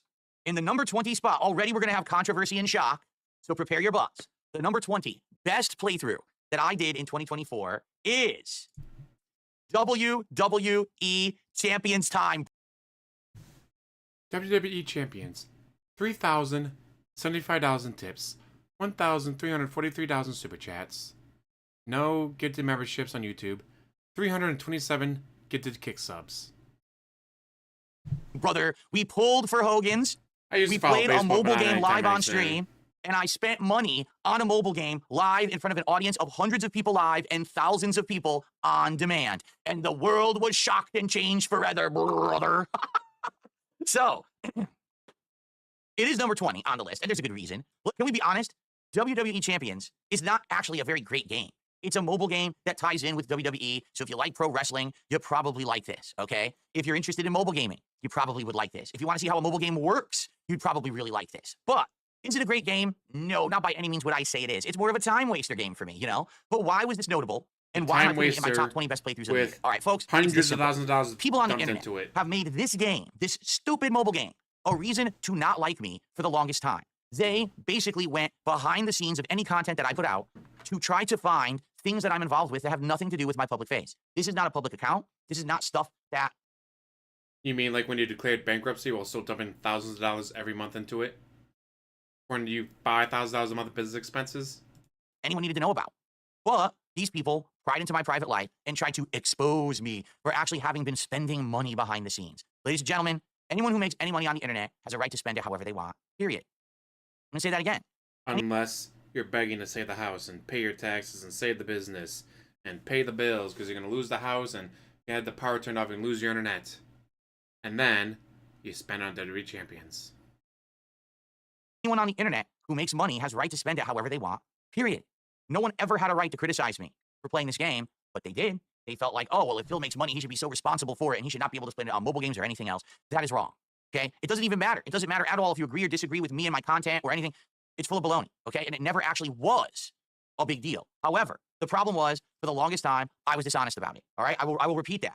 For the longest time, I was dishonest about it. Instead of just immediately fessing up and saying, yeah, I play it and I spend money on it, I kept it kind of this stupid thing where I don't want to talk about it, and I kept denying it for years and years, and that's why it blew up, okay? And so, this year, when I finally played it publicly and I admitted that, yes, I had played it in the past and I had spent money on it, shockingly, people didn't run for the hills. People didn't say, oh, I can never trust you again, I hate you, and then they left. Instead, they said, we want to see this game, play it. And then when I played it, they sent me money to spend on it, live on a stream. And this happened many times. In fact, this was the first time in many years I made over $1,000 on a stream playing WWE Champions. In fact, I don't even think I've made that much money again in one night since. So, if anything, it sure proved that all the nonsense that these haters and obsessive trolls and weirdos on the internet, all their Try saying that to the IRS when they come and get your ass for tax fraud. They've been writing this off as a business expense, jackass. behavior towards me was completely unwarranted. They're unhinged. They're crazy. Nothing that they said mattered. Nobody ever cared to begin with. I was the one who was kind of fooling myself into thinking that people would care and being so afraid. And it was a big, big relief off of my back to finally be able to just relax and say, you know what? Now that this is out there, I can just be myself and stop having to worry about morons saying crap about me. Although they haven't stopped, they still act like this is a big deal despite the fact that I'm still here, still making content, I'm still good, nobody cares. They think it's a big deal. It never was, but you know, that's why I'm happy I did this playthrough. Now, the funny part about it all is, we played this game on and off for about 2 months, right? I'd say it was probably like about 2 months worth of time. And after that, we literally got bored of it. All of us, me and you, collectively, we said, there's nothing here to really make content out of. It's a very boring game. There's no reason to continue. And so I stopped and no one cares. So it never was a big deal. It never was a must play. It never was a must see. And now that it's out there, it's done and nobody cares, right? So that's the great part, is that really this is like a cross off of my back that I don't have to bear anymore. And we can just relax and move forward positively with our lives and with my content. So that's why I'm so happy that I did it. And that's why I'm happy to have done it and done a good playthrough out of it, because now people can actually go back and see what a mobile game is like. I actually used my gameplay of this game as a cautionary tale. Do not overspend. Here's what happens when you do mega pulls. Sometimes you win, a lot of the times you lose. This is a giant risk you're taking, and you're spending insane amounts of money doing it. You know, I think a lot of people saw that and were like, whoa, now we can see how bad this can be. Let's not do it. And I think people actually learn from my streams and videos, and that's a very good thing. So, thank you all for watching it, but it probably ain't ever coming back, just being honest, okay? So there you go, right off the bat, the number one entry. Was that game good? No, but it was one of the best playthroughs. Do you see the difference? Not one of the top 20 best games of the year, but definitely one of the best playthroughs of the year, because in context, it was really meaningful and makes a lot of sense. It made you a lot of fucking money, we know. Okay? All right, continuing on. No, this was not that was not the first time I ever made $1,000 on a stream. No, but it was the first, it was like, no lie, I think that one night playing WWE Champions was the most I've made in one stream in years. I mean, it was, like I said, it was over $1,000 in one night playing WWE Champions, which is actually ridiculous to think about, right? Okay, continuing on, the number 19 entry. Whoa, number 19 entry in the best playthroughs of 2024 countdown is the Marvel vs. Capcom Fighting Game Classics Collection, or whatever the holy hell it's called. Okay, I actually still don't know the name of it today because they made such a convoluted name. It's really dumb that they did that. But anyway, so this collection, all right, here's the deal. I grew up playing the Versus series of fighting games in arcades and in tournaments. It actually was the first series of fighting games that I played competitively against people in a competitive environment like a tournament. Previous to this, for many, many years, since the inception of Street Fighter 2 in American arcades, I've been playing Street Fighter, but I never entered a tournament until Marvel vs. Capcom 1, okay? And the reason I was so happy that this collection came out this year was because it allowed me to finally show my passion and how good I was at and show that when you're fighting against scrubs, you can do well. The second you go up against someone who's not a scrub, you sucked. Yeah, we know. Games, how much I love them and my knowledge base and all of that. He definitely misses now, the here's money. the thing. This collection, at first, was very hyped. People had always wanted a Versus collection of games to come out for a very long time. And people were like, you know, they're leaving money on the table by not releasing this. And people had big online campaigns, free MVC2 and the like, right?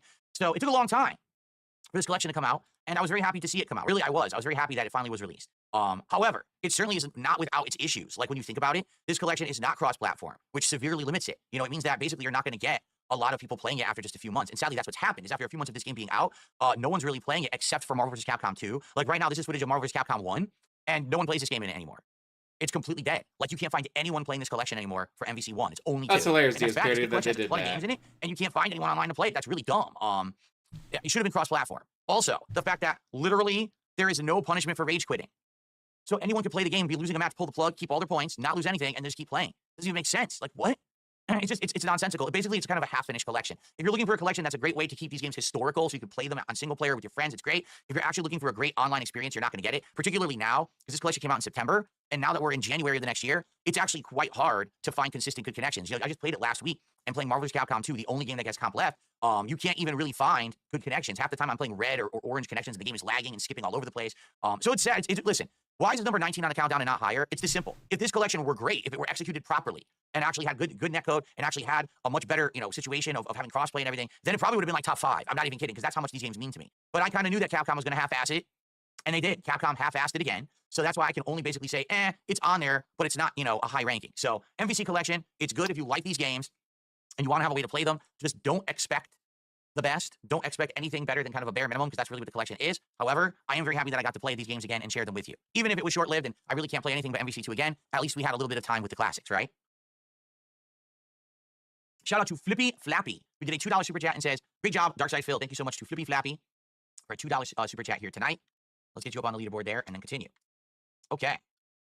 All right, so continuing on, my friends. Now on to number 18. What is the number 18 best playthrough that I did in 2024? I'll tell you what it is, folks. It was... Anyone recognize it? Oh, before I forget. Marvel vs. Capcom, 1,211 tips, $403 in super chats, 25 get the memberships on YouTube, 10 get the kick subs. Probably not yet. All right, I'll give you a hint. I'll fast forward a bit so then you can actually tell what game it is. Ladies and gentlemen, this game is called Still Wakes the Deep. Many of you might not have actually watched me. Still Wakes the Deep, 61,000 tips, 36,000 super chats, no get the memberships, no get the kick subs. So I wonder why he likes it. Play it, because it was one of those very, very low profile, kind of indie Game Pass games. I played it earlier on in the year. I want to say it came out like March. I'm not sure if that's when it came out. Game Pass, we didn't but pay any basically, money for it was a pretty interesting first-person style indie horror game. What was the premise? Well, you're on some kind of an offshore oil rig, okay? And while you're on this oil rig, all of a sudden, things start going haywire. Apparently, the drill has hit something and you don't know what. And then all of a sudden, all around the oil rig, these mutant alien-like tentacles are starting to writhe around the entire rig, destroying it. And anyone who comes into contact with them is getting turned into a monster, okay? So, over the course of this game, you're going through this oil rig trying to figure out what in the hell is going on. It's actually quite well written. The character acting is good. The voice acting is good. The graphics are good. In fact, I don't think there's really much of a negative at all. Now, keep in mind, it's a short game and it's a Game Pass game. It's only around 5 hours long. And the game keeps you guessing about what's going on and, what is the nature of this thing that you found? Is it an alien? Is it just something that was at the core of the earth? Is it a demon? Is everything really happening? Are you guys, hallucinating or whatever? I like games that have interesting stories like that, okay? So, it's number 18 on my list for a few reasons. Number one, I do feel like the game was short and could have been fleshed out into a much longer experience if it had the budget or the means. It didn't, okay? This game was not allowed to have the budget or the means to really be a big budget scary game. But Lord Diaz parody, there's not enough scrubs for me to beat up online. For what it was, it's respectable, but it is kind of unfortunate. I do wish that the game were longer or better, and it is sad to me that it didn't end up being a bigger thing. Like, a lot of people didn't even really talk about it or know that it existed. That's number one. And number two, this is the biggest one for me. They keep doing this with modern horror games. The ending was not decisive. Even having played through the entirety of the game, I can't even explain to you exactly how it ended or what happened. It just left you kind of scratching your head in a little bit of confusion. You can't explain it because you weren't paying attention. And quite frankly, it was a cop-out. It feels to me like they didn't actually have a definitive ending for the game, so they want to leave it open to interpretation, so they make it kind of really unspecific, almost like, how can I say, anomalous, almost like, what happened? I don't know, roll credits. I don't like that. And they do that with horror movies today as well. They do it with horror games. If I'm going to invest my time with you, all right, I want an actual ending. If I'm going to give you 5 hours of my time, I want to see how the story ends. Not, it didn't end, or here's something that you have to figure out for yourself. That's nonsense. Give me an ending. Stop giving me... Why does every game have to be like the ending of The Sopranos today? Where, there's no definitive, you figure out what happened. Did Tony live or die? What actually happened? I don't know, it faded to black. There's no ending. You didn't give us an ending. Now we have to figure it out for ourselves, right? I don't like that. And that's how the game ended. So just know, if you're going to play this game right now, it's probably really cheap. Because when it came out, I think it was 30 or 40 bucks, but it was on Game Pass, which is why I played it. Exactly, it was on Game Pass. Absolutely, The only with this reason why I game, played it. I enjoyed the ride. I just didn't like the ending. And that's probably why it's so low on the list. If the ending had been definitive and decisive and good, I probably would have put it way higher on the list, but that's why it is what it is. Okay. Ladies and gentlemen, let's just roll into the next one, shall we? Take it seriously, Z asshole.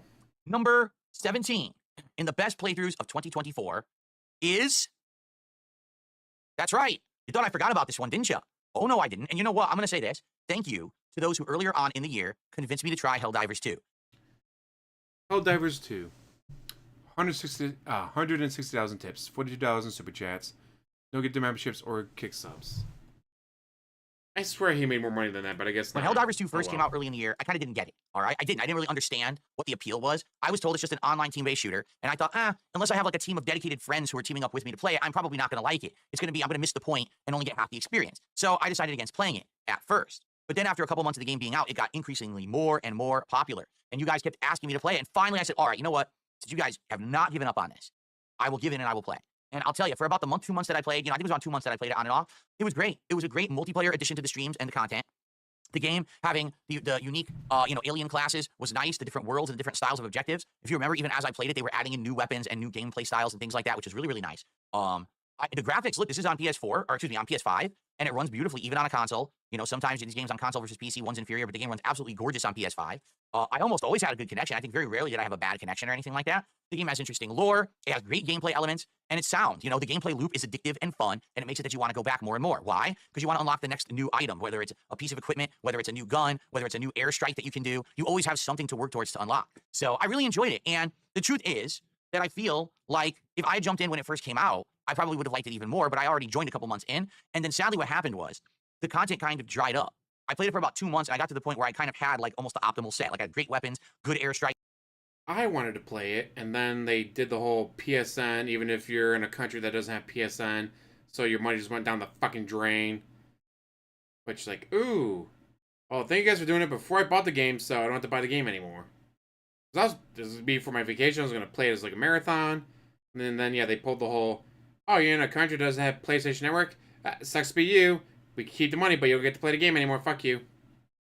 Like, yeah, I ain't rewarding that, guys. I'm sorry. Probably a great fucking game. I'll never know because they had to dick their fans like that. And everything, the orbital laser coming in. I felt like I didn't really need to unlock anything else. So when I started playing, I was like, oh, so now when I play, I'm not going to get to unlock anything else that's meaningful. Well, now it kind of feels like you've hit the wall, right? And unless I stayed there and I grinded endlessly, I wasn't even going to get anything significant. So I kind of fell out of love with it and didn't really play it again. And it's true, like since then, I haven't even had an inkling to go back. And quite frankly, neither do you, right? Like for the 2 months I played it, everyone loved it. And then it just seems like this game kind of over the course of 2024 just kind of fell out of favor. Like I barely hear anyone talk. I mean, his rage quits are always epic. So hopefully someone else will make those. I have an idea for Dark Souls when he gets pissed off at it and quits it, but we have to wait for him to quit it. Talk about Helldivers 2 anymore. It was white hot popular at one point, and now it's just kind of like, I'm sure it's there and I'm sure it still has a player base, but it just doesn't seem to have that mainstream appeal like it did earlier on in the year. And I think this is what happens, especially this game came out of left field and no one was really expecting it to be good. And then the fact that it got good and, you know, they were scrambling to try to make content for it to keep up with the... Fuck it. Here it is. Hold on to your keyboards, folks. It's time for another epic Dark Ciderphil meltdown. Dark Ciderphil, our favorite rage-quitting warrior, is back, and this time he's taking on the brutal world of Dark Souls. Spoiler alert, it doesn't go well. From the moment he picks up the controller, you can almost hear the game whispering, "Oh, you thought you were ready." And just like that, the deaths start piling up faster than you can say, "Git good." Cue the first boss fight. Our hero bravely charges in, only to get flattened like a pancake. The look on his face, priceless. It's like he just found out his save file got corrupted. Again, and then, the piece de resistance, the infamous "you died" screen. If eye rolls could kill, Dark Ciderphil would be farming souls in real life, but it's not just the deaths. It's the epic tantrums that follow. 1 minute he's blaming the lag, the next he's convinced his controller has a mind of its own. "This game is broken," he shouts while the chat is crying with laughter. "And let's not forget the classic, this is literally impossible." Ah yes, because millions of other players haven't already beaten it, yet despite the rage, despite the meltdowns, we keep coming back. Why? Because watching Dark Ciderphil battle Dark Souls is like watching a car crash. You just can't look away, so grab your popcorn, sit back and enjoy the chaos. After all, in the world of gaming, sometimes the best victories are someone else's epic fails. Excuse me. So yeah, I got that ready for when he rage quits. The monstrous amount of demand that they were now faced with. I actually feel like they did do a good job. But ultimately, you know, it just kind of runs out of stuff to do. Now, what's funny is, I've just been talking to my viewers recently, and people had told me they actually did add a third alien race. I was like, oh, well, that might be interesting. A third alien race, maybe there's a reason to go back. But you know what? No one asked me to go back. I think it's just a kind of game that, like, when you're in that bubble of people who like it, it's great. But once you're kind of out of that bubble, it's kind of like it doesn't exist anymore. So I spent my time with it. I enjoyed it. I had a good time, but sadly, I think that most people who played this went over to games like Marvel Rivals, and this game was kind of a blip on the radar that now you're not really going to see many people play again. Okay? All right. So far, so good. Hope that you guys are enjoying our countdown here. So surprisingly enough, I'm not seeing anyone who is going crazy in the chat today. Last night was the opposite. For the disappointing playthroughs countdown, people were upset. Tonight, people are kind of like, that makes sense. That makes sense. So that's good. I'm glad that we're of a same mind tonight, and no one's freaking out, signaling to burn down my house and stuff today. You know what I mean? Okay. I'm being told by Bone In Chicken is work. What a great name. They're saying, it fell off a while ago. They forced PC players to log into a Sony account, and many people lost access to the game. Oh, yeah, we had talked about that, right? That in some countries you couldn't even make a Sony account or something like that. Exactly why I Retro refuse Danny to says, play Still Waits it. to Deep was very fun to watch. I wanted to play it. I can't wait till it's finally on PlayStation 5. Right, because it was PC and Xbox console exclusive. I think it will be on PS5 eventually. Alrighty. Let's continue, everybody. Let's continue. All right. Our number 16 best playthrough of 2024 is... Ooh. Did you expect this one? I think this is the first. Well, I take that back. This is the second item, but I don't think. Hades 2 is one of the games that appeared on his worst list. But he made 106,000 tips. Oh, wait, no. Wow, I read the wrong numbers. Helldivers was $794 in tips, 245,000 super chats. That's what I got wrong. Okay. Helldivers, I was like, man, I thought Helldivers made him a lot of money. Yeah, Helldivers was 794, 245 in super chats. Hades was 116 tips, 42,000 super chats. Sorry about that, guys. Anyone expected me to put this one on here, all right? But That's I John like this game Lambo. so much for the Terrible. limited time that I played it. I had to put it on here, okay? Hades 2, early access. And I have to say that because the reason that I didn't continue to play this game and finish it is because my audience gave me a lot of clapping back. They were like, listen, we want to see you play Hades 2. We want to see you play Hades 2 when the game is out. And you're playing the game in early access, and you're kind of spoiling the game because this isn't the finalized game. This is, early on what the game's going to be, but, it might change. It might actually be different. Let me tell you, for an early access game, this game sure felt like it was a finished game to me. Look at the graphics. Does that not look, great? It's actually even better, I would say, than Hades 1. It had new combat abilities, new things that were added that are very different from the original game that made it feel like a fresh new game. When I played it, I really enjoyed getting further and further in. If you remember, I think I had beaten 3 of the worlds, didn't I? At least 2. I don't know if I ever beat the 3rd world, but I'm almost positive I beat 2 to 3 worlds, and I was really digging it. I was enjoying the game and having a great time. And the only reason that I stopped playing was at the behest of the audience saying, hey, tap the brakes. We don't want you to go through the entirety of this game before it's even fully out. When it's fully out, it may actually have more content, be balanced differently, have different weapons, and be played in a different style. And if you beat it now, you're kind of spoiled on that experience. So after having played this in several streams, I want to say I played it like 9 to 12 hours, something like that. Eventually I said, all right, I'm going to listen to what people say, and I stopped playing it. Now, I absolutely will go back. I own the game. When this game is finished, I will start it from scratch. I guess we'll start over and we'll play it, from the beginning. And we're going to do a playthrough of it, all right? So it's still one of my best playthroughs of the year, even though it's unfinished. I still really, really enjoyed playing the game. So hopefully if you are interested in Hades, and you haven't seen this yet, you'll give it a look. But understand that it is an unfinished playthrough for good reason. People literally told me not to keep playing it and to play it at a future date, which I will do, okay? So Hades 2 was good stuff. In early access things, I almost never play early access games. So maybe, I don't know, maybe that's for good reason. But great game overall. Can't wait for more. Okay. The number 15 best playthrough of 2024 is... yes. So, even though I feel that Stalker 2 is a wonky game, even though I feel that it definitely is bereft of polish, it has technical issues, it has polish and refinement issues, it has frustrating parts that feel way too difficult, I'm still over 20 hours into the game and enjoying it. Even today, as I was playing, there was one part that was felt Currently playing Stalker 2, 531,000 tips, 454,000 super chats, 16 get the memberships on YouTube, 55 get the kick subs in 2024. So far, this is only the 2024 numbers. These are not the 2025 numbers. so unbalanced. Why am I being attacked by 100 dudes at once in an area? I don't get it. I just didn't understand it. But overall, I'm still enjoying my experience with the game. Okay, the story is intriguing, despite the fact that, again, it doesn't seem like it's been written by a studio that had $1 zillion budget and could have a team of writers all hacking at it and making it make a lot more sense. You know what I mean? It is what it is. You got to play this game with a grain of salt, understanding that it's from a small dev team in Ukraine that was in the middle of a war and couldn't really do what everyone else did. They had to basically make do the best that they could. And as you're seeing even here, I mean, look at that. Even just to get the door open, it was wonky. I had to hit it in a certain way. While another game, it would just easily open. And this one, it's like, everything's a little off, right? The gunplay is challenging, more challenging than most other FPS exploration RPGs. You have to constantly pop items to stay alive, like healing, bandage, I'm hungry, so eat food. Oh, no, I'm tired, chug an energy drink. Oh, no, I got radiation, use the radiation medicine. Oh, no, I'm low on health again, pump this, pump this. A lot of times you have to just keep pumping drugs into your body, okay? Doesn't necessarily feel like the smoothest formula like or even, game engine. But it still works, and the game is lengthy, and it has a lot of content, and it's worth a look, particularly if you like Fallout, or if you like Metro, or if you like a game that is just open world exploration in general, and also if you like more difficult games with a survival aspect, because this game has certain moments where they'll be like, oh no, there's a radiation storm coming, drop everything you're doing and run to a point of safety. And you have to. If you don't, you will die instantly when that storm hits. So you have to have that survival element to it. You'll be in the middle of a firefight, and all of a sudden you'll be like, oh, your stomach's grumbling, you must eat right now. And you have to take a giant sausage and go, right in the middle of a fight. I'm serious. You have to just eat right in the middle of a fight to stay alive. That's kind of the element of the game. It's kind of like, I shouldn't wait till it gets to that point, but yes. It has this wonky charm to it. Like the fact that it is unpolished, the fact that it has bugs, the fact that it has these weird issues and spikes in difficulty and then no difficulty, and it's not really paced well, almost makes it feel like that's what it's all about. I think people who like Stalker, you know that's what it is going into it, right? Like you learn to expect it and you're okay with it. So don't listen to this guy who's probably complaining right now. Overall, this game is a good experience, all right? But there's definitely times of frustration. There's moments of anger and disappointment. But overall, it is a good game. That's why I'm still playing it over 20 hours in. I'm able to put it into my best playthroughs of the year, even though I haven't really beaten it yet. So, okay. Oh no, Slayer. He goes, oh, so it's like real life combat, where in terms of you're doing prolonged combat, you're gonna get hungry or tired. No, this game is ridiculous. There's times when you'll run into an enemy, and instantly every single person within a mile radius knows where you are. There's times when people will shoot through walls, even though there's no line of sight to you, they're able to shoot you. It's ridiculous. Like I said, it's wonky. It's not polished. It's not AAA material. It still has charm. It's still a fun game to play when you get to the better parts, but there are parts that are just absolutely ridiculous. So, Jane, how are you? I mean, parts where you Good evening. Good to died. see you, Jane. Okay. Anytime he Let's dies continue is on, bullshit. because We we're all about know that. 5 entries in, and we're making good progress, right? We're making good progress here. So let's continue.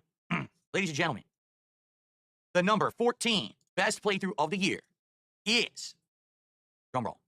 Oh, I actually do have a drum roll. Wait a second.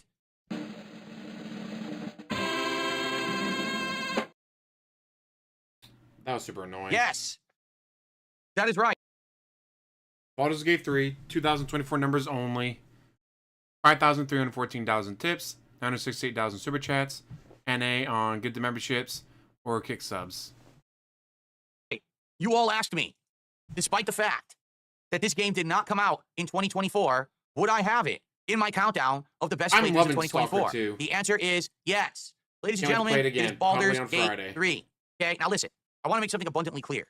I like this game. If I didn't like it, I wouldn't have played it for 140 hours. But unlike a lot of people, I didn't love this game. I think that the You only played it that long because someone funded the entire stream.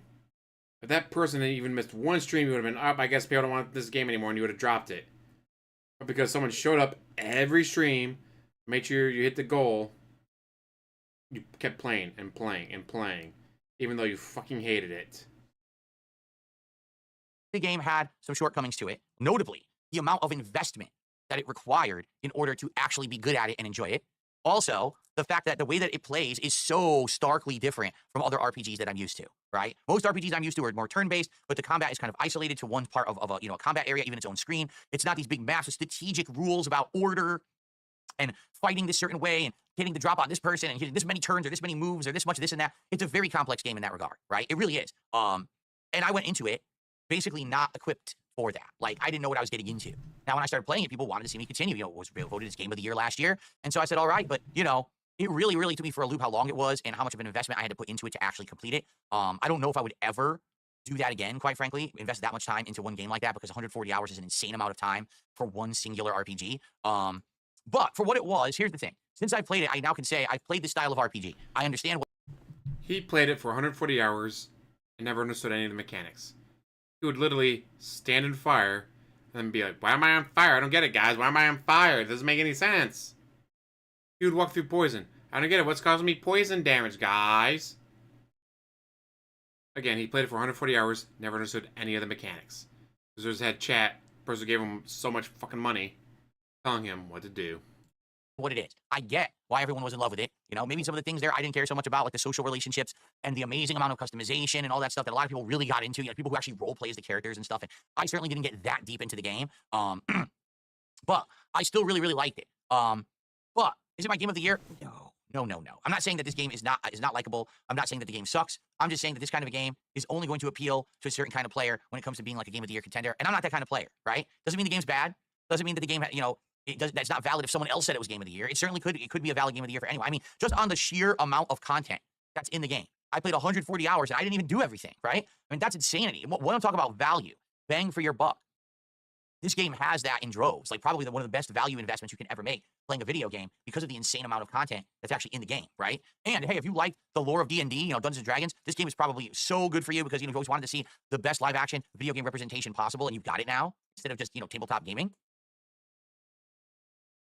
So there you have it. I've included it. I hope people are satisfied, seriously, because some people were like, Phil will never include this in his list. He's biased. He didn't like the game. So untrue. It's so untrue. I did like the game, and I wanted to give it credit that it was a great game to play. It gave me the experience that I wanted. Made him a lot of money. When it comes to knowing what this kind of style of RPG is about. It's just not necessarily my cup of tea because of its length and because of the complexity of the combat engine. If I feel like if it was simplified and shorter, I probably would have liked it a lot more, but that's my personal preference. Okay? All right. That's right. Hiseo says, now you can forget that it ever was on any list and move on. That's right. Now I can forget that Baldur's Gate 3 ever existed, and we can move on nice and calmly. Very good. Very good. Okay. Ladies and gentlemen, let's continue. The number 13 best playthrough of the year is... That's right. That's right. And a lot of you are going to be like, what? Yes. Folks, Marvel Rivals. Marvel Rivals. Marvel Rivals, 248,000 tips, 359,000 super chats, 12 good memberships on YouTube, Some gifted kick subs on Kick. I feel, is a darn good game. Now, you might say, I don't understand why Marvel Rivals is on this list and why it's so high on the list. You're not even playing it anymore, all right? Allow me to explain. Number one, I like Marvel Comics characters. If you were to ask me who are my favorite comic book characters of all time, you know, it's always Marvel. You know, I like DC too, but Marvel was always the one that I liked the most and I actually read the most. So to see Marvel characters represented in a game like this is really cool. I like Overwatch. Yeah, I really liked Overwatch. If you actually go back to when Overwatch was first released, I played the early access beta, I played the final version, and I kept going back to the final version when new content and new characters were released. I played Overwatch for like years, right? Like a year and a half before finally I dropped it because basically people just didn't like it. They were like, you know, it's kind of getting bored. It's the same thing. It's repetitive. It's stale. And I said, all right, if you guys are bored, then I'm not going to keep playing it. And that's when I dropped it. But I liked Overwatch, okay? I was sad when Overwatch over the years degraded itself. And then when Overwatch 2 came out, had the worst video game launch in video game history. The game was literally unplayable for over 3 days after launch. What a joke, right? Like you had to sit there in server queues to even try to play a game. No one could consistently get in. It was an absolute embarrassment. So I hadn't played Overwatch in ages. And then when this game's beta came out in the summer and I played it, I was like, oh my God, I've got the itch back. The class-based hero shooter. Everyone has new abilities. Everyone has these crazy things going on. I really like this. So, you know, I was able to jump in during the summer and play with a good variety of characters during the beta. And then I was again able to play it now when the final version came out in December. And I was really enjoying trying out all these new character builds. The thing is, I do have some criticisms of the game. Notably, it doesn't feel like the game is balanced. And what I mean by that is there are characters who are of the same class type, where one is absolutely, positively better than the other. For example, in the sniper class type, there's Black Widow and there's Hawkeye. Black Widow is incredibly hard to play with, but even if you play good with her, she's still not as good as Hawkeye, who basically is much easier to play with, can do more DPS, has better abilities. You would always want to play Hawkeye if you wanted to do the best for your team, as opposed to playing with Black Widow. So why does Black Widow exist? But he can't wear his merchandise, dude. He's got to wear the nice dress-up shirts because LTG made fun of him. Don't know. There's definitely big flaws in the game design of the game. But overall, the game is free. The game is fun. The game is already getting content. Like, there's going to be a Season 1 expansion soon that adds the Fantastic Four. It seems to be the best of all worlds. It just seems to me like the only problem that people might have with the game is that it's Overwatch. And if that's your problem with the game, that's an incredibly valid problem to bring up because it is Overwatch. It literally is Overwatch. It looks like Overwatch. It plays like Overwatch. It sounds like Overwatch. The characters are just hybrids of the abilities of the characters from Overwatch. Some of the things are like copy-paste from Overwatch, like straight up. So as long as you're okay with that, I think you're really going to enjoy the game. Well, over 170,000 people are enjoying the game at any given time on Steam, and it is seeing some really large success right now. Good for them, okay? So this was also on my disappointing countdown, and the reason being, I like the game so much, I wanted to keep playing it. I wanted to keep trying new characters. I didn't even get a chance to choose who my mains were yet, so that I could jump into ranked eventually and try to get good, because people already got bored.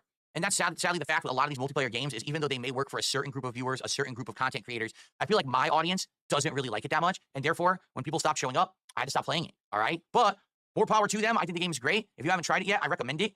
It is a very well-designed game, even if I'm walking off of ledges and killing myself while trying to snipe Wolverine. I really enjoyed the time that I did spend with it. I wish that I could spend more, but I got to play what people are going to come for. And they stopped showing up for this game, so I had to move on. Okay. All righty. Yes, Jade, I know you play a lot of that now. Seo says, maybe go back to Marvel Rivals for a random stream once in a while to see how it comes. I mean, the thing, like, that's what I was doing. I wasn't even, the thing is now, with my variety content creation, right, and the way that I play games, I don't constantly play the same game over and over, because I do feel that if I did that, there would be oversaturation and people would feel like they get burnt out. I was only playing Rivals 1 to 2 times a week. And still people wouldn't show up for it. They were complaining, it's not interesting, it's Overwatch. So there's not much I can really do about that. You know, I can't change the core aspect of how a game plays. What's up, Game Boy? How are you tonight? Okay. Let's wrap up the top 10, shall we? Because we're now coming on to 45 minutes in this video, and I would like to wrap up our top 10 playthrough, or excuse me, our top 20 playthroughs of the year before we get to the top 10, I should say. So, ladies and gentlemen, the number 12 best playthrough of 2024 is, that's right, Microsoft Flight Simulator 2024. Why? Well, let me tell you why. Dramatically improved graphics. Let's see. Flight Simulator. Just 2024 numbers. 523,000 tips. 510,000 super chats. 11 gifted memberships on YouTube. 81 gifted kick subs. So yes, that made him a lot of fucking money. Dramatically improved scans of the planet. Midnight, Insanely wide variety of aircraft to fly around and control. New added game modes. The ability, as wonky and silly as it is, to land and walk around on foot. Okay? There's just a lot to like about the game.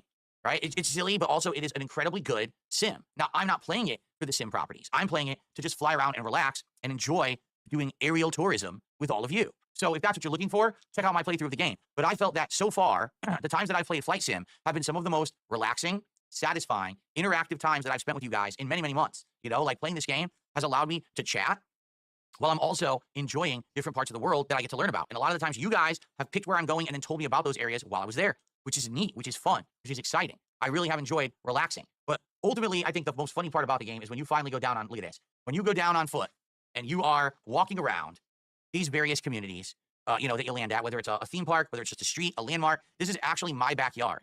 That's what it looks like when you walk around in Microsoft Flight Simulator 2024. That is walking around on foot in the game. So obviously, it's not exactly street accurate, but it's funny when you're walking around and it looks cool from the sky just to land and realize how wonky this game actually is when you're walking on foot. But if you're in the sky, and you're flying around a landmark or a recognizable area, and you're looking at a beautiful sunset, and you're feeling the awesome control of the plane, and you even can do like, I wonder how many loopy-loops I can do, right? And you start doing freaking barrel rolls and loopy-loops and stuff. It's just relaxing fun. It's just, there's something to it. There's something about aerial tourism and being able to hang out with an audience and just relax and have a good time that just resonates with me and the audience. It resonated 3-4 years ago when we played this on the Xbox One. It resonates now on PC. The game is great. I really like the improvements because now playing this at 4K, take a look at the level of detail that you get when you're flying over these areas. It's photorealistic. Ireland? Nice. How you doing? I'm doing all right. You're right. And here's the thing. Like Dunsfelter says, you didn't even try rescue missions yet. No, I did like nothing. The game has a photo mode. The game has a rescue mode. The game has all this content I haven't even touched upon yet. And I already really like the game for its base value of just flying around looking at stuff. So the game has so much content in it. It is definitely worth it. Understand, it's not action-packed. It's not full of challenging or anything like that. That's not the point of the game. It's still an incredibly valid game that I very much enjoy. If anything, I'm a little disappointed the last couple of weeks. I haven't played it that much. I've been so busy with things like special holiday events like the Christmas event, this year-end series, that it kind of has fallen by the wayside, but I'm looking forward to getting back into the rotation regularly and being able to fly around the world again with you on a regular basis. All right. And this is it. This is it for the top 20, right? The number 11, the number 11 best playthrough of 2024 is Crow Country. Crow Country. 221,000 tips, 85,000 super chats, no memberships, no kick subs. Game that I bet many of you completely forgot about. A game that for me was a complete throwback to the past. A game that had tons of charm, that had a great intriguing story, interesting gameplay elements, puzzles that were unique and challenging, and horror. Man, did it have horror. It basically was a combination of a lot of things. Maps that very, very much resembled Resident Evil or a classic survival horror game like that. A pixel art style that was definitely, resembled classic PlayStation 1 style games. A very creepy atmosphere, great soundtrack. And even though it looks retro, it plays modern. When enemies are coming at you, it's easy to aim and actually shoot and hit the enemy, rather than classic survival horror games where you had tank controls and you couldn't aim for anything and you're constantly missing. In this game, the combat was heavily improved and refined and made way more easy to make viable. So I actually had a really great time playing Crow Country for all of you guys. And if you missed out on this playthrough because you didn't hear about the game, you didn't know what it was, or you just took one look at my gameplay and you were like, oh, that looks terrible. The game looks so outdated. I wouldn't want to watch that game or play that game. Really, you should give it a look. You should give it a chance. It is that good of a game. It is worth your time. And especially, again, if you're a fan of classic Resident Evil, Silent Hill, that kind of survival horror, if you're just looking for a game that has a very creepy atmosphere and a very intriguing story, the ending is mind-blowing. Let me just put it that way. The ending of the game is absolutely like, what just happened? Crazy levels, all right? So I definitely recommend it, although I will say this, you might want to guide for it because there are some really things, secrets and puzzles that are pretty tough to figure out if you don't have any kind of help.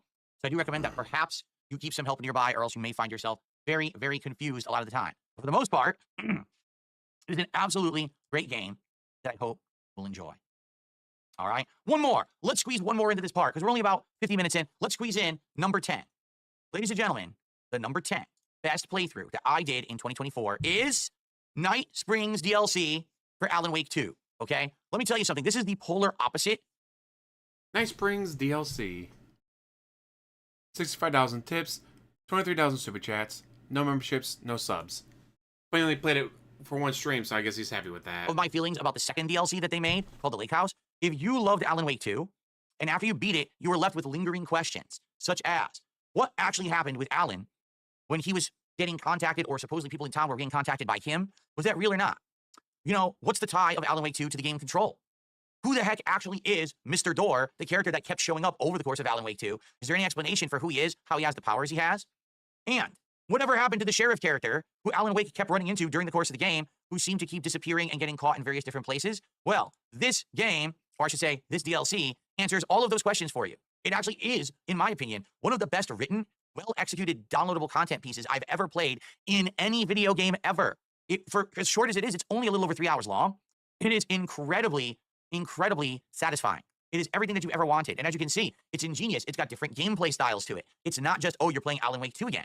It goes through all different kinds of things in it that let you play different kinds of games and stuff. It's really well done. It actually, in some cases, almost breaks the fourth wall, okay? In fact, it's so good, it disappoints when you play the next DLC because the next DLC is nowhere near as good. And that's sad. Like, I feel like they should have saved the best for last, but instead they released Night Springs first.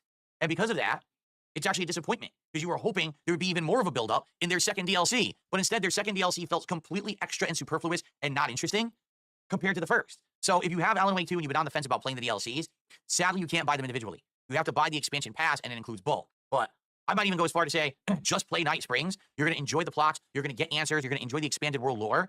But you might just want to skip the Lake House because the Lake House is pretty underwhelming and crappy. But this, one of the best pieces of content I played all year, I strongly recommend you play it, or you check out my playthrough of it if you're a fan of Alan Wake 2. Okay. Ladies and gentlemen, that was 20 through 10. When we come back, we're going to have the finale, 9 through 1, the best playthroughs of the year. I thank you all for hanging out with me here tonight. I will see you for the second half and the conclusion shortly. All right.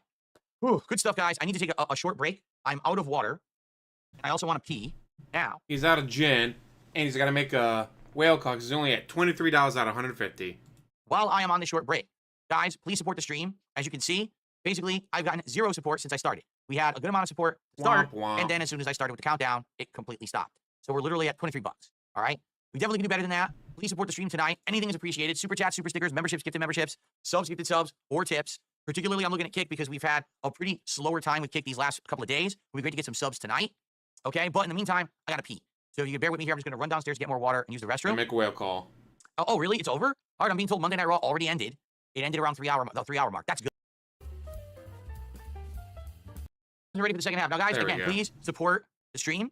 Right now, we're at $23. We got about an hour left as I go through the top 9 games of the year, or actually top 9 playthroughs of the year. You know, obviously, having a great night last night, I wouldn't want night 2 of this to now be a complete flop when it comes to support. You guys are enjoying it, right? So if you are here, please support it. All right? Please let it be a flop. Please let it be a flop. Appreciate it if you could do one of those things. All right, let's get to our goal.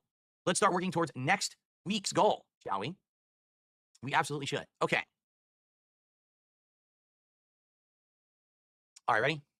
Let's continue. Here we go. Okay, everyone. DSP here, and welcome back to the top 20 best playthroughs of 2024 countdown. We already got through number 20 all the way through number 10. So now we're in the big finale, the top 9 best of the year. Do this. All right. Here we are. Night Springs. No, sorry, that was the last one. I just forgot to unclick it. All right, ladies and gentlemen. Hate on Kick, dude, because they don't give the enough money. number 9 best playthrough 2024 is Yoshimitsu versus Yoshimitsu. That's right. Tekken 8. Tekken 8, arguably, was the only good new fighting game of 2024. I think, honestly, it really... Let's look at the numbers. $1,190 in tips, $267 in super chats, no memberships or Kick subs. Really was, because even though other games came out like Multiversus and the like, I really consider 2D fighting to be the epitome of fighting games. And this game was a really good game. Great graphics on the PlayStation 5, very responsive controls. In fact, I even admitted, playing this game online, I felt like Tekken 8 was far more responsive than even Street Fighter 6 was. I really feel that way. Like, Street Fighter 6 had this kind of like a little bit of installed delay in the way that it played, while in Tekken 8, you could immediately try to get that hit in, and it would lead to a big combo or a juggle or whatever. It just felt better. Now, here's the thing. As you know, I grew up playing Street Fighter. I did play Tekken, but just not nearly to the level that I played Street Fighter. And so, when I try to pick a fighting game that I'm going to play, I try to pick something that maybe I'll have a little bit more history with. And I do have history with Tekken 8. Don't get me wrong. I do. Like, all the Tekken games I've played over the years as a YouTuber, I played them before that. You know, back in the day in arcades, 1, 2, and 3 were all games that I played at you know, kind of a fun level. I even won a tournament in Tekken 3 back in the day. But I haven't actively tried to be competitive in Tekken pretty much ever. This was the case with Tekken 8. This was really the first case where I actively tried to get good at Tekken as a fighting game. And I played it for roughly about a month and a half to 2 months. And in that time frame, I got Yoshimitsu up to a really high rank, actually way higher than you're even seeing here in this match. Like, I got him up to a pretty darn high ranking. And a lot of people were interested in seeing how high I could go. But the thing was, ultimately, I had to kind of give up on it. And here's the reason why.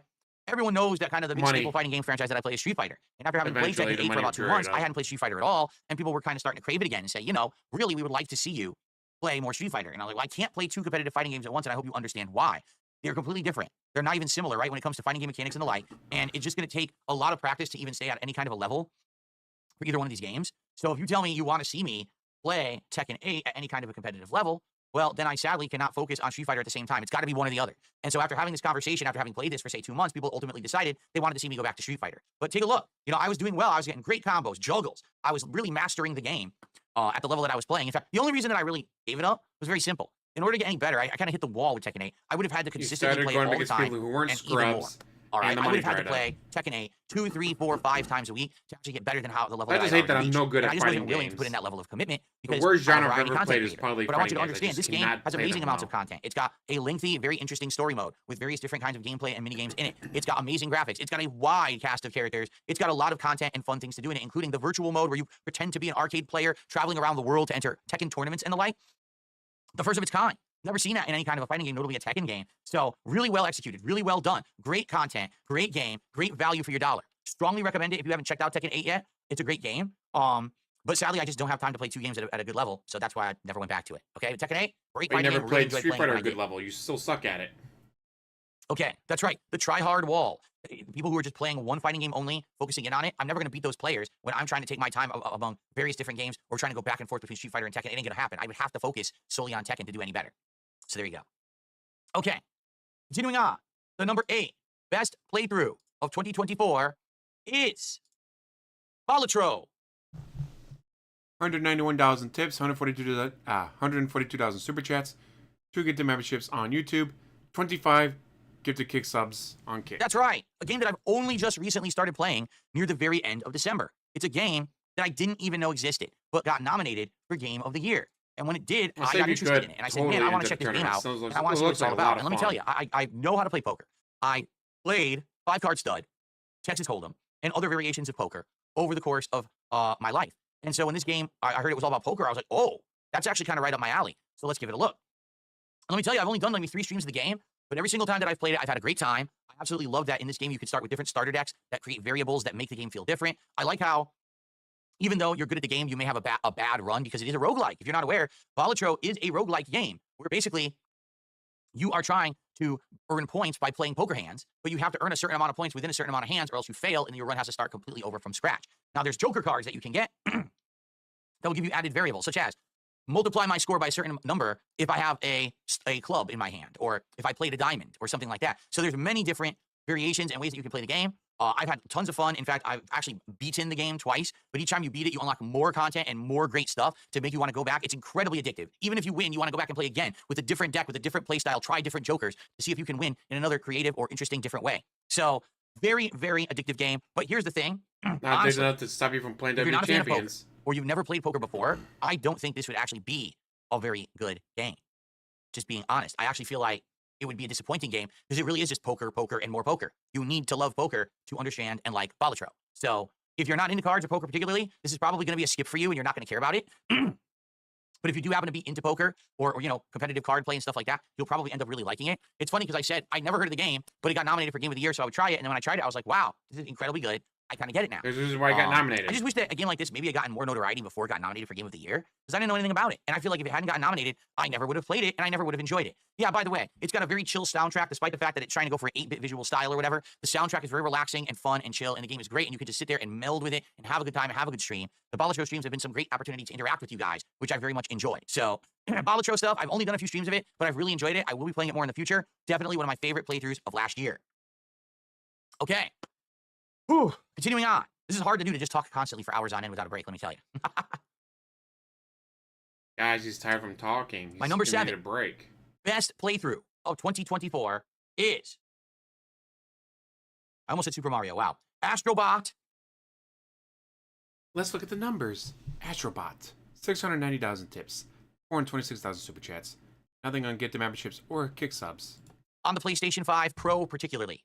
Astrobot So he is made over an incredibly $1,000. well-designed, well-polished, ingenious, gorgeous, well-performing, fun-to-play, innovative, chill style platformer. It's all of those things at the same time. It really is. Look at this. You're Parappa the Rapper Bot beating up a giant robot beetle, bouncing off of the beetle to get a puzzle piece, using jet boots to hover over to a open sunflower.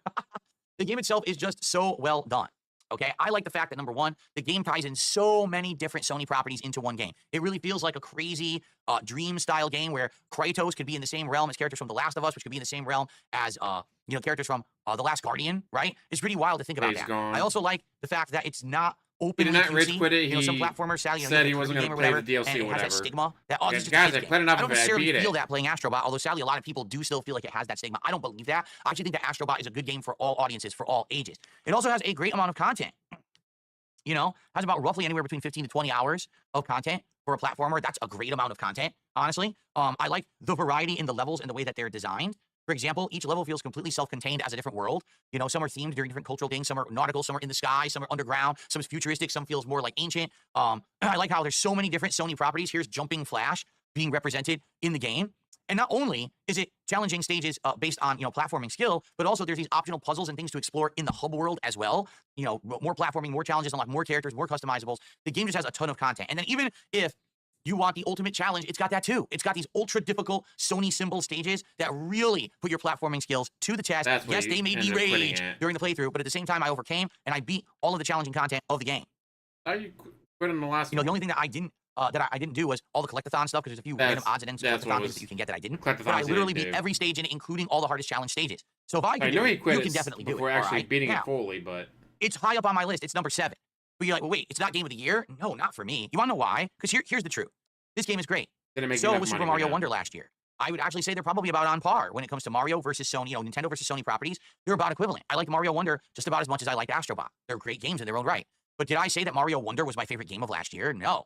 In reality, I feel that the reason that Astrobot won Game of the Year at the Game Awards is simply put because 2024 was an incredibly underwhelming, underperforming year for games. There were tons of games that you thought would absolutely be world-changing, game-changing AAA releases, and they mostly sucked. And so in a year when everything else is worse, a game that's good likely is going to be considered great because there's nothing else to compete with. And I honestly think that's really what happened, is that this game didn't have much competition and it was a very fine game. Best in class, right? What's the best platformer of 2024? Astrobot. Well, then it's just Game of the Year. Well, no, not really. I don't believe that. But I think a lot of games journalists thought that way, okay? In a year of disappointments, a year of underwhelming releases, this one lived up to the hype and expectation. So because of that, by default, it wins Game of the Year. For me, it's a fine game. It's fun, good concepts, original content, great graphics, great controls. Overall, a little bit something for everyone, very enjoyable, and a good value for the dollar. But for me, it's just not innovative enough or didn't blow me away enough to be game of the year. Just didn't make enough money. Okay? Womp womp. Cool. Only the Slayer game says, made do him you a think few this more game deserved to be dollars. awarded the Game of the Year by the Game Awards? So like I said, I think I know I did, but I don't agree. I know why I did because, again, a game that had hype behind it but didn't suck, as opposed to a lot of other games that had hype behind them but did end up sucking or were underwhelming. This one didn't. So just by default, de facto, it's Game of the Year. I don't agree with that mentality, though. I really don't. Okay. And again, the other point that I made, Super Mario Wonder was just as good as Astrobot. Why was Mario Wonder not a serious contender for Game of the Year last year, but Astrobot won? Doesn't seem to make sense, does it? Because Baldur's Gate 3 blew everyone else out of the water. I received a contribution, which I'd like to shout out. $10 tip from Yorichi, who says, I am enjoying your countdown. Thank you to Yorichi for a $10 tip tonight. I really appreciate that. As you guys can see, been a pretty rough and slow night for any kind of contributions towards my content. So appreciate that, Yorichi. Let's get you up on the leaderboard. And I will take the moment to say, hey, everyone, if you are enjoying this countdown and the effort that I put into it, if you could please support the stream tonight, I would very much appreciate that. Hint. Okay. So we are at $33 of support. Guys, let's keep it rolling. Let's get that momentum going, please, and support the top best playthroughs of 2024. All right? Okay. Retro Danny says, I love Tekken. Fun fact, my first Tekken was Tekken 4. That game reminds me of childhood wowzers. What was your first Tekken? Tekken 1. I played Tekken 1 on release day when it hit American arcades in the 90s. Let me tell you, they didn't look too great back then, just being honest. They were pretty rough around the edges with how they looked. Just like you today. Very, very, very blocky stuff. Rough around the edges. Continuing on. Let's keep going, folks. My pick for number 6, best playthrough of the year, is Indie. Dr. Jones, you're in the top.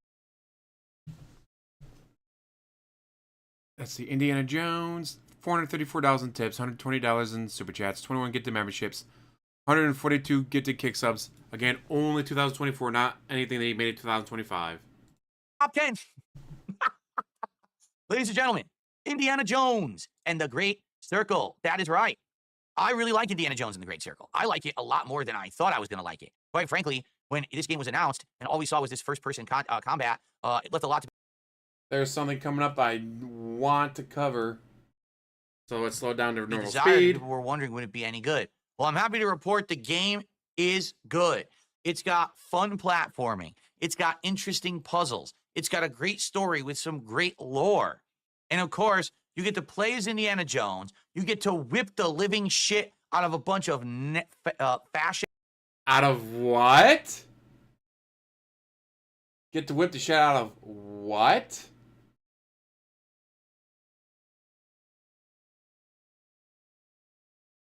Come on.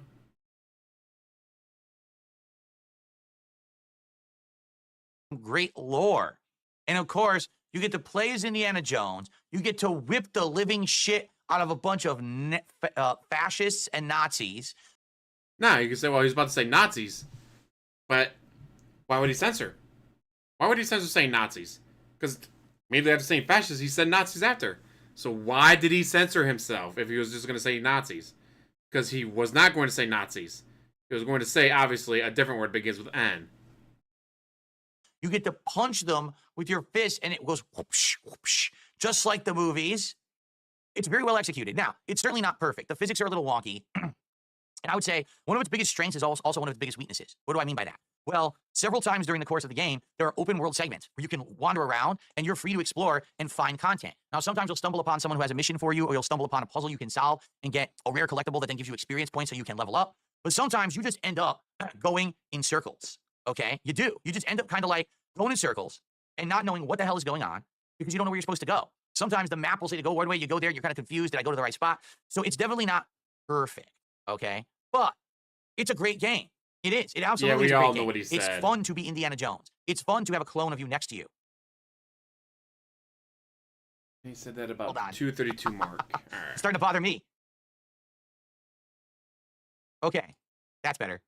It's fun to be Indiana Jones. It's fun to be able to be in the shoes of a legendary hero. It really is. I really am enjoying this game a lot, and I'm not done with it yet. I'm more than halfway through it at this point, and the more I play it, the more it grows on me. If anything, I will say this. I think it's a little confusing, and the reason I say that, when the game starts, the first area, you end up in an open world area, and you think, oh, is this the whole game? Well, it's not. The game actually has lots of different locations. The game even has narrative-based areas that are very linear, where you're just going to be doing platforming, combat, and kind of big set pieces, on-rail shooting parts, and then you go back to another area, and then you end up eventually in another open world area. But the game's not very clear at explaining that. So when I first got to the first area of the game called the Vatican, I thought that was the whole game. And I was like, oh, maybe I should like, take my time doing this and that. But in reality, the game is long and has a lot of content to explore. It's not just one area. You feel like Indiana Jones playing the game. You're whipping, you're swinging, you're beating Nazis up, you're doing all kinds of crazy stuff. And Troy Baker does an absolutely great job voice acting Indy. You can tell that he studied the movies, he studied Harrison Ford's tone and inflections in his voice, and I feel like he nails the character. He sounds very close to Harrison Ford, so kudos to Troy Baker for his voice acting in this game. But I'm having an absolutely great time with it. If you like a game such as Dishonored, which is first-person, open-world exploration, looting, and puzzles, and you don't care about having magical powers, but you want to whip the shit out of someone, you should play Indiana Jones. Now, sadly, this game came out in December. And what happens with games that come out in December? They get forgotten or overlooked because most people already have played what they wanted to play or bought what they were going to get for Christmas. And this game likely did not get the attention that it deserves. It's actually an outstanding game. And if it come out earlier in the year, I guarantee you this would have been a Game of the Year contender at the Game Awards. But it came out late. And because of that, they said, oh, it missed the cutoff. It can't be nominated. So now I guarantee you next year, no one's going to remember Indiana Jones. And that's unfortunate. That's just a major flaw with the way the Game Awards are. They shouldn't have the nomination cutoffs end in November. That is absolutely preposterous. They should be going through December to the end of the year. Anything that comes out in the year should be eligible as Game of the Year for that year. I'm kind of upset with the way that Jeff Keighley does the Game Awards because I feel it's completely unfair and that this game should get more attention and more nominations. But a lot of people are just kind of glossing over it, pretending like it doesn't exist. It's a great game. Do not sleep on Indy. All right. I'll say he hates Troy Baker, but he's got to be a little less toxic right here, dude. Ladies and gentlemen, now we're doing it. Now we're getting into the big ones. It's time for the top 5. And so, my number 5 best playthrough of 2024 is Call of Duty. $1,729 in tips, $1,276 in super chats, 78 gifted memberships on YouTube, 222 gifted kick subs, 2024 numbers only. Black Ops 6. Yes, ladies and gentlemen, after a couple of years of duds, of multiplayer experiences that did not live up to the hype, I feel that Black Ops 6 is a return to form for Call of Duty. Now, I want you to understand something. The game still has bad spawns. The game still has netcode that is bereft of skill-based matchmaking, where they will throw you into a match with a bunch of people with worse connections, and all of a sudden, you can't have your bullets register properly, but theirs do. The game still suffers from all of these problems. But But it made him Black a Ops fuck ton 6 of money. plays so much better than either of the previous Modern Warfare iterations that it definitely deserves notoriety and it deserves respect Yeah, it's on because Game it is Pass, a we great didn't pay game anything that for feels it. like Call of Duty again. Now, there is some silliness. There is some nonsense. It's not perfect. But I'm having more fun with Black Ops 6 than I've had with Call of Duty in many, many years. I mean, I've been playing it now for, 2-3 months straight, and I'm still playing it, and I'm not bored. By the way, adopting keyboard and mouse to play it has really, really improved and up my experience with the game. I know that for pad players, it's still good, but I gotta say keyboard and mouse is the way to go. I'm so happy that I now have a keyboard and mouse set up to play the game on because I'm doing so much better. Like, literally, I'm doing better and better. Every time I play, I'm upping my game and performing even better because keyboard and mouse is that much better than controller. So, I'm having a great time. I mean, I would be doing the game a disservice if I didn't mention how much content it has. Personally, I don't like the single-player campaign, but it has a decent-length single-player campaign. I played Zombies co-op, and I loved it. I had a great time with the Zombies co-op. But you in played Black it Ops once 6. and It's just dropped sad it I never had a immediately chance to go back and afterwards. play it again. But for the couple of hours I played it, I had an amazingly Exactly, fun you time. played it for 2 hours and never went back Warzone, to you know, I played it like once. I thought it was fun. It's just that people, I think, are enjoying watching me play the standard multiplayer way more than Warzone. So there is potential that maybe I would go back to the Battle Royale at some point, but the multiplayer is good enough. The multiplayer holds interest. The multiplayer keeps me excited and engaged and keeps you guys having a great time watching me either shoot people up or rage when I mess up. And give so you money. it's just been a great time. I'm really enjoying the game. I legit can't wait to play more. Look at that. My God. Grenade to the face, kill. Epic, right? Absolutely epic. I literally can't wait to play more. I wish I could play more right now, but I got to finish this countdown. Anyway, Call of Duty Black Ops 6, great multiplayer game. Really, really enjoyed it. Please tune into my streams moving forward as I keep playing it. I'm having so much fun. I can't wait for more. All right. Very nice. Continuing on. The number 4 best playthrough of 2024 is another Crab's Treasure. That is right. Out of all Another Crab's Treasure. 1,146,000 tips, 362,000 super chats, NA on Get the Memberships or Kick Subs. the Souls likes that came out in 2024, this game ended up shocking me with how good it was. First of all, it ran absolutely beautifully on the Xbox Series X, as you can see here. Beautiful frame rate, great graphics. The fact that they took the Souls-like formula and they put it into an underwater kingdom where things such as bottle caps or cans or seashells became critical parts of your armor set or your weapons. The fact that you had undersea creatures being giant big bosses and having the same elements as bonfires and, having ultra difficult enemies, with super high defense and a stun meter and a parry system and all those things that you've come to like from Souls-like games actually be an active part of this game made it so awesome. The fact that the game was so long. The game was over 20 hours long with a ton of content. Just when you think it's over, no, it continues. There's more going. Secret bosses, epic fights, really, really tough battles, but at the same time, a rewarding system that wants you to keep going. And you can play the game in different ways, depending on what weapon or what armor you've equipped.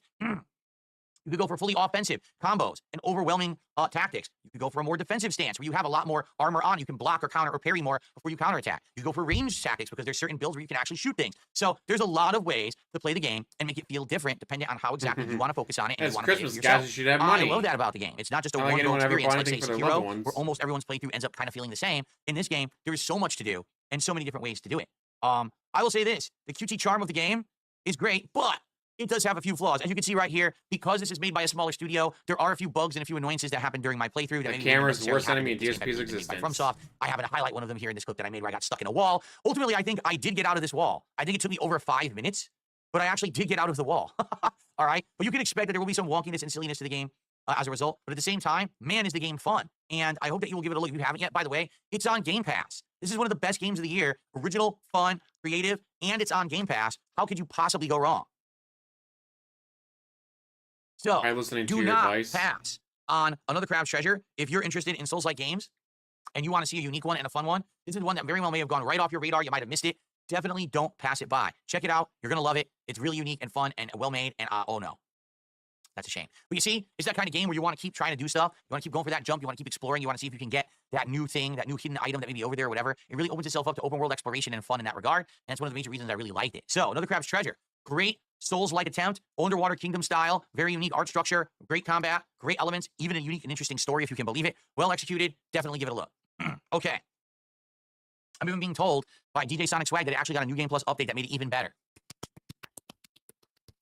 I hate that fucking. Suffice to say, in a year when a his. hermit crab is one of the most compelling characters in gaming, it was probably a slow year. I'm just saying. I'm nothing against this game, but man, to see that the style of games that I'm saying were some of the best playthroughs of the year, I think this is very representative of the year that we had last year. You understand?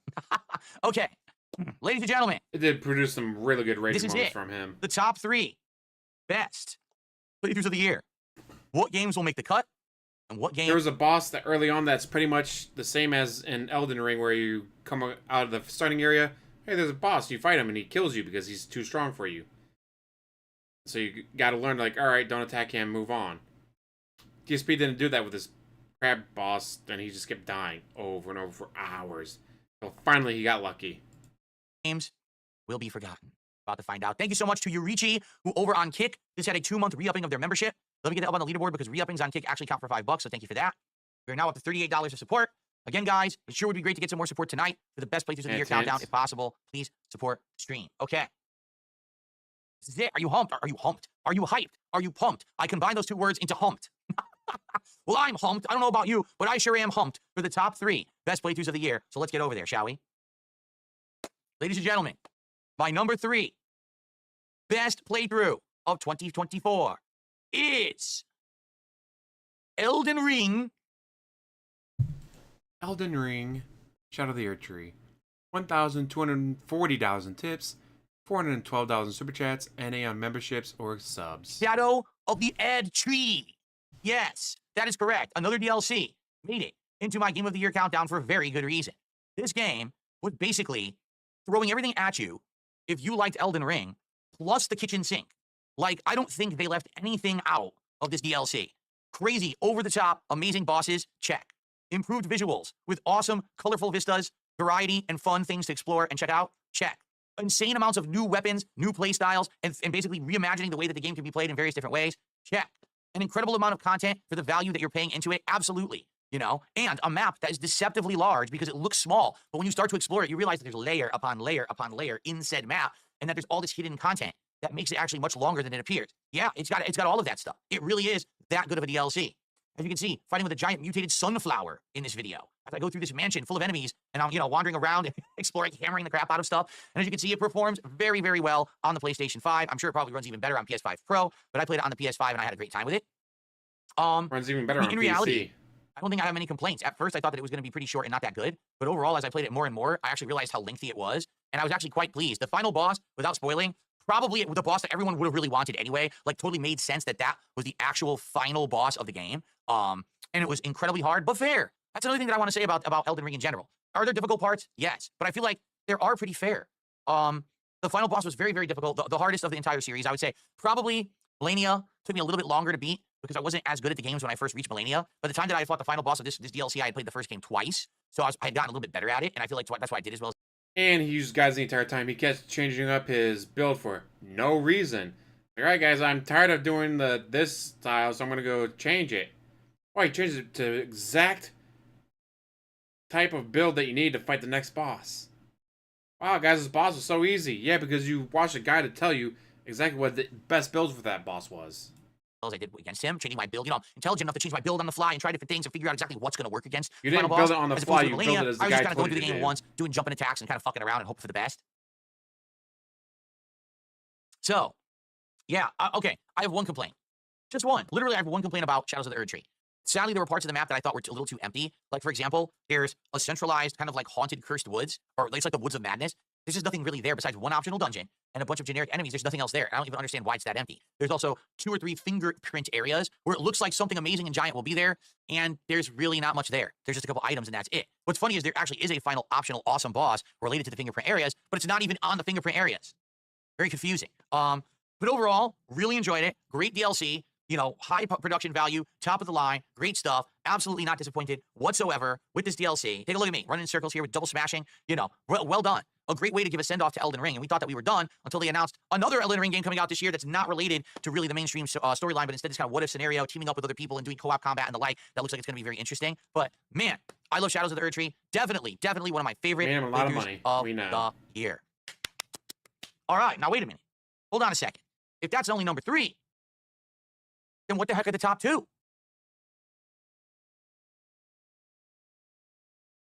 Betting games that made him a lot of money. What could be the top 2? Well, you're about to find out, because we're going to cover it right now. Ladies and gentlemen, my number 2 best playthrough of 2024. Get ready to poop your pants, because, ladies and gentlemen, it is... How about no? Metaphor Ray Fantasio. Yes, and everyone's going... This game made him very little. 326,000 tips, 129,000 super chats, NA on memberships or subs. So it made him some money, but not enough. But you say, I can't believe he put this on his list. He had it on his other list. How could he have it on 2? How could he have it so high? How could he do it? I'll tell you why. Because the game, in the 12 hours of it that I played, was that good. And I feel like my playthrough was good, even though I had to cut it short. It's a 6-hour demo, mind you. It is a 6-hour demo. How he got a 12-hour video gameplay stream out of a 6-hour demo? Well, that's DSP for you. Short because people stopped showing up for it. All right, now this is a topic that we had in the most disappointing playthroughs of the year countdown. Why was my Metaphor playthrough so disappointing? Because it ended at 12 hours. Why did it end at 12 hours? Because people stopped showing up, stopped watching, engaging, and supporting the playthrough. If I had played the entirety of Metaphor Ray Fantasio, ladies and gentlemen, I'm of the opinion, I could be wrong because I didn't. I'm of the opinion this would have been my personal game of the year for 2024. I firmly believe that, 100%. But I was not allowed to play the whole game because I am running a business. This isn't just my personal hobby. You make your schedule. You do whatever the fuck you want.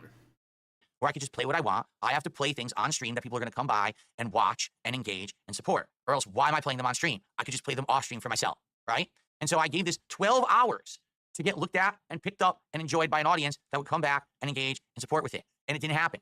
I tried playing it once and again and again and again. And after 4 attempts, I finally threw in the towel. I was this close to finishing the demo and actually just continuing on with the main game. But there was just no way that I was going to be able to continue and take up stream time with this game. Now, some people in chat right now are saying, well, you could have played it offline. You're correct. But sadly, my lifestyle doesn't allow for that. I don't have hundreds of hours of free time outside of my streams to play video games. In fact, as I've told you. Yes, you do. You have nothing but free time. You have nothing but free time. He has no work. He has no friends. He has no family. He has no hobbies. He has nothing. He doesn't do volunteer work. He does absolutely nothing. His entire life is nothing but free time. I prefer a work-life balance where since I play games all day on stream, I'm not playing video games all day, when I'm off stream. This is where all my video game-centric stuff is. You get it? So, sadly, because you guys didn't really like the game, or I should say, the majority of my viewers didn't like the game. It's not everyone. There was a group of people who liked it, but they just couldn't support enough to warrant the game coming back again and again and again. When you have streams where, you only have 150 viewers and you're making $30, there's not much I can do about that. I can't keep doing it every night. Get it? I mean, again, I have to play what's smart. I have to play what's fair. I have to play what people want. Why else would I be streaming? I'm not streaming for myself. I'm streaming for you. Okay? So, even though this game was not played more than 12 hours, it was still my second most favorite playthrough of the year. I wish I could have kept playing. I wish I could have explored more. The story is great. The graphics are great. It feels like Persona, but in a fantasy universe with tons of improvements. It's great running on PC. The enemies are unique and interesting. The characters that aren't Personas, but are similar, are engaging and fun to level up and change around. It's just a great, great game. I really love it. I wish that I could have played it. I'm sad that I couldn't, and it sucks that I basically can't.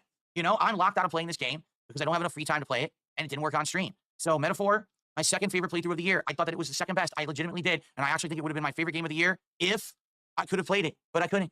And that's just the sad fact, and that's the reality I live in, folks. Okay, so that is it. That means there's only one game left. Before I announce it, I'm going to stand up and stretch because I'm getting tired here. And he's got to make a whale call. Stretch a little bit, and then we'll finish. Hold on.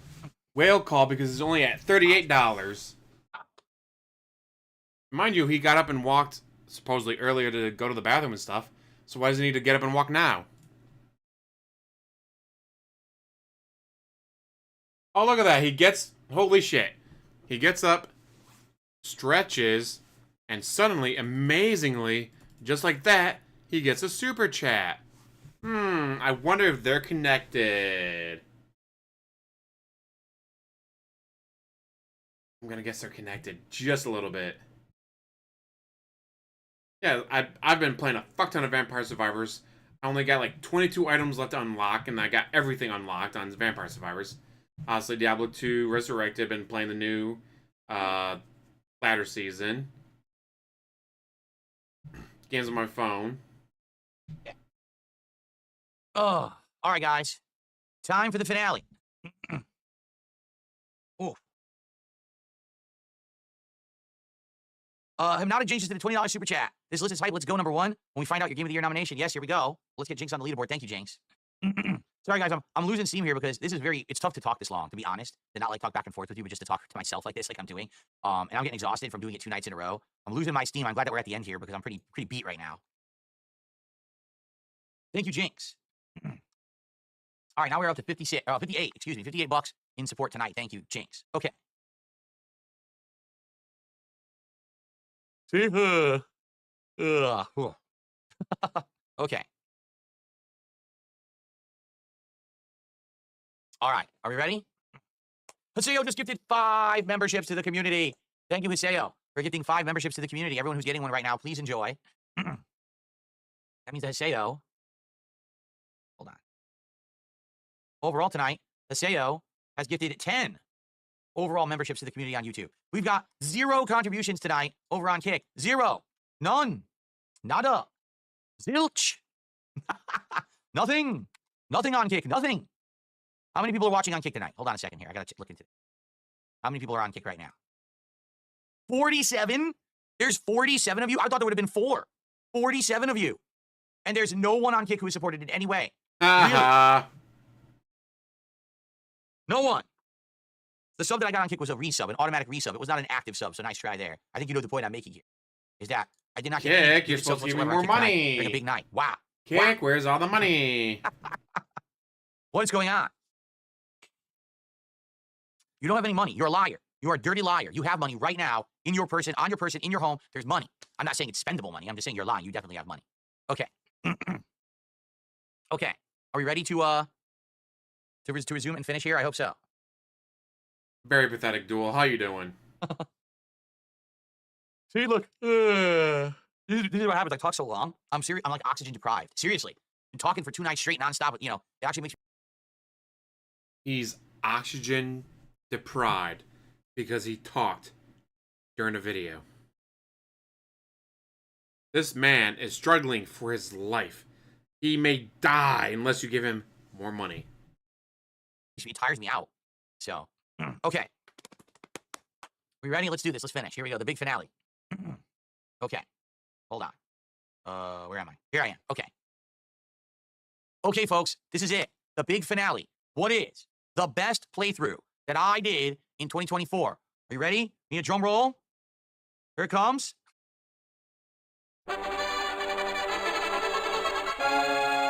That's not a drum roll. It is. I think everyone knew what it was. I mean, come on. Silent Hill 2 Remake. Silent Hill 2. 1,085,000 tips. 838,000 super chats. No gifted memberships on YouTube. 48 gifted Kick subs. Silent Hill 2 Remake, folks. Probably it was a given. I think everyone kind of knew this from the start. Yeah, first of all, I love survival horror. Okay, just to be honest. It's one of my favorite genres of game. And the Silent Hill franchise, over the years, has become one of my favorite franchises of, survival horror. Keep in mind, I never played these games back in the day. I only played them as a YouTuber and experienced them for the first time with all of you as my live audience. This game does everything you want from a AAA level remake.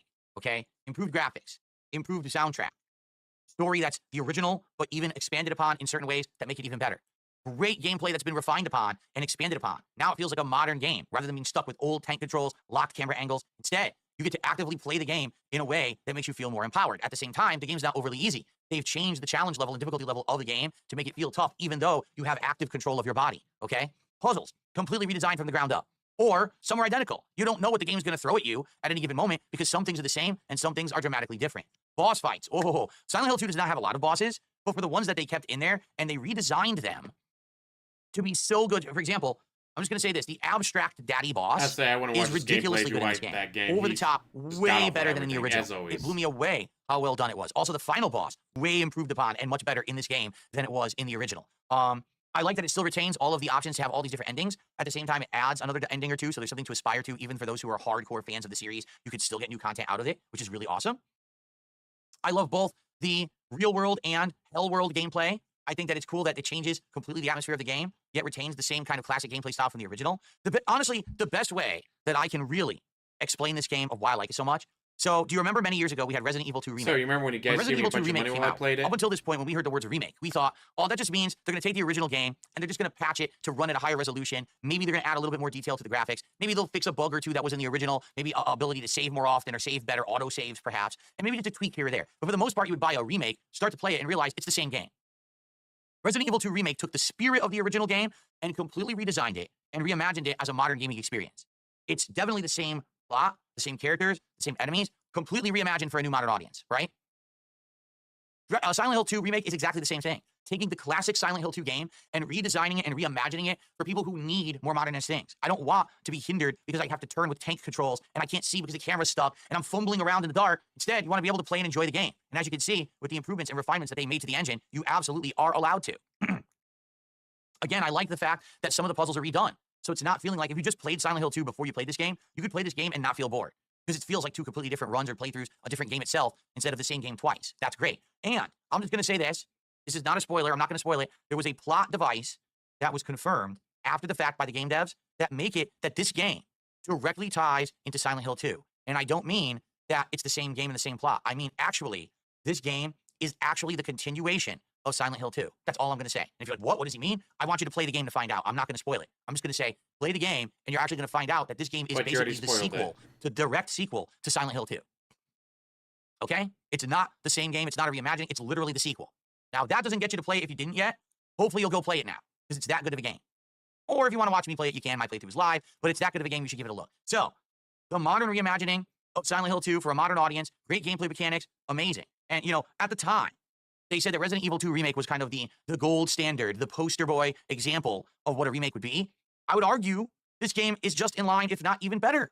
You know what I mean? Like, I think it is. Like, all during the playthrough, people kept asking me, is this better than Resident Evil 2 Remake? I kept saying, it's at least as good. Now, you know, I definitely feel like it's just as good, if not better. Resident Evil 2 so Remake. that's my feeling on it. And I hope that, Resident again, Evil 3 if you haven't Remake. seen it or tried it yet, you will. It's an absolute great game. Don't skip it. Oh, it's Bloober Team.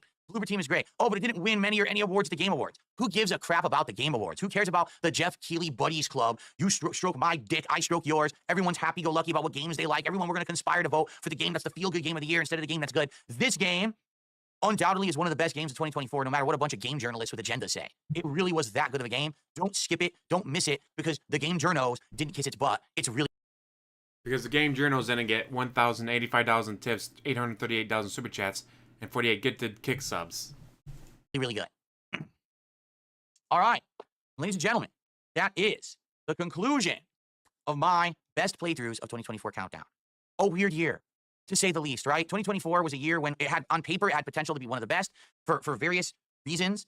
RPG overload, disappointing AAA game performances, etc. It ended up being one of the most disappointing years in recent memory, okay? If anything, what we saw this year was that independent games like Helldivers 2 or Balatro could stand up to the big... Now, all those games that you just went over, well,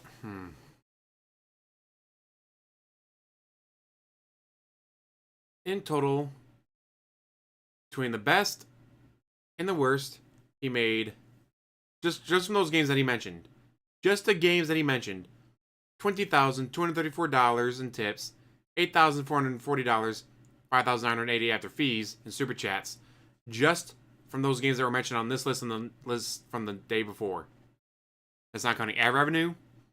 That's not counting, obviously, all the other games that he's played. It's not counting super stickers. It's not counting memberships. It's counting just subs. I mean, just tips and just super chats. Over $26,000 just from these games that he's mentioned on this list. And yet, it wasn't enough. Big AAA titans and actually get just as much attention, if not more. A year when a game that was just a platformer, like Astrobot, ended up actually being some kind of an absolute amazing experience, when just last year, a game like Mario Wonder didn't really cut the mustard, right? You know, it's just a weird one. But I really feel like, moving forward, we may see a shift in the industry.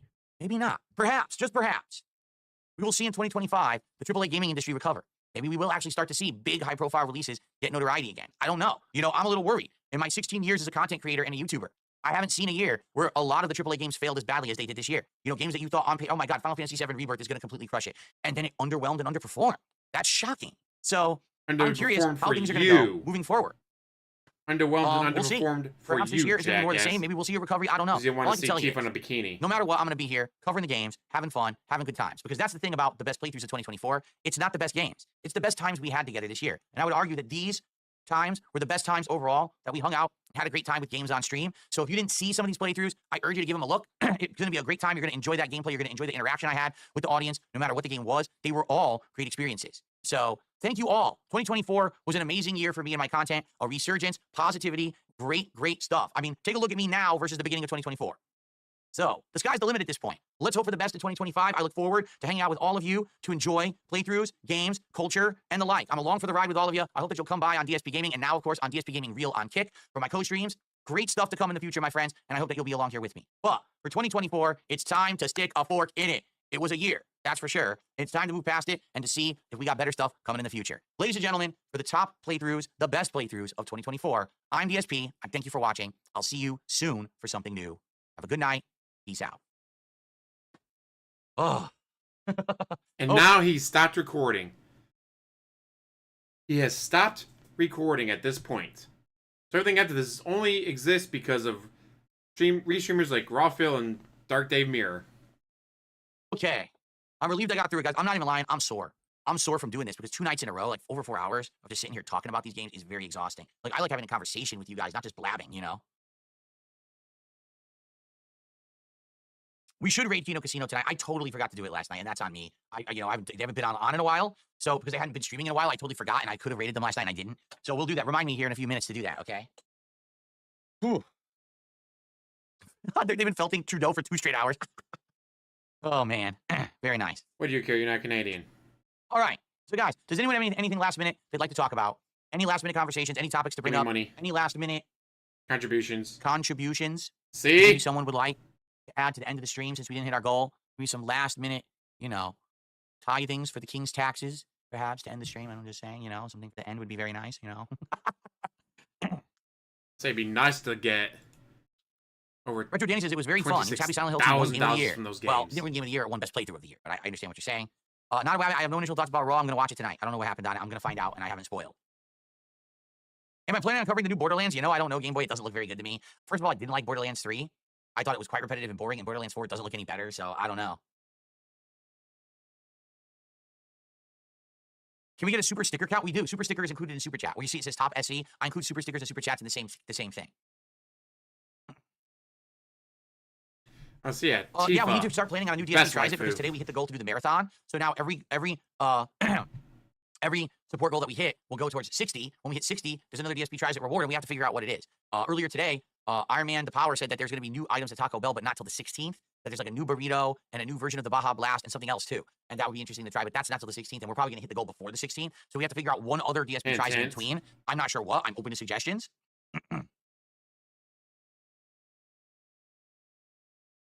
This was a lot of the playthroughs I didn't see that were going to make your lists, and that was entertaining.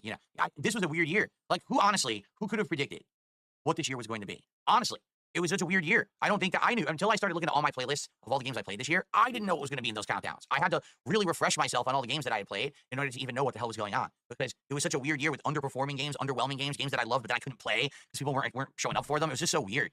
So yeah, I agree with you. That was a bizarre year for sure. Snoozy Susie has just gifted 5 memberships to the community. Congrats to everyone who just got one, and thank you, Snoozy Susie, for the support here. That will get us up to $88 to support tonight. We're now past the halfway point. Thank you so much, Snoozy Susie. And 10, guys, past the halfway point. Okay. Waiting on Dino Crisis? Yeah, don't worry, we're going to get to it. We're definitely doing Dino Crisis. I can't wait for it, actually. Have a good night, Vietnamese comrade.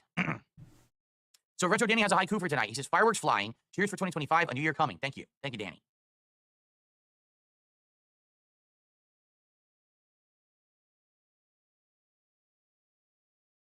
Remind you of a Garbage Pail Kids card? Yeah, that's true. The Garbage Pail Kids, remember them? Snoozy Susie, like Booger Bob, Snotty Steve, Barty Fred, Fecal Phil. Oh! Used to be his favorite, Fecal Phil.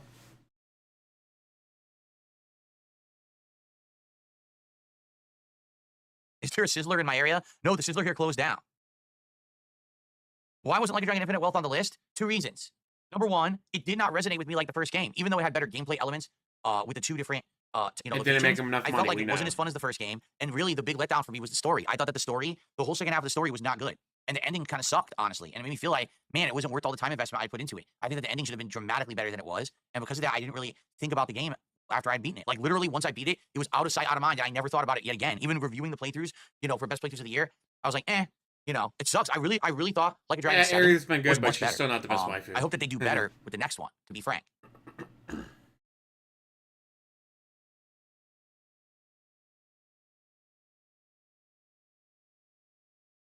Okay.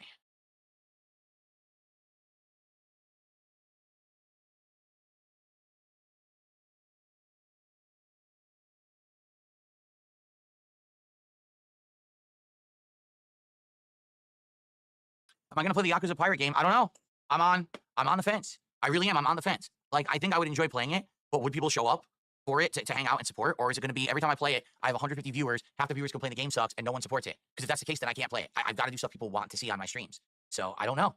Again, in case I want to play it, I don't know if people are gonna care. You know, the one I'm really concerned about is the Suikoden collection that's coming out in a month or two. I love Suikoden 1 and 2. I want to experience those games with you guys. I haven't played them since the late 90s, but I love them and I want to play them. The soundtracks are amazing. The gameplay is outstanding. The story is great. But if I play it, I don't know if people are going to show up, and that really upsets me. It really does, guys. You have to understand something. I'm actually very upset. I want to play RPGs, but they just aren't working, and I don't know what to do to fix that. I don't think I can fix it. I don't think it's me. I think people have a stigma against them. Guys. There's It's a never been my stereotype against fault. RPGs that, you absolutely cannot like these games because they're too long, and they're not action-packed, and there's not adrenaline pumping through your veins, and you're not ripping your shirt off, and you're not screaming in rage or in glorious victory because it's more slow-paced. People just don't like slow-paced games anymore. Can we admit it? People do not like slow-paced games anymore, at least in the mainstream. There are people who like them, but they don't come to my streams. So there's nothing I can do to make that viable outside of appealing to people to please show up if you like those games and support them.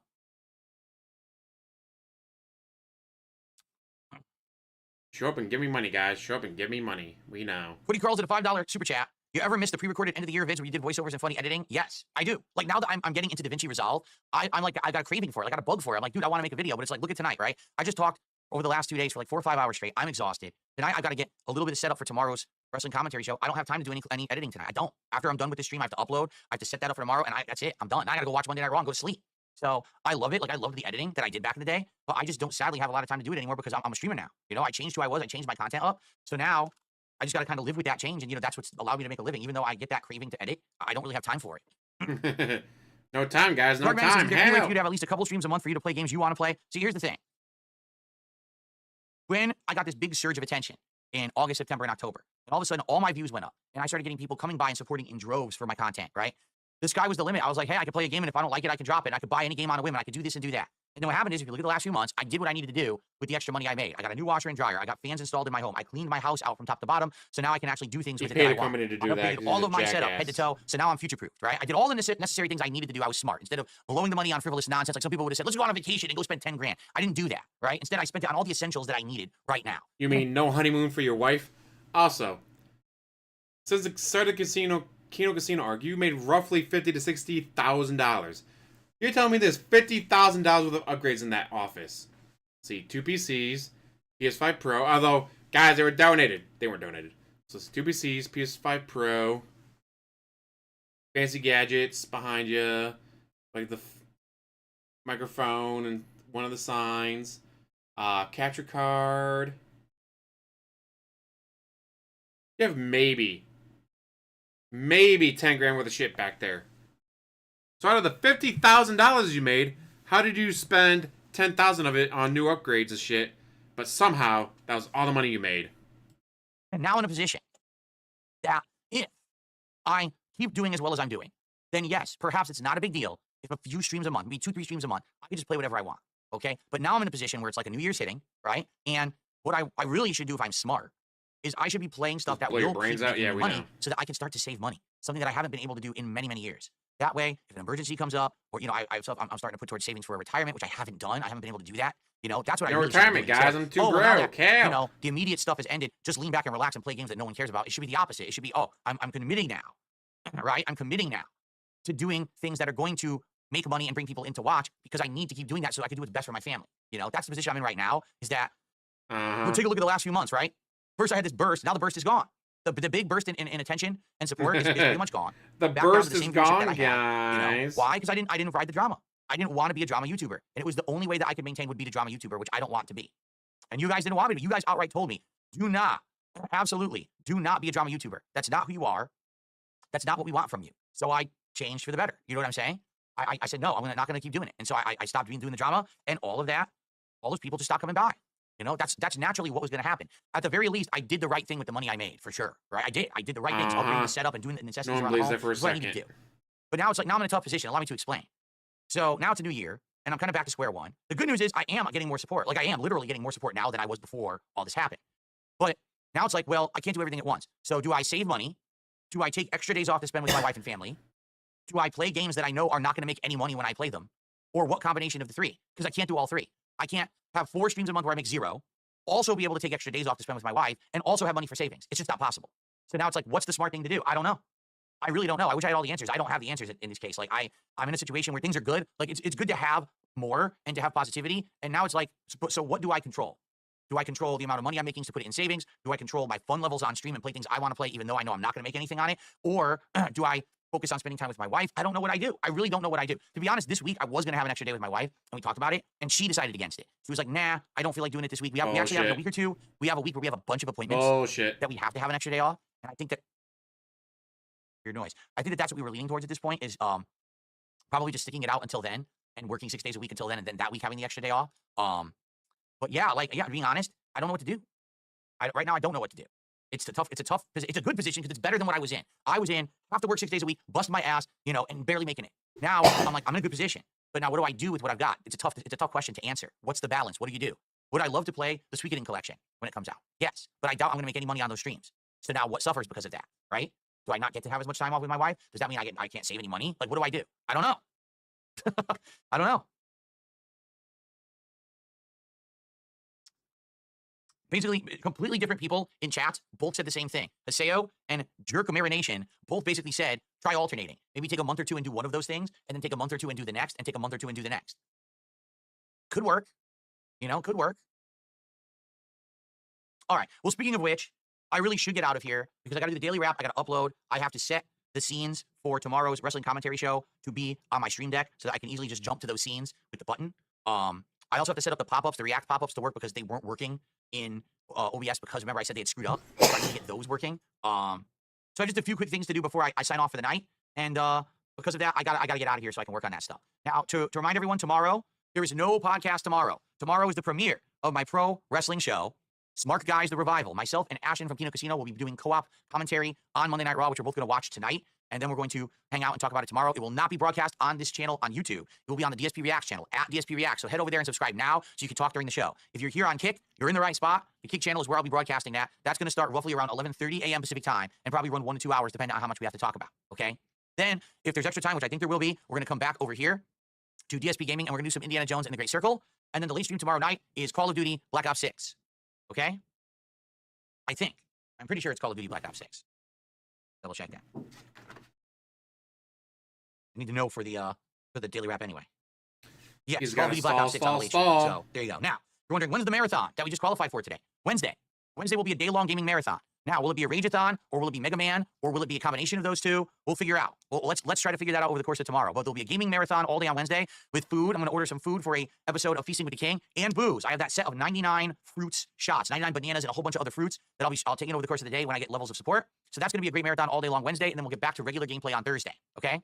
Bloom Kid with a $5 super chat says, if you're going to commit to a long RPG playthrough, it should be a metaphor, not Suikoden. I don't think anyone would be interested in it. I don't think anyone would be interested in metaphor anymore either. It's too late. That's the problem with these games, Bloom Kid. You have to strike when the fire is hot. Either I play Final Fantasy VII Rebirth or Metaphor or whatever when it's new, or I might as well not play it. I'm just being honest, okay?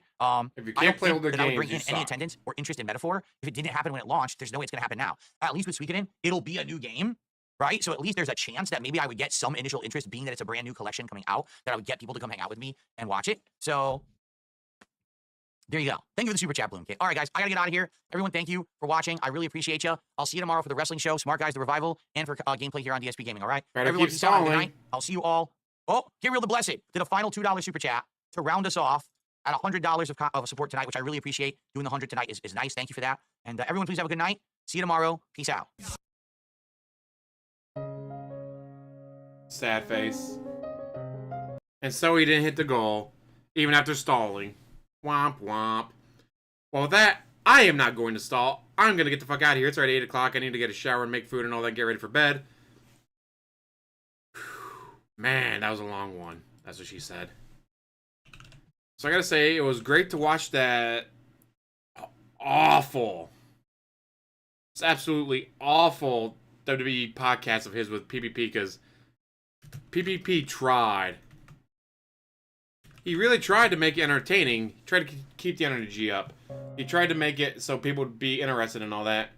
It just didn't fucking work.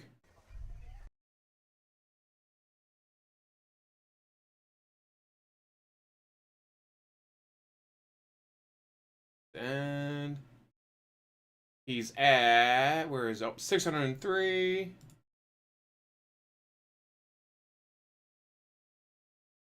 Yep, he finishes at $603. Womp womp. Not sure when the next stream is. I got shit to do tomorrow and Thursday. Might be Friday during the day because I might have something to do later on in Friday, but during the, yeah, I should be alright during the day to be able to do a stream. I have to wait and see. Say, I'm a busy person. I have friends and family and shit to do. And people to help move. Yeah. Can't say no when people ask for help for moving. It's like, well, what if it was me? Oh, wait, I did ask people to help and they did. Now I gotta help them. How dare people help me move in the past, and now I gotta help them move now. First world problems. I had someone to help me move, and now I gotta help them move. First world problems.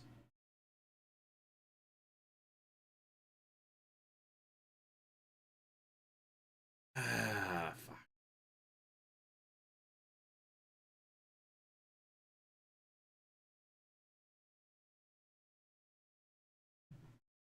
I'll say, be great if everyone else can join me next time. Like I said, it should be Friday. We got 1 minute to go until 5 hours, so I'll just wait for that. I'm easily mused like that.